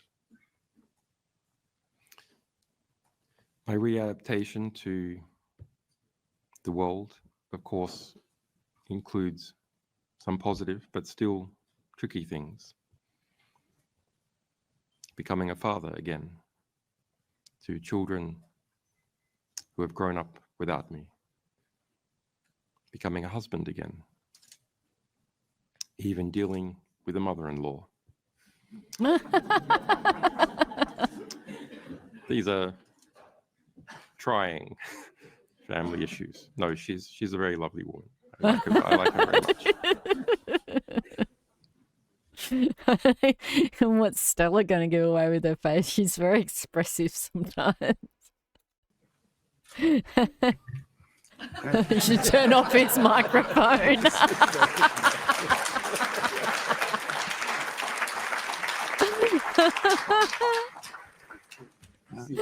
Thank you, Mrs. Assange. Could I call upon Mr. Kleinwacher, please?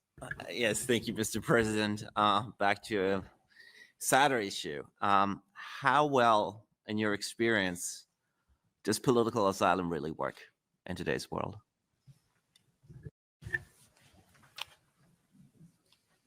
Political asylum is an absolutely essential relief valve for human rights abuses within states. That people can leave a state that is persecuting them not only saves individual lives, it provides a mechanism where journalists can continue to report on their societies after they have been hounded out. Ultimately, the threat of people leaving a state is what, in the final analysis, controls its behavior. We have seen examples in history of states that made it difficult or impossible for people to leave. And we can see how the situation for people living there collapsed. There must be competition between states to be good places for people to live and to work.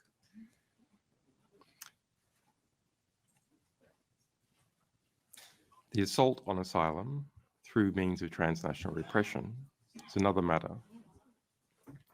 In my case, it was difficult to find a state that would give asylum that I was able to get to. There is a... I remember it so much. We were all trying to come up with ways to disguise him and get him to the airport in disguise so that he could escape and come back to Australia.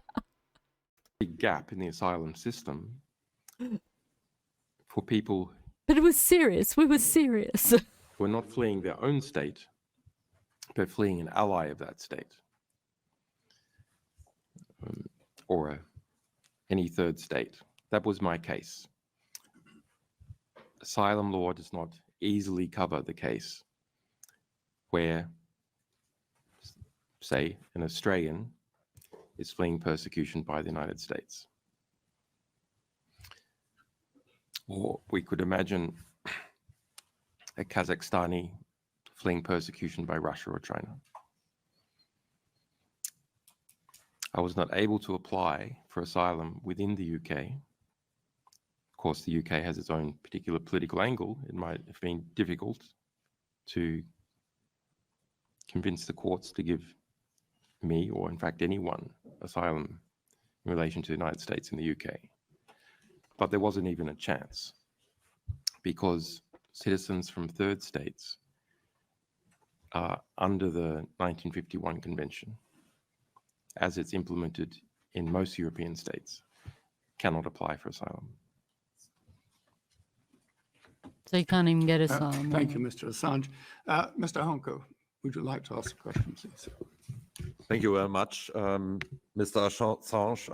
I'm so happy to see you here, to see Stella as well, and thank you for reminding what PACE did in the last 4 years, starting with the hearing we had in January 2020 with your father, John Shipton, with Niels Melzer, the UN General Rapporteur on torture, and very important other persons. And 3 times, I think this assembly made a clear position calling for the prompt release. And I think this assembly can a bit be proud of it because it failed in other international state organizations. There were attempts as well in the See, what he's saying's true. Like, they did make an effort, these places, and there was some other international, like even the UN advocated for Julian's release and pardon. But I guess what it made stark is what we all know today, especially when we look at what's happening in Israel and Gaza and with Lebanon and everything, that these international organizations, well, I believe they're actually fairly important. You know, we are one world and should be cooperating and communicating with each other. It kind of showed this case and the Israel situation really brings to the forefront just how powerless these and I don't want to say useless, but because I'm kind of grasping for what word I'm looking for, but powerless, I guess, is it. That these international organizations have, you know, that they're if a state wants to just ignore them, they do. And it seems that today no one cares if they look like shit for it either, you know? Like, no one seems to care if it makes them look bad, if it wrecks the reputation of the country. People just barrel on anyway. And I mean, of course, I'm talking here about the governments and stuff and the people in charge of that machine. European Union Parliament, in the OSCE, but none of those could had enough courage to make a clear statement. Many didn't want to make a statement. But like I said, the UN did. UN, if that's not the most powerful like nation, that's like all the nations, and even they said let them go, and they just been no, fuck it, no, we don't want to do that.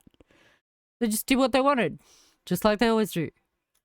Not enough geopolitical diversity. Sorry? Perhaps not enough geopolitical diversity. Maybe. So I'm very happy. Maybe a question on the extra juridical repression you talked about in the end, because this is one of the most shocking for me, that there is a law in the US on freedom of speech, which is not for other citizens, but there are laws that can be applied to other citizens. What could we do as Parliamentary Assembly or as Council of Europe, of European states, to counter this? Thank you, Mr. Hunke. Mr. Assange. I'm putting some heavy questions on a dude that's just got out of prison. Like, I can't believe he's there. The energy that it would be sapping, he must be so exhausted. How do we solve it? Assange, help us. Save us. You're an angel. In the final UK High Court case, which I won, he did, and the US appealed against,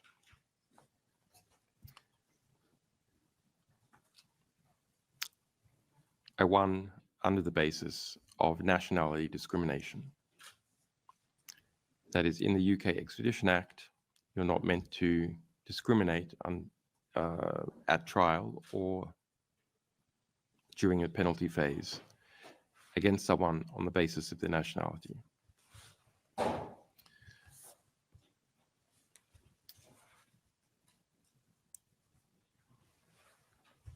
The US tried different tricks to get around that in the UK system, and it was uncertain whether I or the United States would ultimately prevail. However, there is nothing in the European Charter that prevents nationality in relation to extradition. What did he say? This is a small protection. It was hard to use within the UK Extradition Act. But it's not clear that it exists in most European states.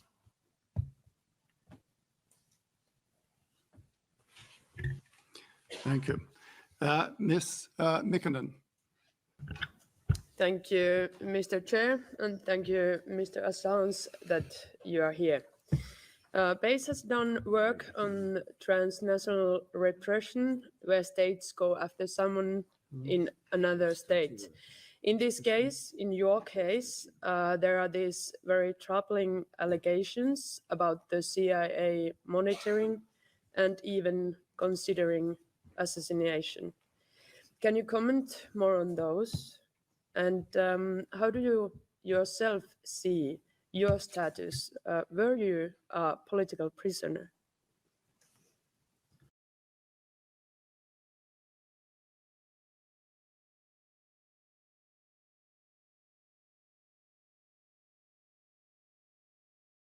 The first part of your question was about the CIA. The second part was about, do I see myself as a political prisoner? Answering the first one first, yes, I was a political prisoner. The political basis for the US government's retributive acts against me was in relation to publishing the truth about what the US government had done. Then in a formal legal sense, once the US proceeded with its legal retribution, it used the Espionage Act, a classic political offense. In relation to the CIA's campaign of transnational repression against WikiLeaks,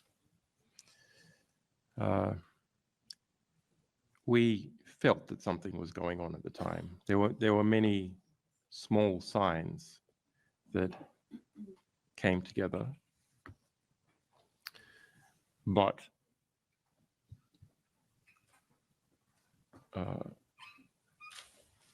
having an ominous feeling and some subtly put tips from a whistleblower in one of the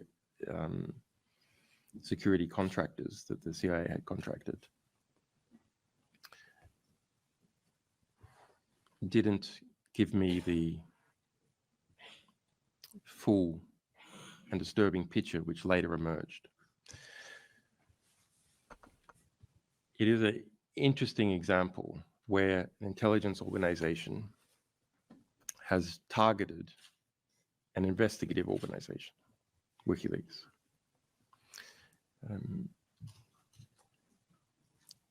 As a result of our investigations, a criminal case in Spain, and in particular, work done by US journalists, which under the precedent that has been established in my case might well now be themselves criminal. Detailed information about the actions of the CIA came out. Those details involved the testimony of more than 30 current or former US intelligence officials. There are two resulting processes: a criminal case in Spain with a number of victims, including my wife, my son, people who came to visit me at the embassy, lawyers, journalists, and a civil suit in the United States against the CIA.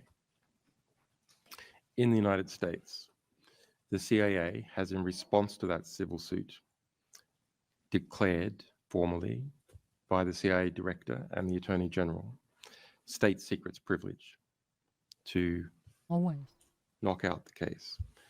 They don't even claim have to is testify. that the CIA may have a defense, but that defense is classified.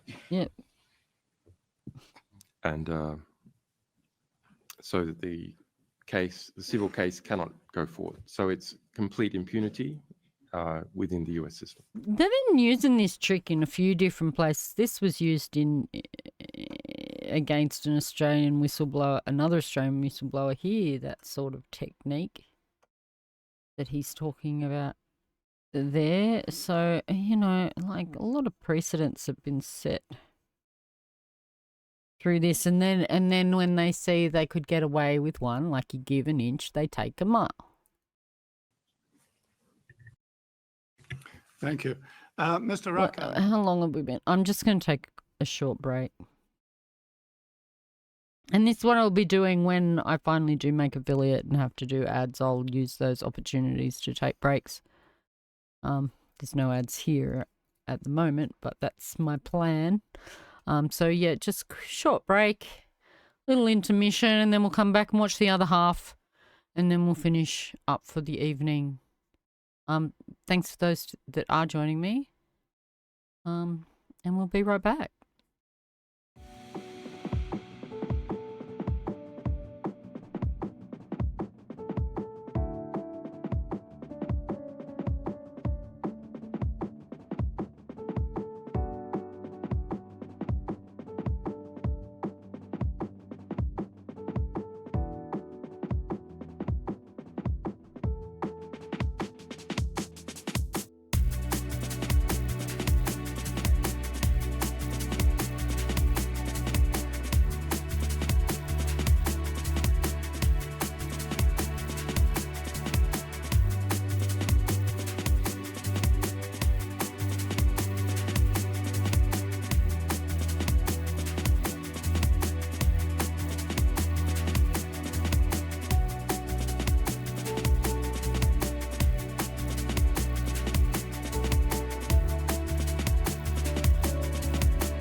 All right. We're back from intermission at the end of this. I hope it actually shows the full thing because this is only 113 minutes. Oh dear, I pressed something. This one's 137 and this is actual pace from Pace themselves.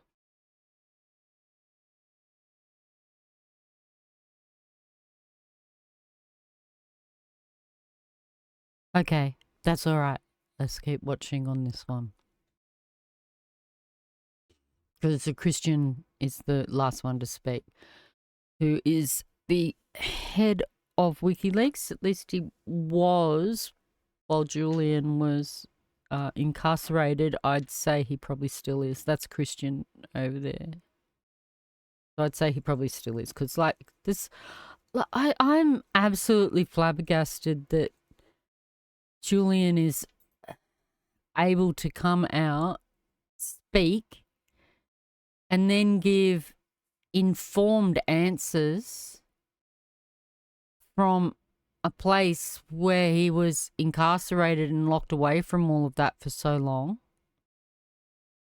You know, and that I just would have given in to the exhaustion. I just would have gone, nah, fucking leave me alone. Leave me alone. Could I invite you to ask a question? Mr. Assange, if you could go back in time, would you do everything the same? And if not, what would you do differently? Oh my. I'm not asking just in the terms of personal cost that you suffered, but also in terms of effectiveness or impact of what you tried to do. Thank you. Oh. This is a very deep question. Yeah. About great question. Free will. Why do people do things when they do them? Looking back, we were often constrained by our resources, the number of staff, by secrecy that was necessary to protect our sources.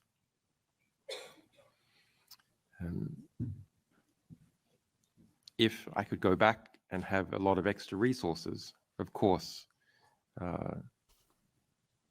political approaches, media approaches could have maximized even further the impact of the revelations that we made.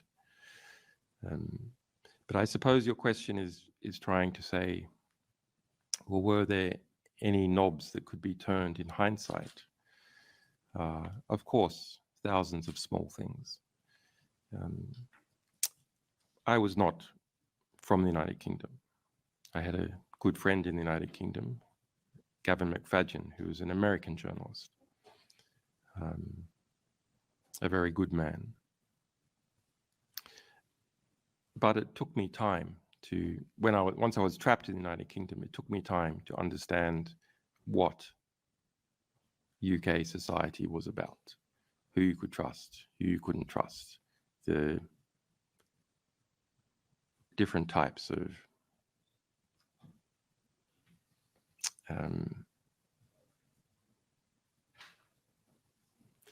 maneuvers that are made in that society. And there are different media partners that perhaps we could have chosen differently. Ooh, I wonder who they would have been. I wonder if he would have rejected The Guardian. Like, I don't know. Who else would you fucking choose? That's wild. That's wild. Oh, man, he's just so considered in everything he's saying too. Thank you. Mr. Chope, could I invite you to address a question? You were the subject of a European arrest warrant issued by Sweden. To what extent do you think that European arrest warrants are being used as tools of repression? And to what extent do you think the rules could be changed so that they can no longer be used for that purpose? The European arrest warrant system was introduced post-September 11 with the political rationale that it would be used for the fast transfer of Muslim terrorists between European states. The first European arrest warrant that was issued by Sweden for a drunk driver. We must understand that when we pick a disfavored group, Muslims at that time, and say, well, this repressive legislation, it's only going to be for them. Inevitably, bureaucrats, elements of the security state will seize upon those measures and apply them more broadly. Yeah, that's what we were talking about Injustice earlier. to one person spreads soon enough to most people.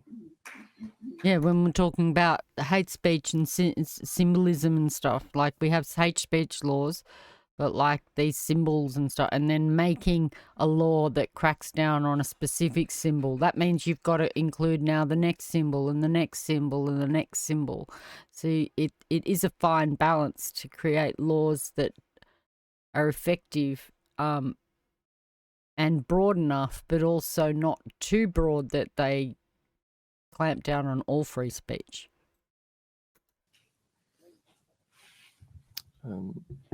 I don't know the statistics on how often arrest warrants are abused.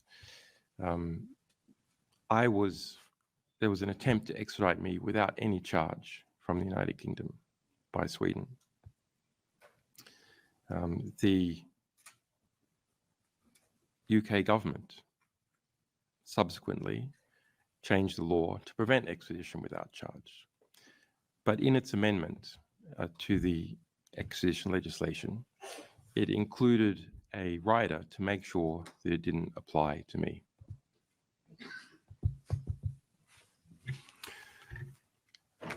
Thank you. Mr. Crookton, could I invite you to address a question to Mr. Assange? Thank you. Thank you very much. Thank you very much, Mr. Assange, for all the answers to many of our questions. I am, like many of my colleagues here, very happy to see you here and knowing you out of prison. You were imprisoned, you said rightly, for doing your job, a job that we all here expect you to do, namely being a journalist. You investigated and you published your findings.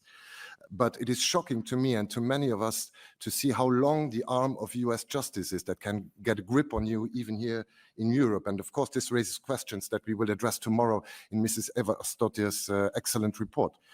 But can I ask you a personal question?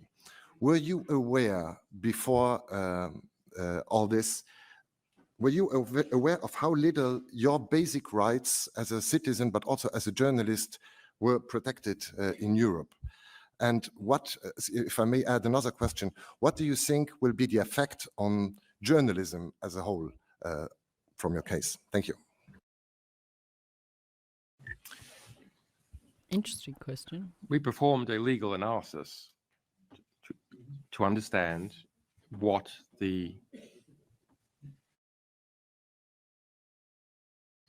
for publishing documents from a number of different countries, including the United States.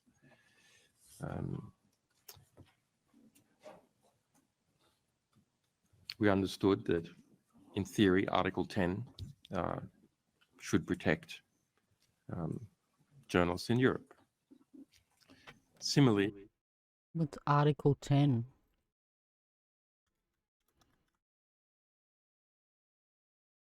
Is it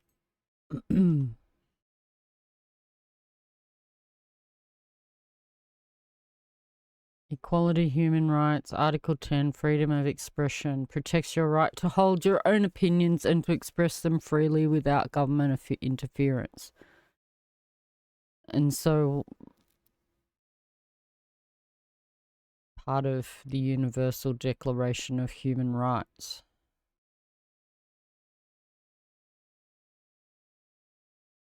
And who's signatories to that then? So it's the Universal Declaration of Human Rights. I'm guessing the US is a signatory to that, and Europe, like, so signatories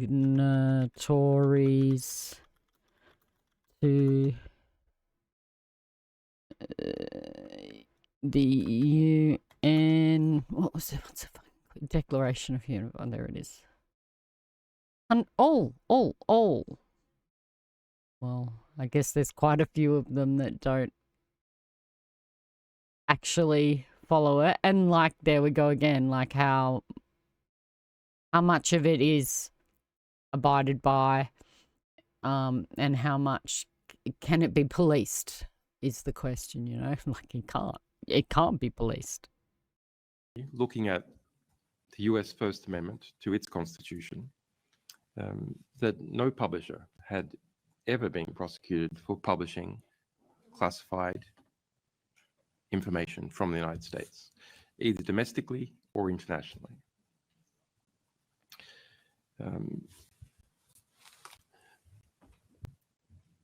I expected some kind of harassment legal process. I was prepared to fight for that. I believe the value of these publications was such that it's okay to have that fight, and that we would prevail because we had understood what was legally possible. And because back then we believed that journalists had that right. So there's no reason for him to, like he says, his case sets a precedent. Back then we believed that was a right that journalists had to investigate and to expose government. That's the whole point of their existence, is to expose like corruption, go and tell us what's happening. That's the whole point of journalists. Some of these journalists that we listen to today, I wonder how they even managed to, like, what did they learn at uni? Because that ain't what I learned about, like, what journalism is. Anyway, we're getting off.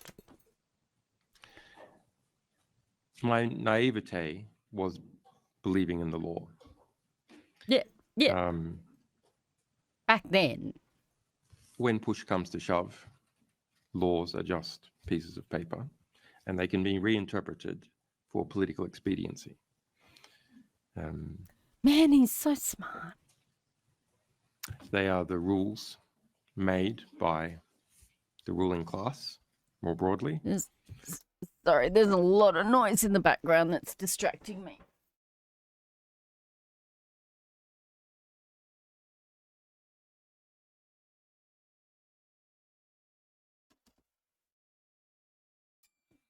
That's the thing about me as a streamer. I plan not to be the streamer that just walks away and leaves someone else's video running. That's not what you're watching me for. All right? So when I walk away, you're either going to get my pause screen, you know, because you're not going to have the video running. All right? I want to watch it too. And if those rules don't suit what it wants to do, it reinterprets them or hopefully changes them, which is clearer. In the case of the United States, we angered one of the constituent powers of the United States, the intelligence sector, the security state, the secrecy state. And the defense and government with the cables. I guess It was powerful enough to push for a reinterpretation of the US Constitution. The US First Amendment seems pretty black and white to me. It's very short. It says the Congress shall make no law restricting speech or the press.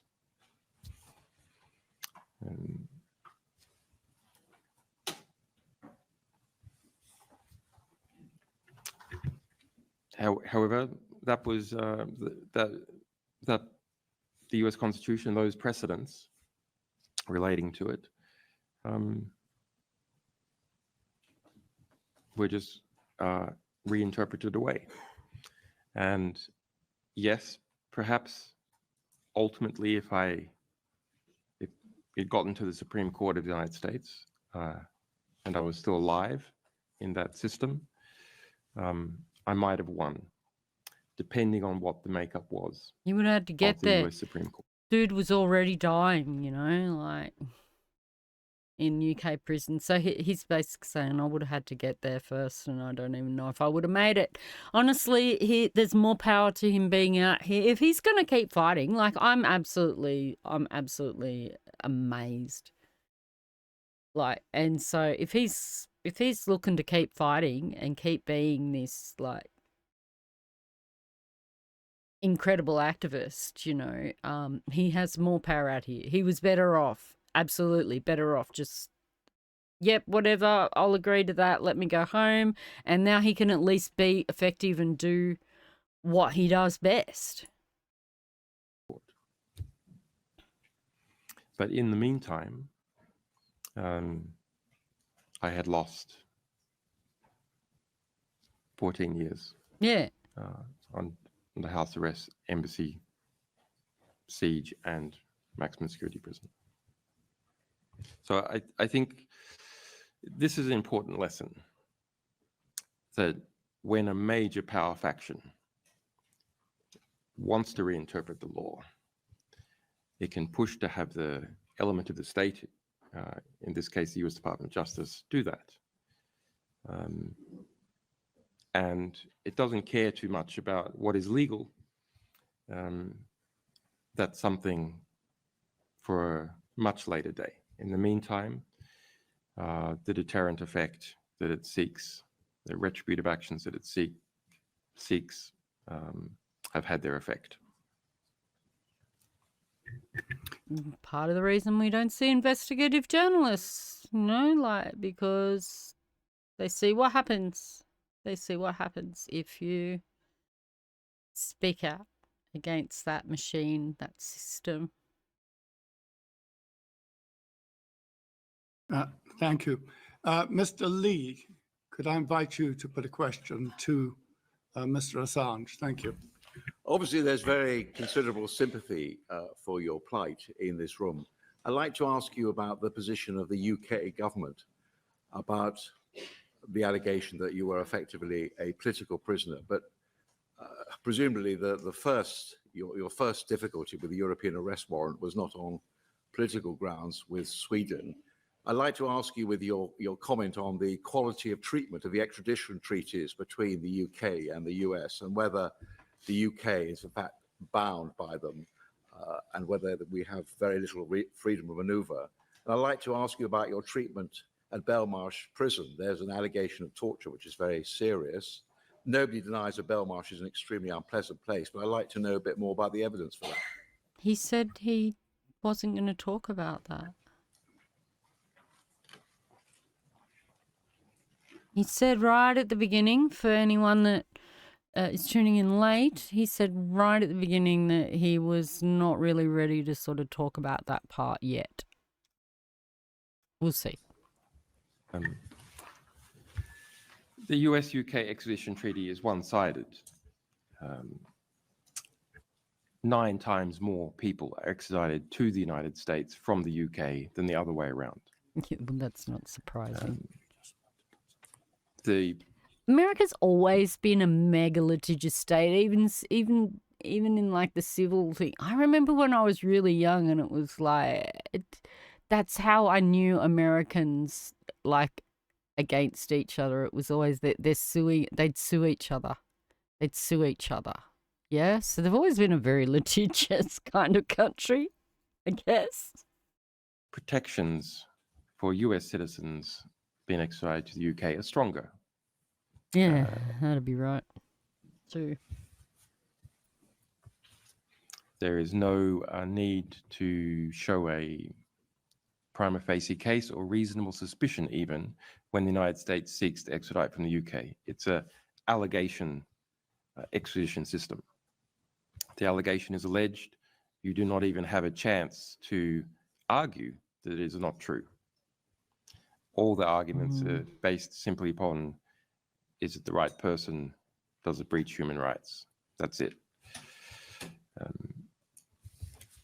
That said, I do not think in any way that UK judges are compelled to extradite most people, and particularly journalists, to the United States. Some judges in the UK found in my favour at different stages in that process. Other judges did not. But all judges, whether they were finding in my favour or not in the United Kingdom, showed extraordinary deference to the United States, engaged in astonishing intellectual backflips, just rolling over for them to allow the United States to have its way. It's so weird, and it's a question we've been asking for basically 14 years. Like, why? Why are all these countries just giving into the United States? Like, it's not like no one's going to get bombed over this. So I don't understand. Like, they weren't going to cut their ties alliance with the UK. You know, like, I get they've got a cooperative relationship, but like, it's just... No, that's not what was going to happen over this. Maybe it was. I don't know. They don't seem to have much regard for their allies, do they? On my extradition and in relation to setting precedents that occurred in my case more broadly. That's, to my mind, a function of the selection of UK judges, the narrow section of British society from which they come, their deep engagement with the UK establishment. It was almost like they didn't recognise their own sovereignty. The UK didn't recognise their own legal sovereignty. It was just really weird. And the UK establishment's deep engagement with the United States, whether that's in the intelligence sector. Maybe it doesn't exist BAE, anymore. Which is now the largest manufacturer in the United Kingdom, a weapons company, BP, Shell, and some of the major banks. The United Kingdom's establishment is made up out of people who have benefited from that system for a long period of time. And almost all judges are from it. They don't need to be told explicitly what to do. They understand what is good for that cohort. Yeah. And what is good for that cohort is keeping a good relationship with the United States government. They already act in the interests of that cohort. And so the interest is not in maintaining the sovereignty of their law. They don't even give a shit about that anyway. All they care about is having rule over us. Belmarsh, President. Thank you. Mr. Lee, as I indicated earlier, one question from each member of the committee. Thank you. Mr. Efterton. And we chose the question we were going to answer. I'm very glad and very happy seeing you free man, Mr. Assange. That was Constantine. And I think that one of the major lessons learned from your experience and the treatment you had is that the misuse of a legal process, the arbitrary application of a legislation may render it a mean or a tool of repression or an incitation to silence. Can I have your comments on that, please?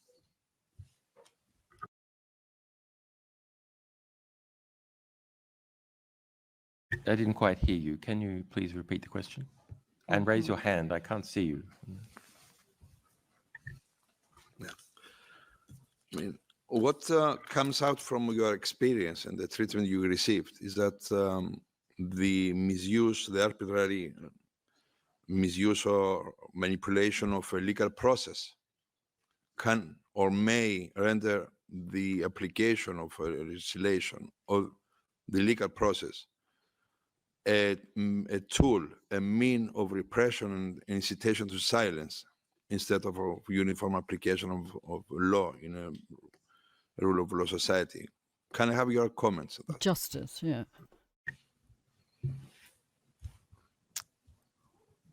Lawfare is the use of the law to achieve ends that would normally be achieved in some other form of conflict. We're not talking about simply litigating to protect your rights, but rather Weaponized law. picking laws to get your man or to get the organization you want to get. Not justice seeking its resolution in law. We've seen a lot of cases like that and obviously experienced ourselves in many different domains. I'm not sure precisely what can be done about it. There is a anti-SLAPP movement in Europe, which I commend. SLAPP is strategic lawsuits against public participation. Just about to look it up. But yeah. There is good legislation in California to deal with SLAPP suits and to reverse liabilities at an early stage and to make abusive lawsuits more expensive to conduct. But I think we should understand a bigger picture, which is that whenever we make a law, we create a tool that self-interested bureaucrats, companies, and the worst elements of the security state will use and will expand the interpretation in order to achieve control over others. And that's why law reforms are constantly needed, because laws are abused and expanded. And so it needs constant vigilance, but also great care in making laws in the first place, because they will be seized upon and abused. Thank you. Mr. Bosic, could I invite you to address a question to Mr. Assange? And we're looking at that problem now in how we're going to deal with misinformation and applying laws around that, but still being able to maintain our freedom of speech. Yeah? Thank you. Thank you, Chair. Mr. Assange, your appearance here is very important for the case you are symbolizing, but it is also very important for the Council of Europe to show itself as the independent institution and institution that promotes really human rights and the cause you represent. I wonder, how do you assess support you got from the newspapers, journalists, associations, journalist associations, and how does that, what's the message about the freedom of press in your case? The support from other publications, journalist unions, freedom of expression organizations was different at different stages. Those who saw the threat to everyone else and understood the case first were the lawyers involved in major publications, like lawyers for the New York Times. Freedom of expression NGOs were the next to see the threat. Of the larger media organizations, unfortunately, many of them went with their political or geopolitical alignment.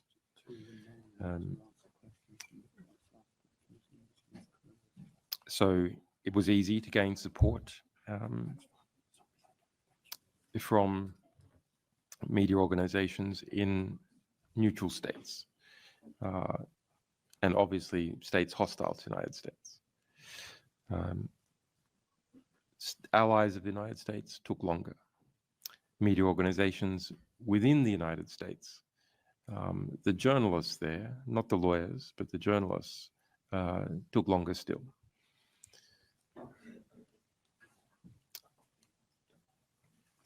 It is a concern, and I can see a similar phenomenon happening with the journalists being killed in Gaza and Ukraine. That the political and geopolitical alignment of media organizations causes them to not cover those victims or cover only certain victims. This is a breach of journalistic solidarity. We all need to stick together to hold the line. A journalist censored anywhere spreads censorship, which can then affect us all. Oh no, he's talking to the right people here. Like, these are probably real journalists, like journalists that ask real questions, but like the majority of talking heads that we see on the news, you know, they're useless. They're useless. They're not journalists, and they're the ones that are, I guess, getting the sound bites. They're the ones that people are watching. You know, I don't know whether it's the shortened attention spans of people or what, but like getting that more investigative reporting out there seems to be harder.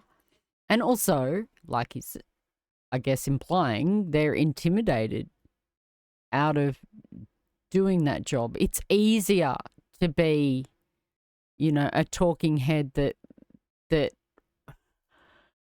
reads Reddit and writes an article about Reddit but never actually investigates what the Redditors were complaining about and making your news around that rather than actually investigating. And that's kind of where we're at. And I think part of it is in commercial media in particular, it's, you know, they're beholden to their commercial interests that they play during the ad break, or in the case of like Channel 7 and stuff that they make news stories about. But yeah, they're beholden to their advertisers, you know, and so their interests have to align with that. And then there's the intimidation on other levels, and then you've got real journalists, I guess, competing with that, with I'm not going to say TikTok shorts, but like, I guess the shorter attention span, you know, that is definitely out there, and they're trying to like compete with that. And, you know, there's a huge cohort of people that just aren't interested in news, and and so these news agencies are now just sort of, and free-to-air television in particular and print media and stuff, they're just trying to get people to look at them. And so they're almost like, you know, they create thumbnails like Reddit, like YouTubers in a way. And stuff that everyone's trying to get the click. Everyone's trying to get the click, you know, and anyone that's trying to actually do investigative reporting is looking at situations like Julian's, or looking at Gaza where they're being killed. You know, and that's got to be pretty intimidating as well, you know. Or if you're a real journalist working in a commercial outlet and The pressure is on, otherwise you're going to lose your job. The pressure is on to follow the status quo. Read the press release, that's it. You know? Similarly, journalists being killed or targeted by intelligence agencies need our firm commitment in writing or in broadcast. Sometimes there's a debate about whether someone is a journalist or an activist. I understand that debate. I've tried in my work to be rigorously accurate. I believe accuracy is everything. Primary sources are everything.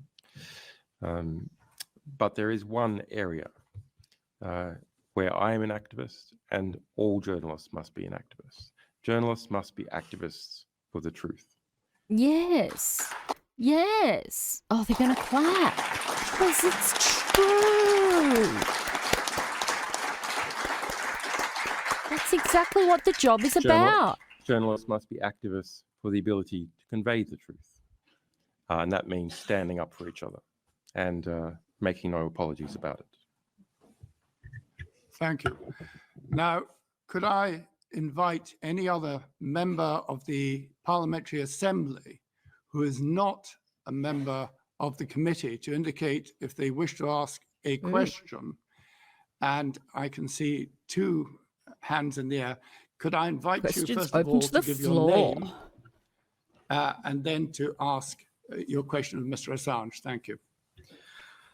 Thank you, Chair. My name is Andy Cristea. I'm a Romanian MP, and I'm also the General Rapporteur for Science and Technology of this House.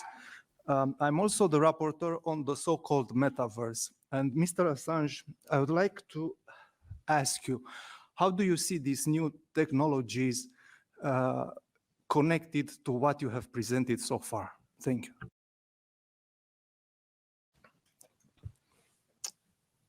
I'm very interested in technology. I was a computer scientist from a young age, then studied mathematics and physics, cryptography. It's with that cryptography that we set about our system to protect sources and protect our own organization. I am enthused about some of the developments that are happening with cryptography. Some of those developments provide alternatives to what we see as huge media power and concentration in the hands of a few billionaires. They are still embryonic. Other technologies emerged out of the campaign against mass surveillance. And the big bang was the Snowden revelations that radicalized engineers and programmers in many places who saw themselves as agents of history in including algorithms to protect people's privacy, including the communications between journalists and their sources. On the other hand, as I emerge from prison, I see that artificial intelligence is being used to create mass assassinations, where before there was a difference between assassination and warfare. Now the two are conjoined. I think he's talking about lavender, which I might have a story about it actually in my... No. In my bookmarks somewhere. April the 4th this year, this report came out that Israel used AI to identify 37,000 Hamas targets. And that system was called Lavender. So sources revealed use of Lavender system in Gaza war and claim permission given to kill civilians in pursuit of low-ranking militants. And so the Israeli military's bombing campaign in Gaza used a previously undisclosed AI-powered database, and that at one stage identified 37,000 potential targets based on their apparent links to Hamas. In addition to talking about their use of AI called Lavender, the intelligence sources claim that Israeli military officials permitted large numbers of Palestinian civilians to be killed, particularly during the early weeks and months of the conflict. And their unusually candid testimony provides a rare glimpse into the first-hand experience of intelligence officers in Israel who have been using machine learning systems to help identify targets during the 6-month war. I mean, I remember like looking back and just the discussion around drones and you know, I mean, these were helicopter pilots in the collateral murder video that WikiLeaks released, but yeah, it's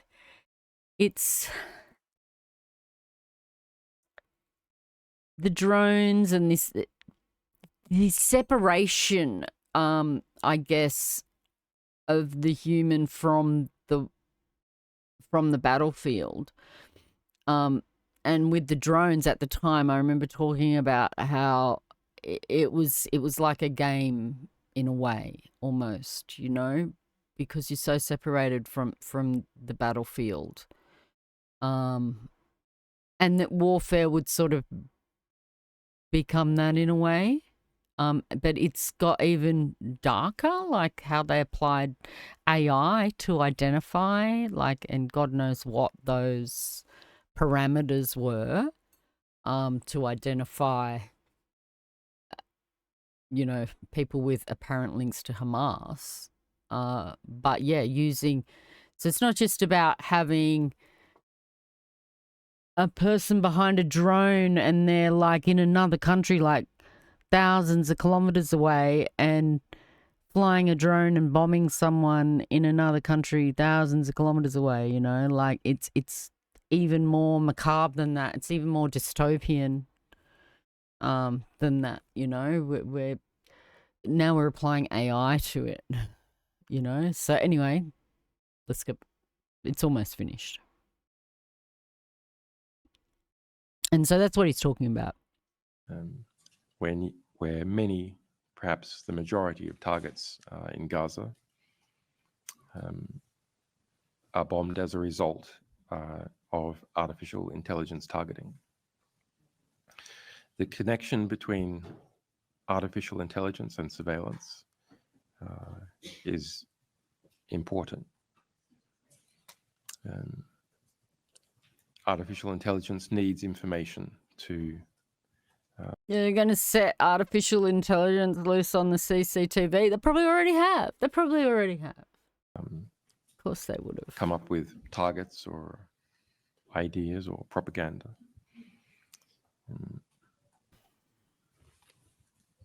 And when we're talking about the use of artificial intelligence to conduct mass assassinations, surveillance data from telephones, internet, is key to training those algorithms. So there's a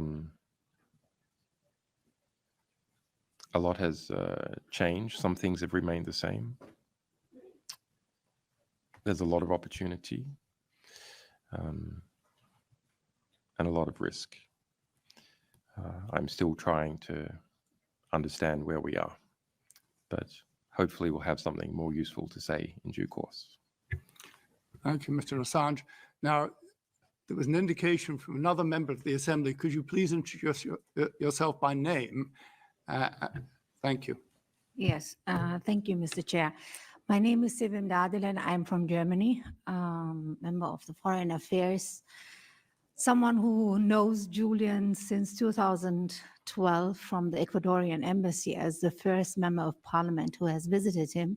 So Julian, I'm very happy to see you as a free man now think I in remember. Europe. Welcome. And I was just going to ask you about the war crimes. The US war crimes that you published are still unpunished, still till today. The journalists are dead, and now there are presumably new war crimes in the proxy wars, such as in Gaza and currently in Lebanon. So my questions are, how would you advise a journalist to deal with this current situation? First, and the second is, what do you think is the role of parliamentarians in this regard? Thank you. Mr. Assange.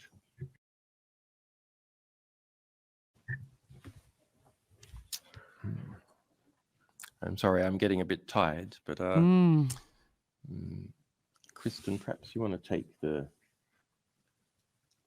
one about what journalists do about the... Well, what can be done when we have horrible stories about targeted killings, where we now have evidence of that in the wars? It is the reality of reporting on wars is more severe than ever before, and it was bad. It was bad in Iraq. Now it is even worse. It is a horror story. It is hard to give out advice for these journalists how they can deal with that situation. The only thing we can call out, at least, is for an outcry and condemnation that this should be going on, because we need information. We need this information. There are no tools to secure individuals in Gaza that are being followed by drones and are being targeted in mass bombing. There is a little defense on that, but the outcry and the condemnation should be there. We should not be silent when this happens. Thank you.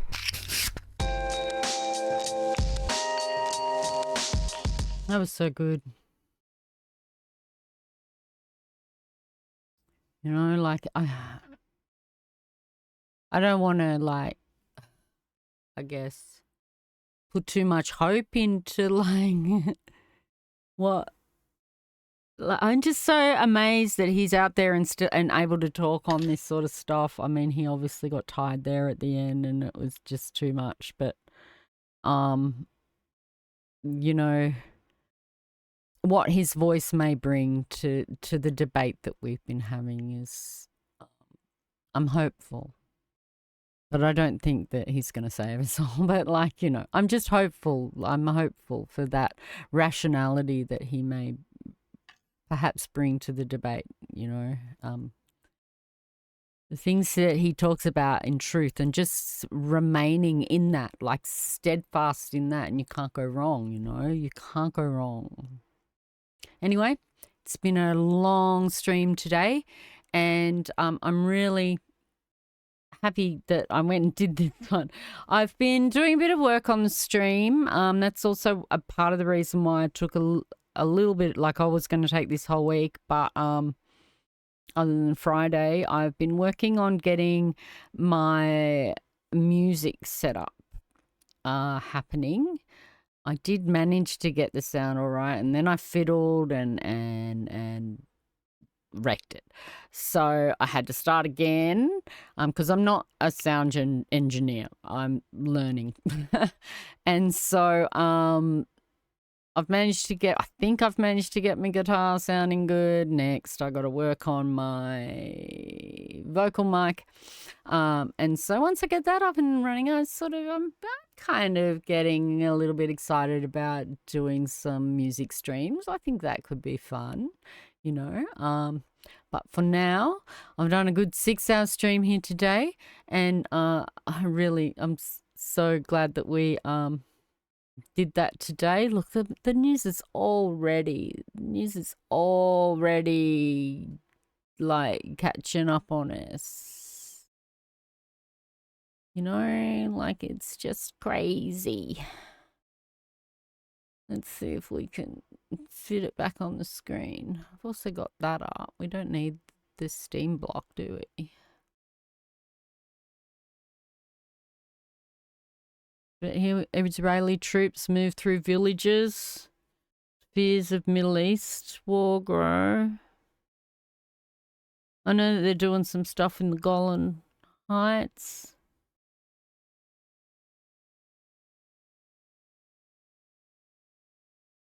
Israel vows response. Middle East uncertainty deepens after Iran attacks, which Israel promises to retaliate. Israel will strikes back after Iran missile attack 3 hours ago. When's this protest ban? Push for pro-Palestine rally ban in New South Wales explained. How shit is that, you know? Like, you give an inch and they'll take a mile. We can't let them do this because you ban it for this reason and then they'll be able to ban it for another reason next time.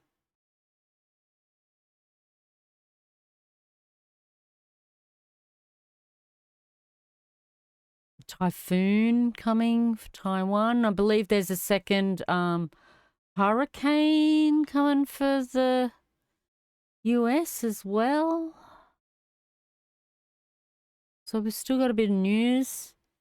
We've still got like a little bit of news that happened with Perry Farrell. Basically, he was pretty drunk and apparently he hit Dave Navarro backstage as well. And so, yeah, so Perry Farrell seems to have gone on a bit of a bender or something, I don't know. But apparently he wasn't very happy about it all. And he was very apologetic, but it's kind of crashed the whole band tour. Like, that's gone out the window. So,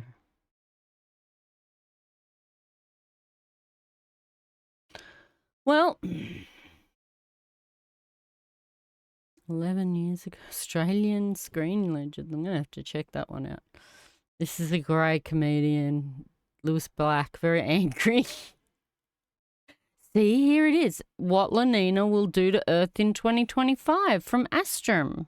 Haven't watched it yet. 2 weeks ago. That's the title I saw, and I was like, wait a minute. We're not supposed to have La Nina. We didn't even get a proper El Nino. Oh, solar flare incoming. Quake storm. Ancient suspicious observers. Okay, that might be a little bit of a, I don't know, bit of a dodgy channel.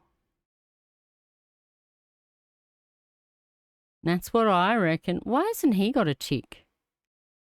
He's a pretty big YouTuber. A yarn with Keith Urban. It's doing like Falcon yarns. That's interesting. What? Oh, 3 years ago.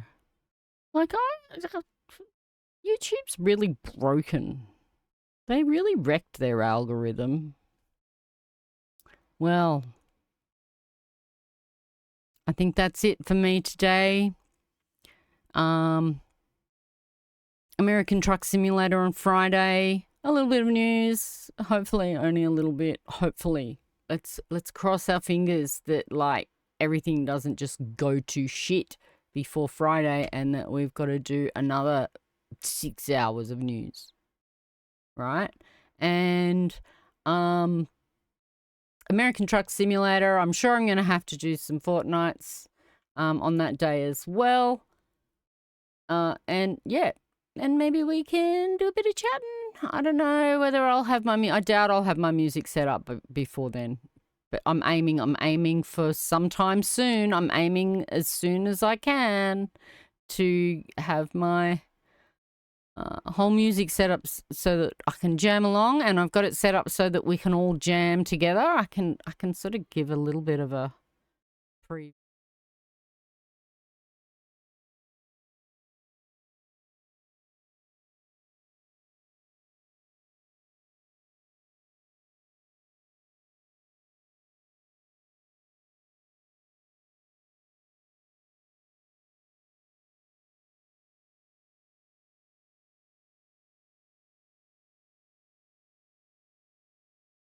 Sorry, I guess we need this. I have this so that everyone can play along.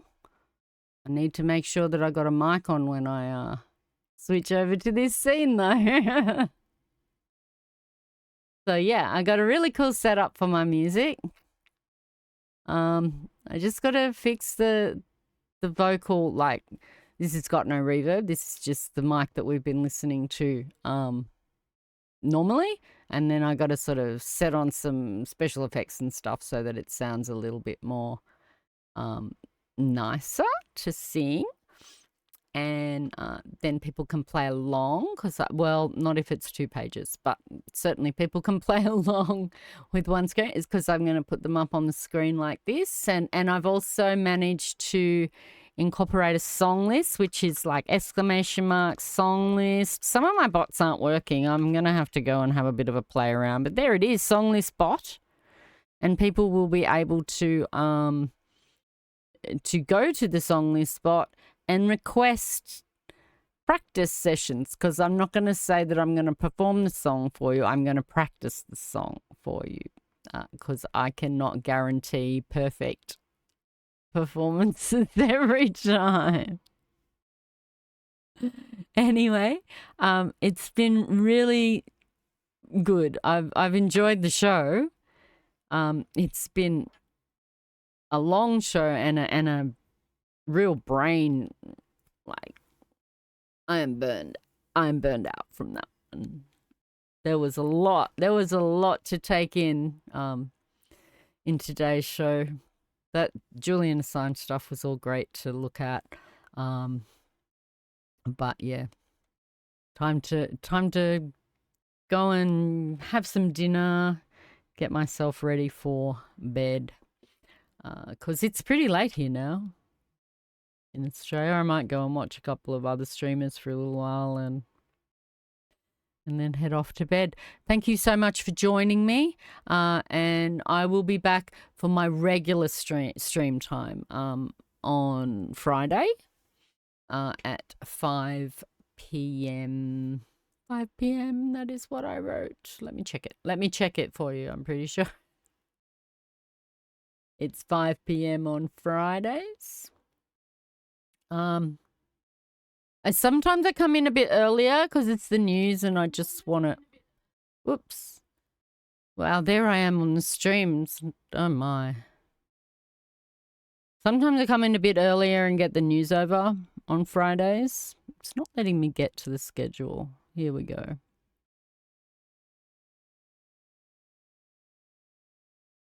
Mute myself. Yeah, 5 p.m. Fridays. My regular stream. So this one was a little unplanned, as I said earlier. But I'm glad we did it.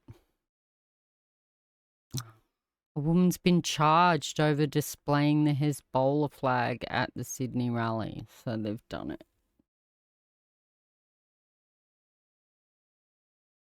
Wow.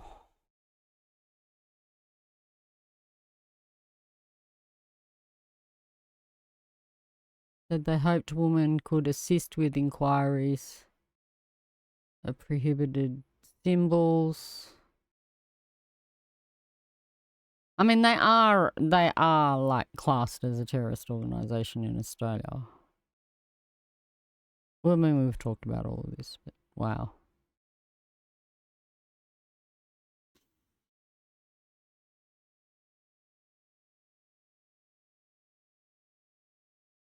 See you on Friday, y'all. Bye.